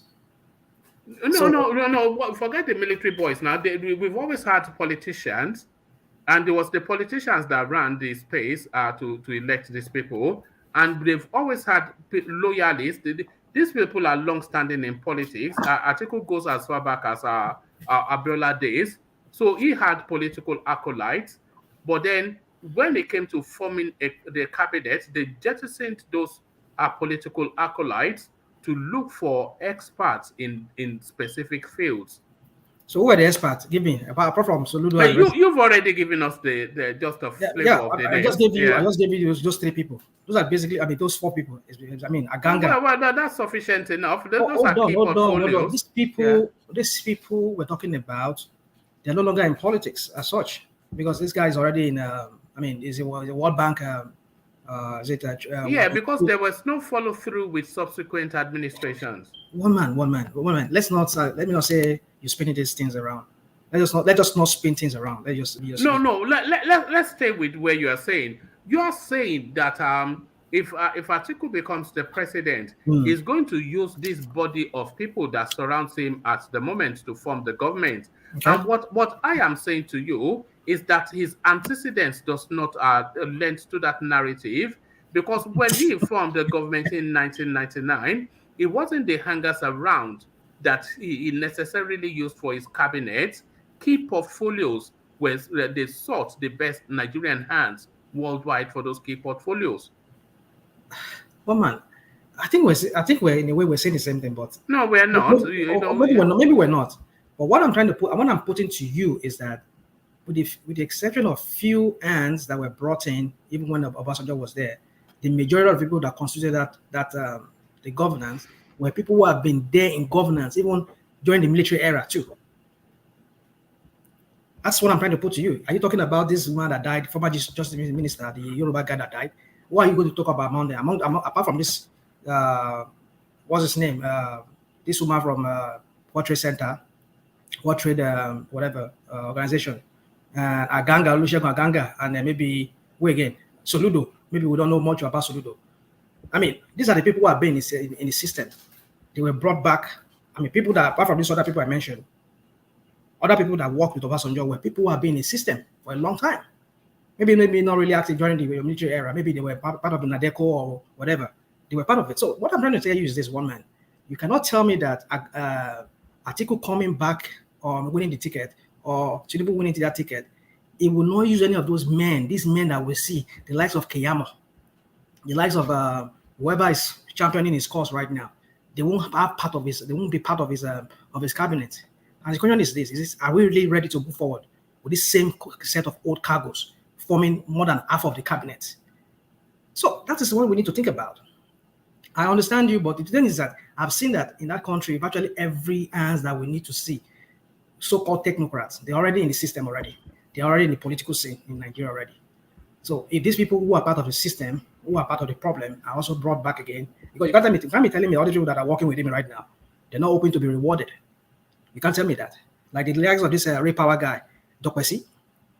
Imagine he becoming the chief of staff. Or what's he going to become? Or maybe they give him one ministerial position. And that kind of person, you want him to come and lead an agency that would, all right. Just go back to the Shekarau space so and my point is that already they're negotiating with him. So that's to tell you that that's for me, any Nigerians that are listening to me, think about that very well. The likes of Shekarau is negotiating. We just help us understand that these people are not really fighting for us. They're only fighting for their own pockets. He's already negotiating ministerial position with Atiku. And of course, definitely I know that would be the case, that he's negotiating something with him just for him to have some kind of influence or whatever, or even have a post position. So It's up to Nigerians to think about who they want to elect on that. But they should look at it whenever they're going to the polls to elect a president. All right, and to the Tony KABAKA space, Festus Kiamo is somewhat romancing Tony KABAKA to lead their campaign in Edo State. So is this masterstroke politics? People are accusing him of associating with a cultist. Well, for me, I think it's too early for me to really say much about what's that move, the political move that the governor of Obaseki is making with Tony KABAKA.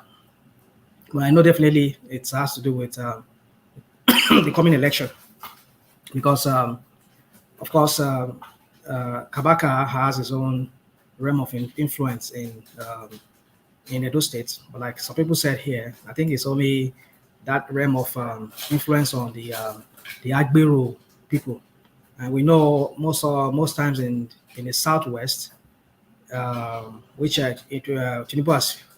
Tinubu has managed to introduce to Edo through this guy. What's his name? Adam Oshomole. This influence of Agbero having a role to play in politics. So I know it just has to do with politics. This coming election. Maybe he's fronting for his man, or maybe trying to bring a reconciliation between him and Adam Oshomole. Because I know PDP right now in Edo State is a mess. So where is, because I know this guy also he has ambition. The deputy governor, what's that his name? He has ambition. He wants to take over from his boss. So how will he be able to achieve that? How can they set the ground for that? So maybe bringing Tony KABAKA on board, which I think his only influence is just in that realm of Agbero-like kind of go snatch ballot boards, go scatter places and let them vote, so that they don't go vote, so that we will rig the election there. Those kinds of, so that's always it. But I know the Edo people, especially the Binipi part, the southern part, for the most part, that's where the population is. I know their vote is seeming to us, the way we see it online, to be treated. I mean, to be moving towards that of OB. But how that is going to pan out, we have to see it. But I know OB has a real foothold in southern part of Edo State. So Tony KABAKA, for me, I just think is just political move on the part of Obaseki. Okay, and the Okada data in Lagos State, just over the short period that they've banned Okada in 6 local government areas, those local government areas have recorded 86% drop in crime. So they're now looking to do it statewide. So a good idea, some might say, but how would it impact on the population that? You see, Lagos is, well, I think it's a welcome move, I would say, as opposed to what I used to say before, that if you ban this Okada, I mean, a lot of people, that's what they do. I mean, even some graduates who can't find employment, that's what they do to take care of themselves and their family, if they're married, or their kids, or their wives, or their family members. That's what they do, which is, for me, I don't even know how they manage to even survive on that. So banning it, for me, previously, I look at it like, oh, that's going to create a lot of hardship on a lot of people. And that might possibly increase even the crimes, because when people cannot work again, they will just come at night and bring gun and come and obtain whatever you have in your house. But then I mean, from going by what you just said now, if truly they go by that report, that it has really dropped, well, I think it's a welcome development. But then the thing is, the long run of that result is what we're looking at. How sustainable is this result going to be for the long run? Because when you have people not working, how do you expect them to find work when there's no work in that state? I mean, like, everything is like, before we have Moluwe, people have private Moluwe that they drive, but now everything is under Lamata or whatever they call it. Lagos State runs everything, all the transport business. And so you wonder then, the only thing that is left for them is Okada. And like somebody said here, if you go to Lagos, like when I went to Lagos, most of my transportation was Okada too. I drive Okada from Mushin, whatever. I bounce here and there on Okada, which is, for me, I don't think it's something I want to be doing, because it's very dangerous. So, if you look at it from the perspective of a security, I can never imagine myself on that Okada. Because I am one of those people that I will fall off, and then it's not going to be one man. You have to join Okada when there is traffic. When you want to go and catch your flight, you will join Okada whether you like it or not. You know, we saw fire share on it once. Yeah, I think I saw that video too of fire share on it. So you see, for me, it's just you see, looking at it from that angle of security, I think it's a welcome development. But the thing is, how sustainable is this result going to be in the long run? Because it's only good now in paper that we've managed to not. I mean, how many months now? Let's say in about 6 months. I think they did that was the early this year. They banned out Okada. So like 6 or 7 months now they've done that. But in the long run, how that is going to pan out, we're going to see. I know you cannot just stop people from working and they don't make any other provision for them to get work, which I don't. I'm not saying it's on the Lagos State government to provide employment for them. But the thing is, in a country as in the economic situation like as Nigeria right now, I just think they just need to bring sanity into the something. Maybe some kind of like have people fingerprinted who are doing that business, put them on a database so that you can monitor them. If anything happens, you can through security and whatever profiling everything, you can catch whoever is responsible for anything. So I think that's just one way to go about it, so that people will not be out of business, and so-called revenue that they generate through their allied boys by giving them tickets will not also drop. So what I'm trying to say is that they should look at the way of doing it, whereby they can bring sanity into that sector or that industry, and not make people go jobless, and still at the same time being able to secure the place. So for me, just to conclude in this question you asked me, for me, I think it's a welcome development, but how sustainable is this result in the long run? All right, brilliant. So brilliant to oppose. So thank you, Rational Mind. So for time, let me go on from you to let me go to Joel. So Joel, are you ready to go? And one man, please take the next person. I'll get to you. Okay. Oh, all right, brilliant. Let me go to Wall, please. Then, Wall, please, are you ready to go? One man, yeah, I think somebody was saying something just now. All right, let me go to Ajanle Koko. Ajanle Koko, are you ready to go? Yeah, one man. All right, brilliant. So let me come to you then, Ajanle Koko, and take you to the Shekarau space. The politics is quite clear to me. I see the NNPP as a special purpose vehicle where businessmen, politicians, where they park their influence in order to use it as a negotiating space for what is coming in 2023. So that is what I've always thought. And this move now by Shekarau, it somewhat validates what I've always suspected to be the case. About what are you then reading then of our Shekarau prostituting himself to the two major parties? Thank you, Moman. Let me say good morning, afternoon, evening to our viewers around the world. Please use this time to click on the like button, share, and subscribe. You see, Shekarau, if that report is actually true, I will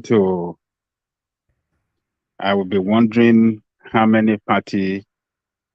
how long rather will it be jumping from one party to the other. He's one of the political powers in Kano. Him, Ganduje, and Kwankwaso. And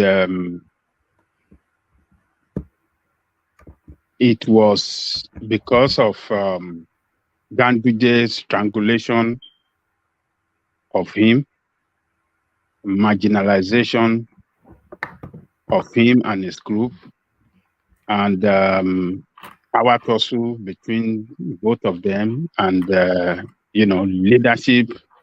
political leadership tussle between both of them in APC that made him to leave APC to join Kwankwaso in his NNPP. And currently, it's a senator representing NNPP in the National Assembly. So if he's leaving NNPP now to another party that we don't know yet, what gain is he bringing to the new party? And what minus is he, taking out from NNPP, or rather in the political space known as Kano? So I think he's moving out to APC. We strengthen APC the more, and it's going to be a minus to NNPP. And if we move to PDP, it's going to be the same. It's going to strengthen PDP and weaken NNPP. So it tells us that NNPP Kwankwaso will be weakened, not in totality, but to some extent. And wherever it goes, it's going to strengthen them. So, but I don't see him, by my own,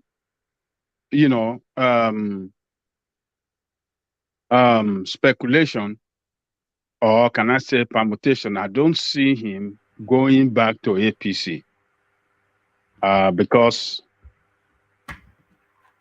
before he left APC, Tinubu tried as much as possible to persuade him not to leave. But Ganduje strangulation of his political interests in APC, he couldn't stay in APC.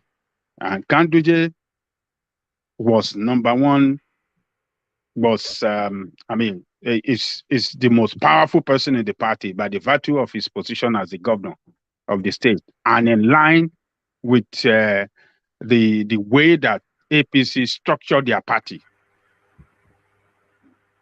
In APC, the governor is the emperor. He gets whatever he wants. That is the way he wants. That is the way he works in APC. So if he's going to work for Tinubu now or going to APC, who is going to be the leader between him and Ganduje? Definitely Ganduje will still remain as the leader. He will never come in to be the leader over Ganduje. That will never happen. And same in NNPP, he cannot be the leader over Kwankwaso. So PDP look at the most suitable party that they can move to, that will give him that position of leadership. Number one person, the most powerful person in the party. So PDP will be the best option for him. If not for Ganduje, him and Kwankwaso doesn't see eye to eye. They don't stay in the same party. They don't work together. But because Kwankwaso was enemy to Ganduje was enemy to Kwankwaso, and Ganduje was enemy to himself. So both of them saw Ganduje as a common enemy, and that's why they were able to work together and be in the same party. Say if we come together in the same party, NNPP, we should be able to crush this Kwankwaso. But now that they want to move to APC or PDP, I mean, I don't see him going to APC. It look the best to me that PDP will be his best option, and that will be good for the politics of Kano. And we're going to see 3 of them in 3 different parties, and and you know, when 3 of them are in 3 different parties, taking that into election, it will make it clearer to us who is the real leader. The outcome of the result will let us know who is the real leader between 3 of them.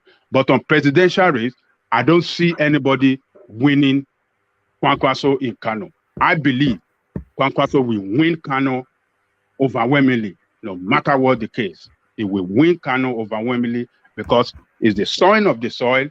Is the strongest politician among them in Kano, and these politics we are playing now, particularly in the presidential contest that we are looking up to in 2023, is going to be very tribal, and I see him taking Kano, winning Kano overwhelmingly. So I don't see. Do you see him going all the way to the ballot, or do you see him?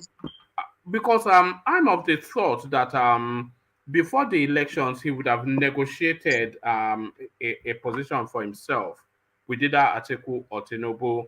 But do you see him taking it all the way to the ballot, Ajande Koko? Oh, Kwankwaso. I don't see Kwankwaso backing down. Kwankwaso is going to fight to the ballot, and he's going to fight hard in the north. He's going to fight strongly against the 2 parties in the north. Kwankwaso is not making noise. It's not carrying media around to make noise and say, but I can tell you, one man, in the northwest, Kwankwaso will perform magic there. Take it from me. He will perform magic in the northwest, because let's take a look of it. We all agree that it's going to be tribal politics. Yoruba will vote overwhelmingly for Tinubu, and Igbo, the southeast will vote overwhelmingly for Obi. And I believe that in the northeast, where Atiku comes from, yes, he will win overwhelmingly in the northeast as well. And the same way I see the northwest. It's from the northwest. And I can tell you, other than Carlo, I see Kebbi, I see him winning in Kebbi as well. And I see him winning another, at least Kwankwaso will win good in 3 states, if not all the 6 states in the northwest. He will win. I give 3 states to him. Kwankwaso is that party, because I mean, what is helping Kwankwaso party is the disaffected member, people that left PDP and APC, that angrily left PDP and APC. They are trooping into NNPP in the north. Because that is the party that they believe, yes, they can go into, form their own structure, and then go into some contest and then PDP and APC. Do you see Kwankwaso winning Kaduna State? I know he's going to perform very well there. I cannot say whether he's going to win there or not, but I know Kano. I know because I've got this the northwest states on my screen. So so let's say he will put up a performance in Kano State, but how well he performs? Well, if you're saying it's the son of the soil, so maybe he will perform in Kano State. But in Katsina State, which is Buhari's home state, and of course he being the leader of his party, how much of a performance would he put up in Katsina State? At least he will win 25%. I believe Buhari will deliver his state, but Kaduna, Kwankwaso will perform very well in Kaduna. And Kebbi State? And Kebbi State, because the former governor of Kebbi State is in NNPP. He left APC to NNPP. And Sokoto State? Sokoto is PDP state. He will perform, at least he will get 25%, if not 40%. Because this guy, look, this guy is the son of the soil. We should put that into consideration. Don't say that if he's not a national politician, it's going to be a different thing. But this guy is a national figure in the politics of Nigeria. And is well recognized. And look, other than religion, in the politics of the North, you can't say that in the politics of Nigeria. What do you say? I said you can say he's prominent in the politics of the North, not the whole Nigeria. Well, you could be right. Let's say, but in the national politics of Nigeria, because when you are a national figure in the North, politically, you are a national figure politician in Nigeria. Buhari was a national figure in the North. That is why he was winning overwhelmingly in the North. But he was also a national figure in Nigeria, Buhari. Yeah. That's what I'm trying to let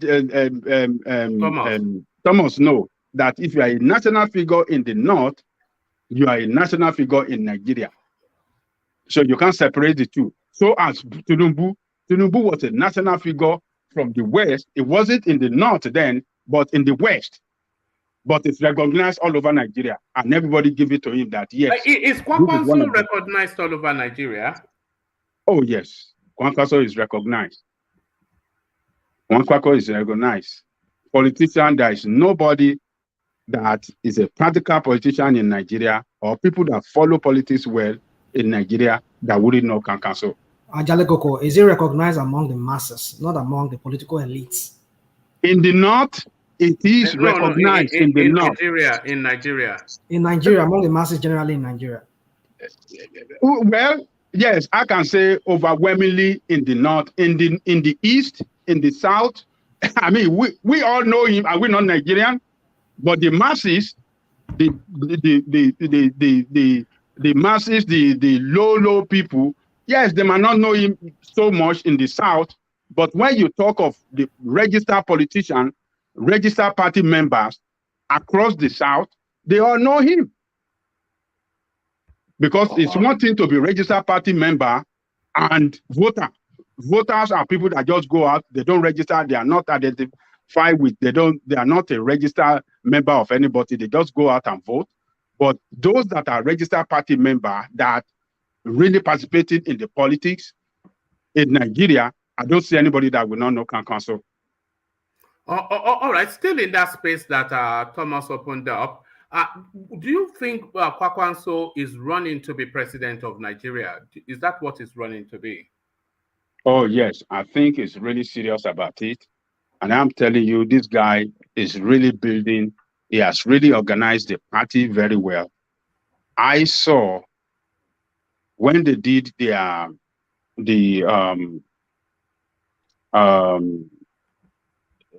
introduction of their vice president to Nigerians, and the way the leadership structure, as I saw it that day, it tells me that yes, it's a party that is well structured, well organized.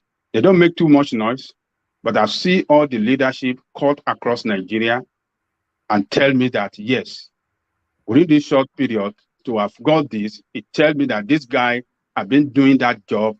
He has been doing his work for a long time before declaring for NNPP. He didn't just wake up overnight. Not like Labour Party have not proven to me as a well-organized party. Labour have not proven that to me. But NNPC, I saw that when they introduced their their vice presidential candidate to the country. So, and look, when you see Galadima running up and down, up and down, up and down, taking all this, saying all this,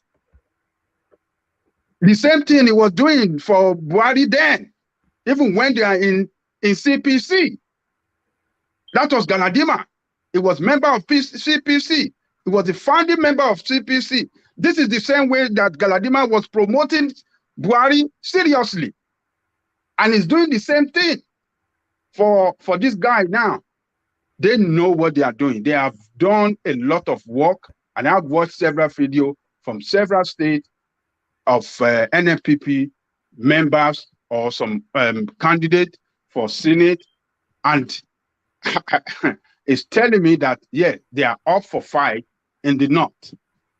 They are up for fight in the north. You can't push NNPP, you can't push them by the side or look at them as if it's not party to reckon with. I reckon with them, but I cannot say that they will have the majority vote or beat APC or PDP hands down in the north. But I'm telling you, I mean, they will give them a fight, a tough fight, and give them the run for their money in the north. That NNPC.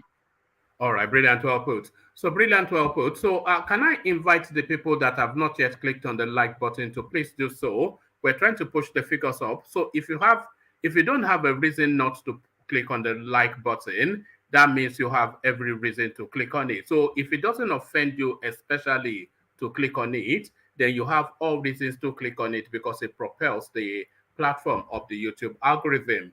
And as you are clicking on the like button, if you are not already subscribed, correct that as well, as we take Ajanle Koko to Edo State and have his commentaries on the Tony KABAKA narrative. So Festus Kiamo, he has been promoting Tony KABAKA via his social media platform as he celebrates Tony KABAKA promoting Tinubu, which is to tell you that he's courting Tony KABAKA to his campaign organization. A lot of people backlashing that is encouraging cultism,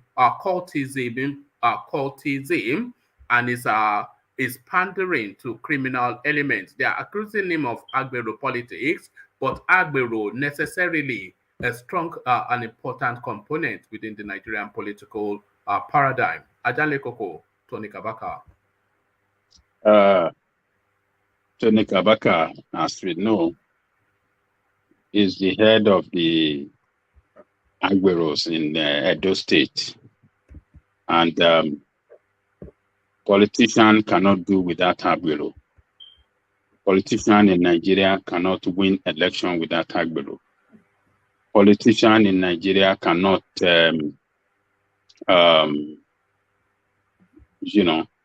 deny their opponent the chance of winning an election without Agbero. So Agberoism in Nigerian politics is a very important structure within the party politics in Nigeria. Any political party that doesn't have Agbero, I believe is missing something.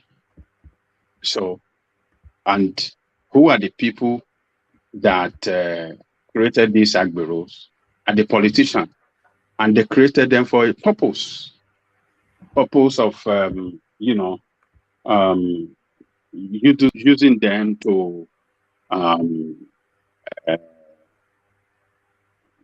using them to rig election, to intimidate opponent, to scare people away where their opponent, the stronghold of their opponent, they can scare people away from coming out to vote.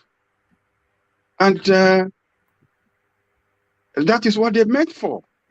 And they're always there to do the job. as long as they are paid for the job, they will do the job.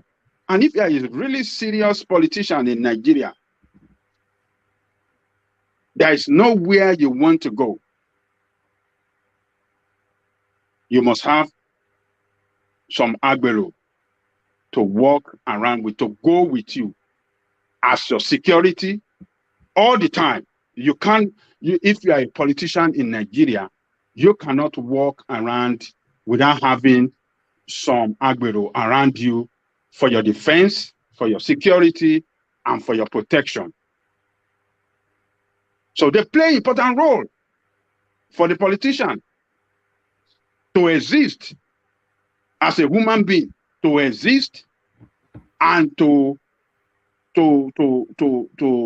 win election during the electioneering period. They are the one that politician uses to intimidate their opponent, to carry out some rigging of election and some other thing, intimidation of people from coming out to vote. So seeing this guy trying to placate this guy to come their way now, is just trying to do what he has to do. It's time for politics, and they will lure agbero from everywhere, to their camp. The more agbero they have, the strongest one among them they have, to some extent can guarantee them election victory. So what do you call that? KEYAMO, trying to placate this guy, it's just doing what it got to do. It is a normal thing in Nigerian politics. You can't do without agbero. So, all right. Yeah, there's councillor, all down to the councillor. Councillor cannot go anywhere without having some agbero around him for his protection, because they are after each other. Hopefully, we'll start to phase it out with this, because a lot of people are pinning a lot of hope on this new electoral bill. And this new electoral bill, it might well be the cleansing of that, because the agberos, what you use them for is for the physicality of politics, isn't it? Which is the intimidation, the ballot snatching, and all of those. So with this new electronic digitalized system that we have, it might well be the phasing out of the agbero component of Nigerian politics. No, sorry, one man. One of the advantages they have is that they use them to disfranchise voters. I think that's the biggest advantage they are using them for, to disenfranchise voters. People are scared once they enter, they begin shoot gun, all those kind of things. People know come out and vote. Well, all right, that's a policy matter though. But yeah, back to you, Ajan Lekoko. There's no way you can stop agbero from functioning, except we have to pass a law that agbero cannot exist anywhere. You have to ban that NURT. You have to make the garages around the country, the bus station, free of agbero. There must not be agbero again. That is the only way you can, and you pass law that any party that uses agbero to intimidate people or cause problem, that party will at any polling station or anywhere, there will be the result will be cancelled. Again, they will score them zero. In that, there must be a strong law that can punish political party and can deny even the candidate, can ban that candidate for some years from contesting for political position. So the candidate for the party and the political party is themselves must suffer some consequences. But when you don't have a strong law that can punish them for their wrongdoing, for this bad behavior, then forget about the law about electoral transmission of results. That it doesn't mean anything. And Agbero, they are used for another important thing, to mobilize voters. They use them to drive voters vote, because I can tell you one man, one Agbero have 10 people behind him that he can take out to go and vote on election day.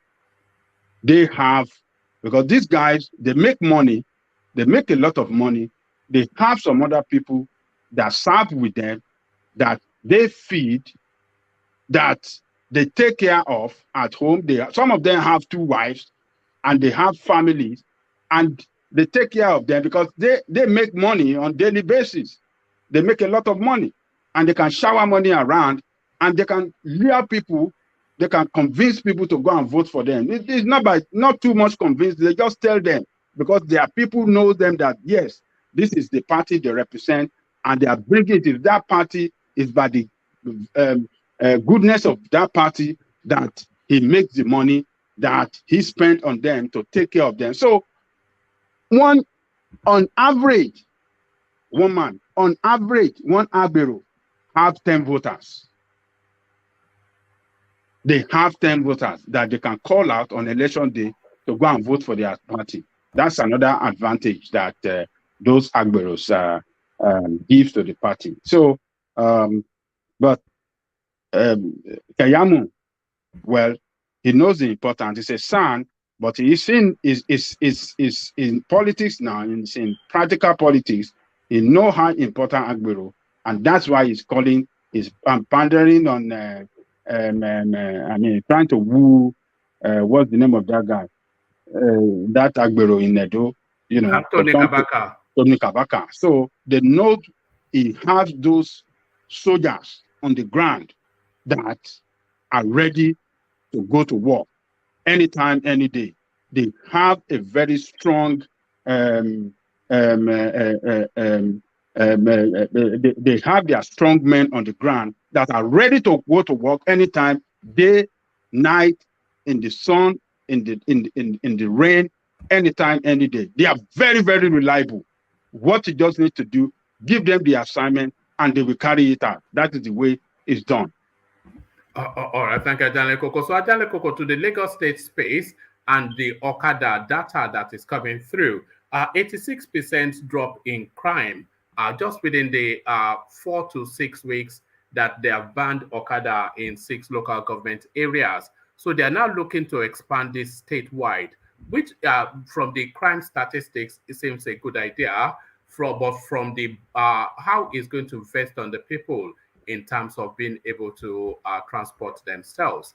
So how are you reading that situation, Ajale Koko? One man. That's a very, very good development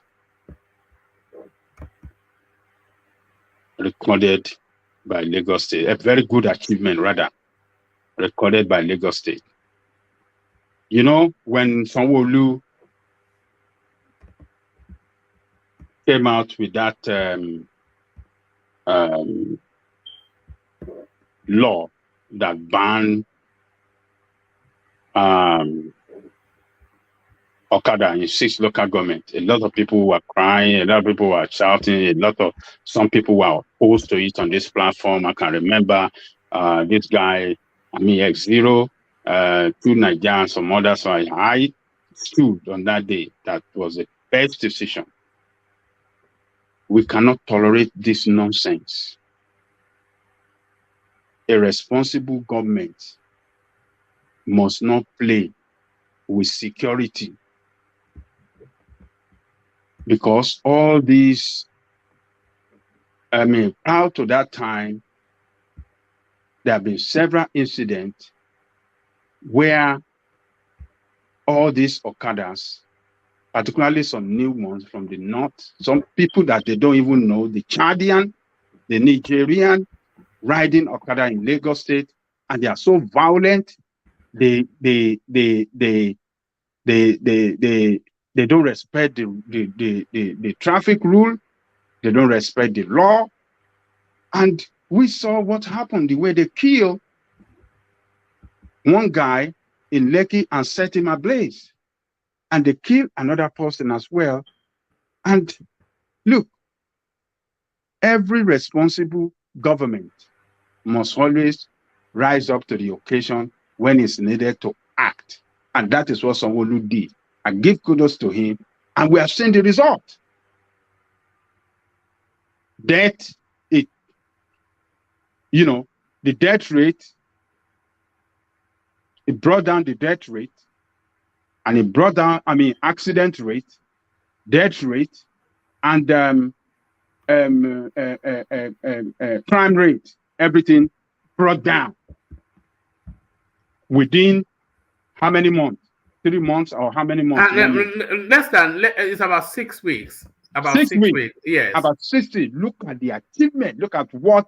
Look at how many lives. They are quite staggering. 86% drop in crime. So that is to tell you that a lot. And the hospitals as well, of course, about 63 point something percent drop in people being brought to A&E.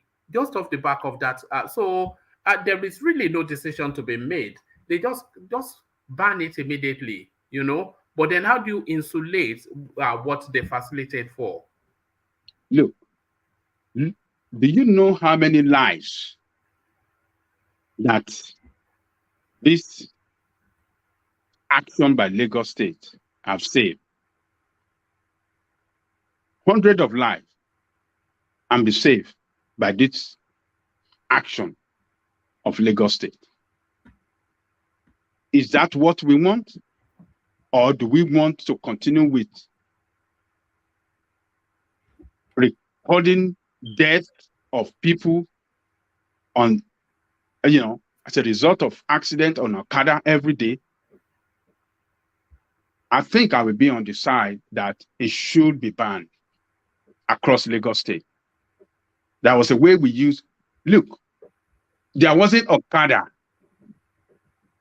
when we are growing up. There wasn't Okada in the 80s. It's a relatively new phenomenon, this Okada. Yeah, it just came in maybe in the 90s and 90s and 2000, and it just became wide, it turned to something uncontrollable. They are everywhere, harassing people, killing people, knocking. I have seen before, there was a time in Lagos, 2 brothers on the same Okada had that accident, and 2 of them died instantly. They knocked their head down and they died instantly.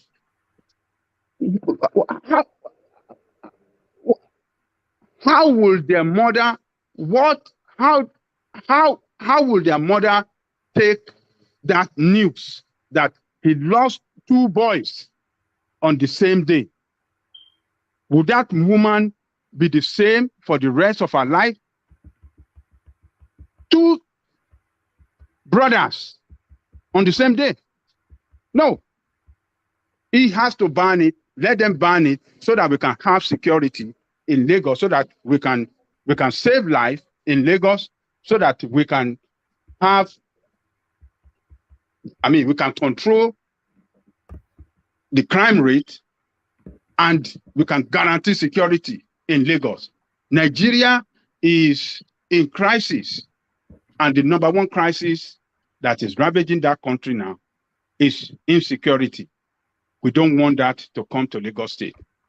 Most of these Okada people, particularly those that are coming from the north, majority of them, they are criminals. Majority are criminals. It must be stopped. Even there are so many states in the north have stopped Okada, like in Zamfara, like in Katsina. They stop Okada riding in some of the major cities now. They don't want it because, when these guys, carry that attack, they are always in convoy of Okada. Anytime they are going to carry that their terrorist attack or banditry activity. So Lagos State must be responsible. Lagos State must see herself as a nation, a country within a country. because the GDP of Lagos today is number 3 in the whole of Africa. Lagos population is 20 million, the same population of New York State. I'm not talking of New York City. I'm talking of New York State. We're of the same ranking in population with New York State. Lagos is an international city. It's recognized all over the world. We should be able to run Lagos State as the way New York City is run. Why must we have Okada everywhere? No, it must be banned. Let it ban. And okay, the six what do you call it? The 6 local governments that were affected by this ban. What happened to them? Where did they go? Those that were riding Okada, they went to do something else. The same thing going to do. The same thing going to happen. Okada riding is not only the option. There's a counter argument that the people that ride this Okada, they are low-skilled people without any really employable skills outside of that space. So if you ban it in totality, then these people will just take to crime. What were they doing before they started riding Okada? They just came from Borno now with their okay, bikes. They should go back there. They should go back there. They should go back there. If Lagos is not good for them with Okada, they should go back. And I want to recommend that it should be banned across all the Southwest. You will see that insecurity problem will drastically go down. This crime rate will drastically go down. It should be banned. I think that's almost inevitable. If they are seeing the data that is coming out of Lagos State, it's not even a decision to make. If you see the data coming out of Lagos State and they are telling you that the crime fell by 86%. 86%. So, what else do you want? That's a remarkable achievement. What else do you want? How do you measure performance of government? I mean, we have seen the difference between before they ban it and then now they ban it. We have seen 85%. What else do we want? It should be banned. Let people walk 1 mile, half a mile between the bus stop and their house. They will be okay. Nothing going to happen. They should go and look for work. The Okada should be banned. Let them go and learn another skill. Let them go and learn electrical. Let them go and learn plumbing. Let them go and learn bricklaying. Let them go and learn some other trade. Or better still, let them go back better skill. Let them better skill that nobody will take from them, will remain with them forever. Why should it be Okada? What is it? Is that a job? That's not a job now. That's a lazy man job. So if anything happens to your Okada, you can't get anything to eat. But if you're an electrician, everybody will be looking for you everywhere. If you're a plumber, there's no way you will not get a job. If you are a barber, there's no way you will not get a job. People will cut their hair, or you are a stylist or anything. They should go and do something else. Which one is stylist? What do you know about stylist? Are you women? I mean, men are doing that. Men, they are men stylists too. Stylist? Yes. They are called barbers now. What they are men stylists. They are men stylists. They are styled women hair. Men. Really? In America, you see them. Yes. They styled women hair. They can style better than even women. Are those men with a question mark? Because the word man now is a low term, isn't it? One man. It's a low term, eh? Even in Nigeria, you see men that will dengue like that with one it's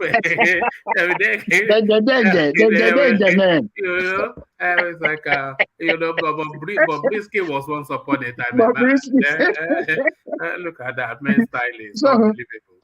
So there are other trades they can go and learn that will be very useful. They will even contribute to the economic growth of the country. I mean, it will contribute to the GDP of the state. The Lagos State should ban it. We don't want Okada anywhere. Let there be. I mean, this what do you call this thing? The monorail, or what do you call it? the mono. Yeah, you got it. Yes. Yeah, the monorail is coming on board next year. I think first quarter of next year. So by the time that one, started get into operation, everything. I mean, the traffic problem, everything will go down. But Lagos State have the best option to take. The best option for Lagos State now is to see that Okada operation that contributed to a lot of death of people, a lot of people that are disabled or injured, that they will live by that injury for life, and insecurity or crime rate. They have seen it now that yes, this Okada operation contributed immensely to the problem of Lagos State. So they have to solve problem. Government is there to solve problem, and they must solve that problem by banning Okada. Do you know how much that Lagos State will be saving in terms of policing and hospitals? Yes. And hospital? They will save a lot of money and a lot of life. So the record is there. So data doesn't lie. This is why we have Department of Statistics. So they came out with the data and they tell us that yes, Lagos State have done right. So they should embark on doing right and save life and keep the society safe. That is what we want. They should ban it. It doesn't want nothing. All right, brilliant. Well put. So brilliant, well put. So brilliant, well put. Thank you, Ajane Koko. So, gentlemen, I want to seek to start to round off here. To land on Ajane Koko, of course. I'll kick off the rounding off with. Let me kick it off with War Peace. War Peace. I'm leaving the house now. All right. So I'll kick it off with War Peace. So he's nominated himself. War Peace. Your thoughts. Okay. My country people, you don't reach the final hour. Mokuna, click like, share button, and thumbs up. Well, I know if you really talk because they don't talk all the good talking point. I don't tell one many times, make it keep the best for last, but we repeat come the first. So I'm not getting anything to talk again. But a very sweet moment. Thank you, Jali Coco, OVA, Edmatic, and the rest people. I'm gonna put my conscience, vote on candidate. I'm out. See you again for the money section. Peace. All right. Thank you, War Peace. So thank you, War Peace. Always a delight. So that was War Peace. From War Peace, let's go to X0, who I suspect we have lost already. So X0, are you still there? No, it's the short answer to that. So from X0, let's go to Engineer, who usually would have fallen asleep by now, but is still with us. Engineer, your thoughts? Yes, one man. Thank you. And well said. Engineer with the rosy cheeks, eh? Engineer, where have you been? Give us small chop now. Just poquito. Just give us poquito, not too much. No, well, I will send it over. I was expecting Engineer to have lost weight because of all the Commonwealth Games that he's been, but he's not actually lost weight at all. He's feeling out even more. Engineer, what's going on? Oh man, you work hard, you earn, now. You work hard. It's all this chop life. I've been seeing a lot of chop life clips on the. Well, man, you can't cheat nature. We have only one life to live, so. Engineer, I hope you're not building up your belly muscle like one man. Belly muscle. No. What do you mean belly muscles? You don't give me a complex. So this is what you see, some people call it. Some people have 6 packs. One man has Tombo. Don't worry. Back in the day, we used to call it evidence of good living. That's what evidence of good living. Correct. I've been Nigeria. They don't send that money to you through the outlets. Yes, that's probably it's a long story. It's a long story. But you try, Engineer. You try. God bless you. I listened to Everything you said on that day, the way you supported them and all the gifts. I watched it later. I said, wow, you did good for them, and they responded by giving you gifts. Yeah, yeah, they've God done bless you. well. Yeah, Are thank you you. on leave now? You should be on leave now, surely. I'm on leave. Can you believe I'm on leave that they still call me on video for me to show them what to do earlier on? I'm just, oh my goodness me. I think my next holiday I will just travel out so I will have rest of mind. It's not easy. Yes. It's not easy. Well, my closing remark, one man, thank you very much. And Jale Koko, good to see you. Thanks for checking on me anyway. And we all said it, one man, something we need to understand. And here is once upon a time we have all these leaders on board. So there is no any language, any Nigerian leader, whether it's Tinubu or Buhari or Peter Obi, will come out and tell us. If I were youth now, it's time for us to start organizing ourselves and let's develop that kind of relationship that will bring us in the next 4 years. Let's agree that we'll have a youth that will put forward, because with all this championing ourselves or voting for A or B or C, it's just we have to put a stop to it. Let's just start organizing things and see how things will work for good in the next 4 years or in the next 8 years. It's something we have to start bringing that upbringing in between ourselves. Earlier on the platform, we have 3 guys from Benin, and you see they don't agree on one thing. They all say their own different mindset. You see, those are the things that Nigerian youths need to understand. Leaders can never stop. We can stop leaders from putting problems in between ourselves. These people, they're in power for long. I don't see reason why they're still coming back, or they want to become a president, and they think that they will keep fooling us. So I just pray that God will give us that unity, God will give us that mindset, God will give us that understanding. In the next 4 years, let's see what youth can bring out to say, yes, we want a fresh youth that hasn't been into politics, but our mission is to join the politics and make things right. So that's my closing remark, and I pray that God will surely answer our prayer, if only we understand ourselves. And thank you, one man. Thank you, everyone. God bless us and have a good morning. All right, thank you, engineer. So thank you, engineer. So that's engineer recovering from all of his efforts at the Commonwealth Games. So thank you, engineer. So from engineer, let's go on to Joel of Nashville. Joel, are you still there? All right, I think we've lost. I am here. All right, brilliant. All right, so to you, Joel, we're at the closing remarks phase. I know. Today wasn't a good day. I was busy, so I think I will pass on today. But one thing is pertinent. The political space is taking shape. We made this statement about Shekarau and Kwankwaso in the past. We knew that they weren't really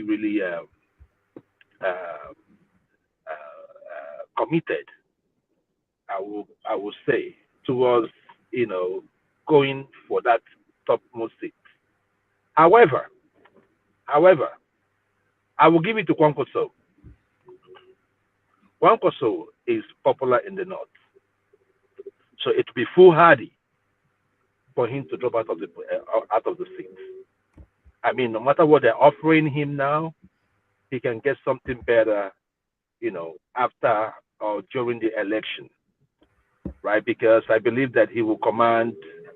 I see him commanding some population in the north. Having said that,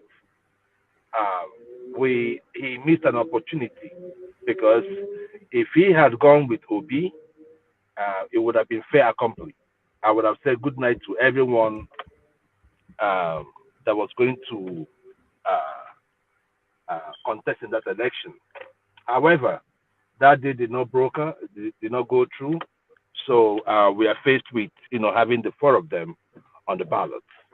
I do not think that Kwankwaso is going to drop out of the race. I think he's going to go for it. And if he doesn't, then that means he has put a nail to his political career. Nobody will ever take him seriously anymore.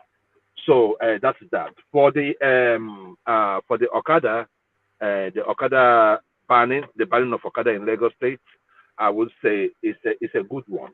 Looking at the results so far achieved, it was that necessary devil that we all knew that we did not need it, but it was having a purpose.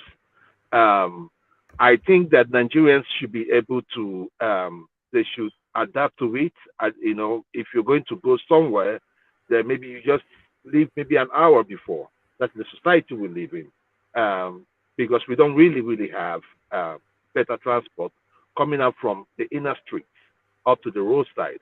Unlike some places in the UK where you come out and you get to your train.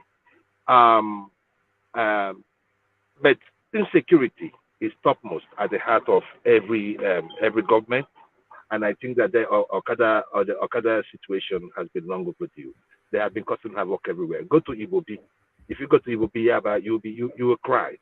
People having accidents, series of life-threatening accidents, from riding Okada. So I think it's a good one.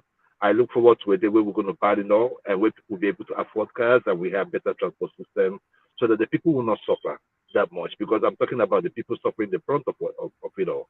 So that's it for that part. Today I had wanted to make a categorical statement on the 250 million case against Peter Obi, but it is not going to be today because I had printed it out and I wanted to go through it paragraph by paragraph, not like reading it all, but going to highlight the main points so that you can see the reason why I keep telling every one of us that Peter B is the real deal. As time goes on, I do not expect it to be to win all the states, but he's going to make a statement, and a statement geared towards winning that election. I have it at the back of my mind. I listen to Enigmatic. I listen to you, one man. If you still think at this particular point in time that Peter Obi is pedestrian, then it means that it's either you are economical with the truth, or you just try to be mischievous. Either one, or you just try to be both. Peter Obi is really making inroads, and in 2023 we are going to see what we've not seen in a very long time. I like the Edo space, and I know we are going to take the Edo space. For the South region, I think we're going to make a good inroad into the South. So one man, I wouldn't want to, it's a closing remark, but I just want to brush through this. I'm just brushing, through everything we had today, knowing full well that I was quite busy. And let's do it tomorrow. God bless you all, and God bless Nigeria. All right, thank you. So that's the gentleman known as Joel of Nashville. So when Joel first turned up, I used to be befuddled by the Joel. I was wondering that what sort of but it's only when people started spelling his name in the comment section that I just saw different words. I wondered if we were, I won't tell you what I wondered, but I did wonder. But Joel, so No, don't go there. Don't go there. It wasn't anything close. But just to tell you, I used to think Peter Obi was pedestrian, but now I accept that he is a phenomenon. So I evolve my thoughts as matters evolve. So no one can really describe him as pedestrian anymore. Maybe some of his narratives can be, but the phenomenon that he is not anything that you can ignore. We've even tried on this platform to ignore it without any success. Any person ignoring Peter Obi and Kwankwaso in this election is doing it at his own peril. Seriously. Like, let me tell you now, one man, there is no guaranteed winner for the 2023 election. I see that election going into a runoff because, look, everybody that is coming out with their A game. and they have particular areas where they have their stronghold. So it is still going to be a deal at the end of the day, which goes back to what we discussed the other day when we were saying who and who are most likely to merge, in talks. So I keep maintaining it's going to be PDP and LP and Labour Party and APC and ANPP. That is the way I see it. All right, But brilliant. now, Peter Obi and Kwankwaso ignore them at their own peril. All right, well put. So thank you, Joel, and thank you for spending the time still. So that's Joel of Nashville. So from Joel of Nashville, let's go on to the elegant Meadowman. Meadowman, he's decided to spend time with us today. Meadowman, closing remarks. Thank you, one man, more man. It has been an interesting session. I really enjoyed it. Sometimes I just, come in late and I just listen to you guys yamming and yamming and yamming. Sometimes I even try to come in, but I just try and I don't succeed. I just give it up. I just enjoy the show. Today has been an interesting one.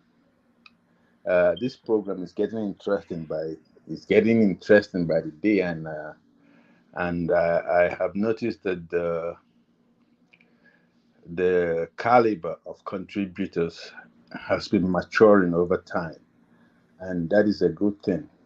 That is a very good thing, and kudos to you for that, woman, and to the platform. I mean, the platform belongs to all of us, so, but it is your initiative. Your initiative. You had the initiative, and it is your brainchild. So we give you kudos for that. Well, to the situation of our Nigerian politics, it is ever interesting. It's getting interesting, more interesting by the day. And this, I will say, is the best. It's looking like it's going to be the best election we've ever had. Not because it's going to be devoid of fraud or violence or anything like that, but it is because of something that Joel mentioned. Each of the major candidates have a stronghold, so everybody is forced to go out and try to convince other regions. Everybody they all have their strongholds and they are going out. So it's like that has made the whole thing interesting. And about Kwankwaso, and that is good for our democracy, by the way. It is good for our democracy because this election is showing that the electoral process should not be left wholly only to those who are from the big parties, or they should not have that sense of entitlement that once you are in this party, you are guaranteed to win. That is one of the things this election is teaching us. And okay, to the Kwankwaso space, one man, Kwankwaso is you can't throw him away. Like I said, I have ordered some polls from different parts, different time, and the Kwankwaso. What I have noticed is that the Kwankwaso electorate is very stubborn, and they look like they are consistent, and they are not going to change they are going to stick with him, even though they recognize that his chances are slim. But I think what Kwankwaso is looking to achieve is rather than winning the election, is to provoke a rerun. Maybe that is it, because we all know, and I think he knows, he recognizes that he's not going to win the election. But depending on what he achieves in this election, he could provoke a rerun, and that will make the whole thing more interesting. I'll buy my popcorn and just chill and watch. So one thing again is that I know everybody have their candidate and they want their candidate to win. But let's try as much as we can not to make this personal. We know that Nigeria is a tribal place, but at the end of the day, we still need a country after this election. We know that we are tribal people, but when the time comes, we vote and we support beyond our tribal bonds. That is important. That has happened in the past and it continues to happen. So we always talk about the bad things about our country, but there are the good things we take for granted, and they are there, and it still exists. I have told a story here about a cousin of mine that was a very, very outspoken IPOB member, and one time I caught him fighting with another African defending Nigeria. So I was asking him, man, I thought, what are you doing? He didn't have anything to say. So that is something that is in our subconscious, and I don't believe anybody really hates that country. I mean, that is why we are here every day, trying to, exchange ideas, mature ideas, and ways to make our country better. And who knows, one of us from this platform could one day become a leader in Nigeria. Who knows? You never know. So my people, let's take it easy. Nothing said about good or bad about your candidate is personal. They're just opinions. You can disagree and insert your own opinion or correction if you will, but it shouldn't be taken personal. Thank you, one man. Thank you for the hour. Thank you, everybody. Ajan Lekoko, my brother. We see tomorrow now. The muzzle man. The man with the big muzzle. I would like to see what Meadow looks like. I've been trying to give me what do they call it? Body shaming. Is this body shaming? What are you doing like that? Belly muscle, belly muscle. Look at that. You see, this is muscles now. Where's Anthony Joshua? Send Anthony Joshua here. And okay, one man don't show you. Oh, let's show us your own now. Which one you did? Don't worry. One of these days I'll surprise you guys. All right, brilliant. So that's Meadowman. You all see why we delight in his company, the elegant Meadowman. So from the elegant Meadowman to the silverback of the platform, the daddy of them all, there's no other Ajan Lekoko, of course. The final word. Thank you, woman. And let me thank everybody that came on the platform today. You have all done well. You have contributed your thoughts immensely, purposefully, and I hope that you will come back again to have another round tomorrow. But that country, Nigeria, is failing fast, economically, financially, in all respect of life, is failing. It's becoming a country that is unattractive to foreign investors.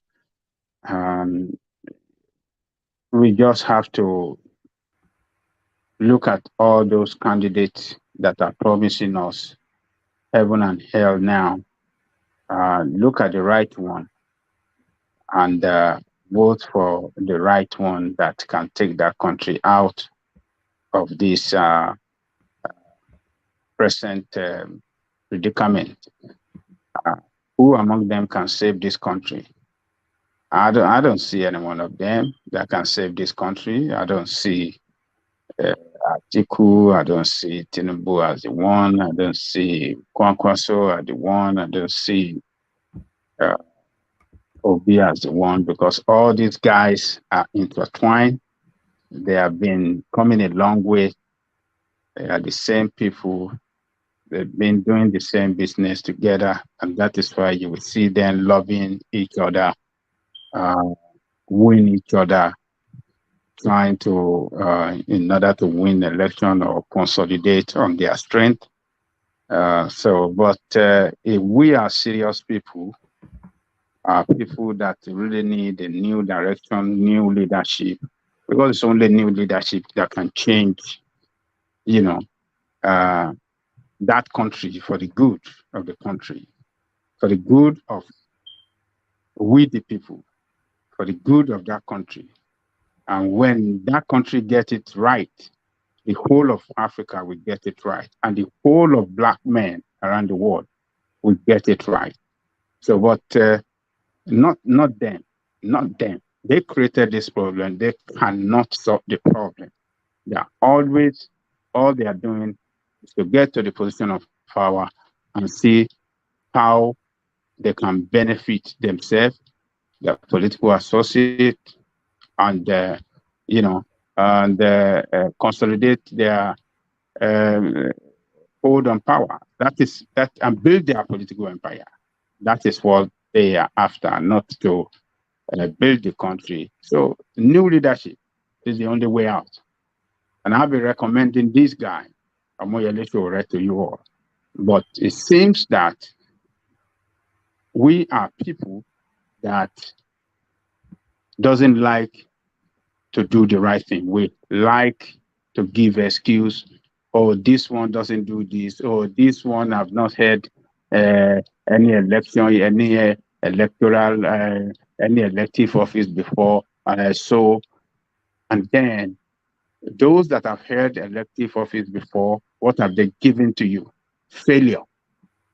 So I'm urging us, let's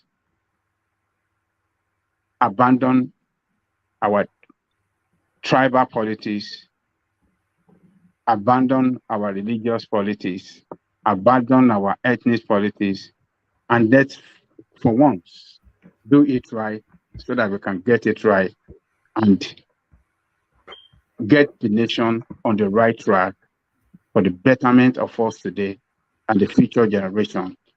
Vote for Omoyele Sowore, vote for AAC. That's what I'm recommending to you. I will not stop recommending it. So go and have a rethink and let's do the right thing. Other than that, let me thank everybody on the commentary section. Let me thank our brother Alexander Gomez, the chairman board of trustee woman where to move for his super chat. I thank Akashi, the secretary, and Kulata. I thank Honor Politics of Ye. I thank Okada the master. I thank KUs. I thank Bosman. It seems that he has left. I thank Jafar. I thank everybody on the commentary section. So I thank my sister, Sally B. So you are the strength of the platform. Come back tomorrow and do what you know to do best. And let me give the greatest thanks to one man that brings us together every evening, every day, to talk about that country. So I give it to you, one man. You have done it good again today. And I promise you tomorrow, when you bring it on, we shall join you and track it out again. Thank you, one man, the Eagle. See you tomorrow and have a good evening. All right, thank you, Ajahn Lekoko. So thank you, Ajahn Lekoko. So once you hear Ajahn Lekoko's voice, then that tells you that the session. So where am I? So once you hear Ajahn Lekoko's voice, so that tells you that the session has then come to an end. So Ajahn Lekoko rounds it off as only he can. And before he was rounding it off, you will notice that Ajahn Lekoko invited you to click on the like button. And if you are not already subscribed, so if you're looking at your screen and the word subscribe is showing red, then you have not yet completed what you need to do. So the subscribe button needs to be showing gray. So turn the red subscribe button into gray and then click on the like button as well. So if once you've done those two, you've fulfilled all righteousness to the platform. So fulfill all righteousness by clicking on the like and subscribe button. Having done all that, then come join me in the comment section where the conversation never stops. So I'll leave you here. Carry the conversation on with you in the comment section, but here I say peace.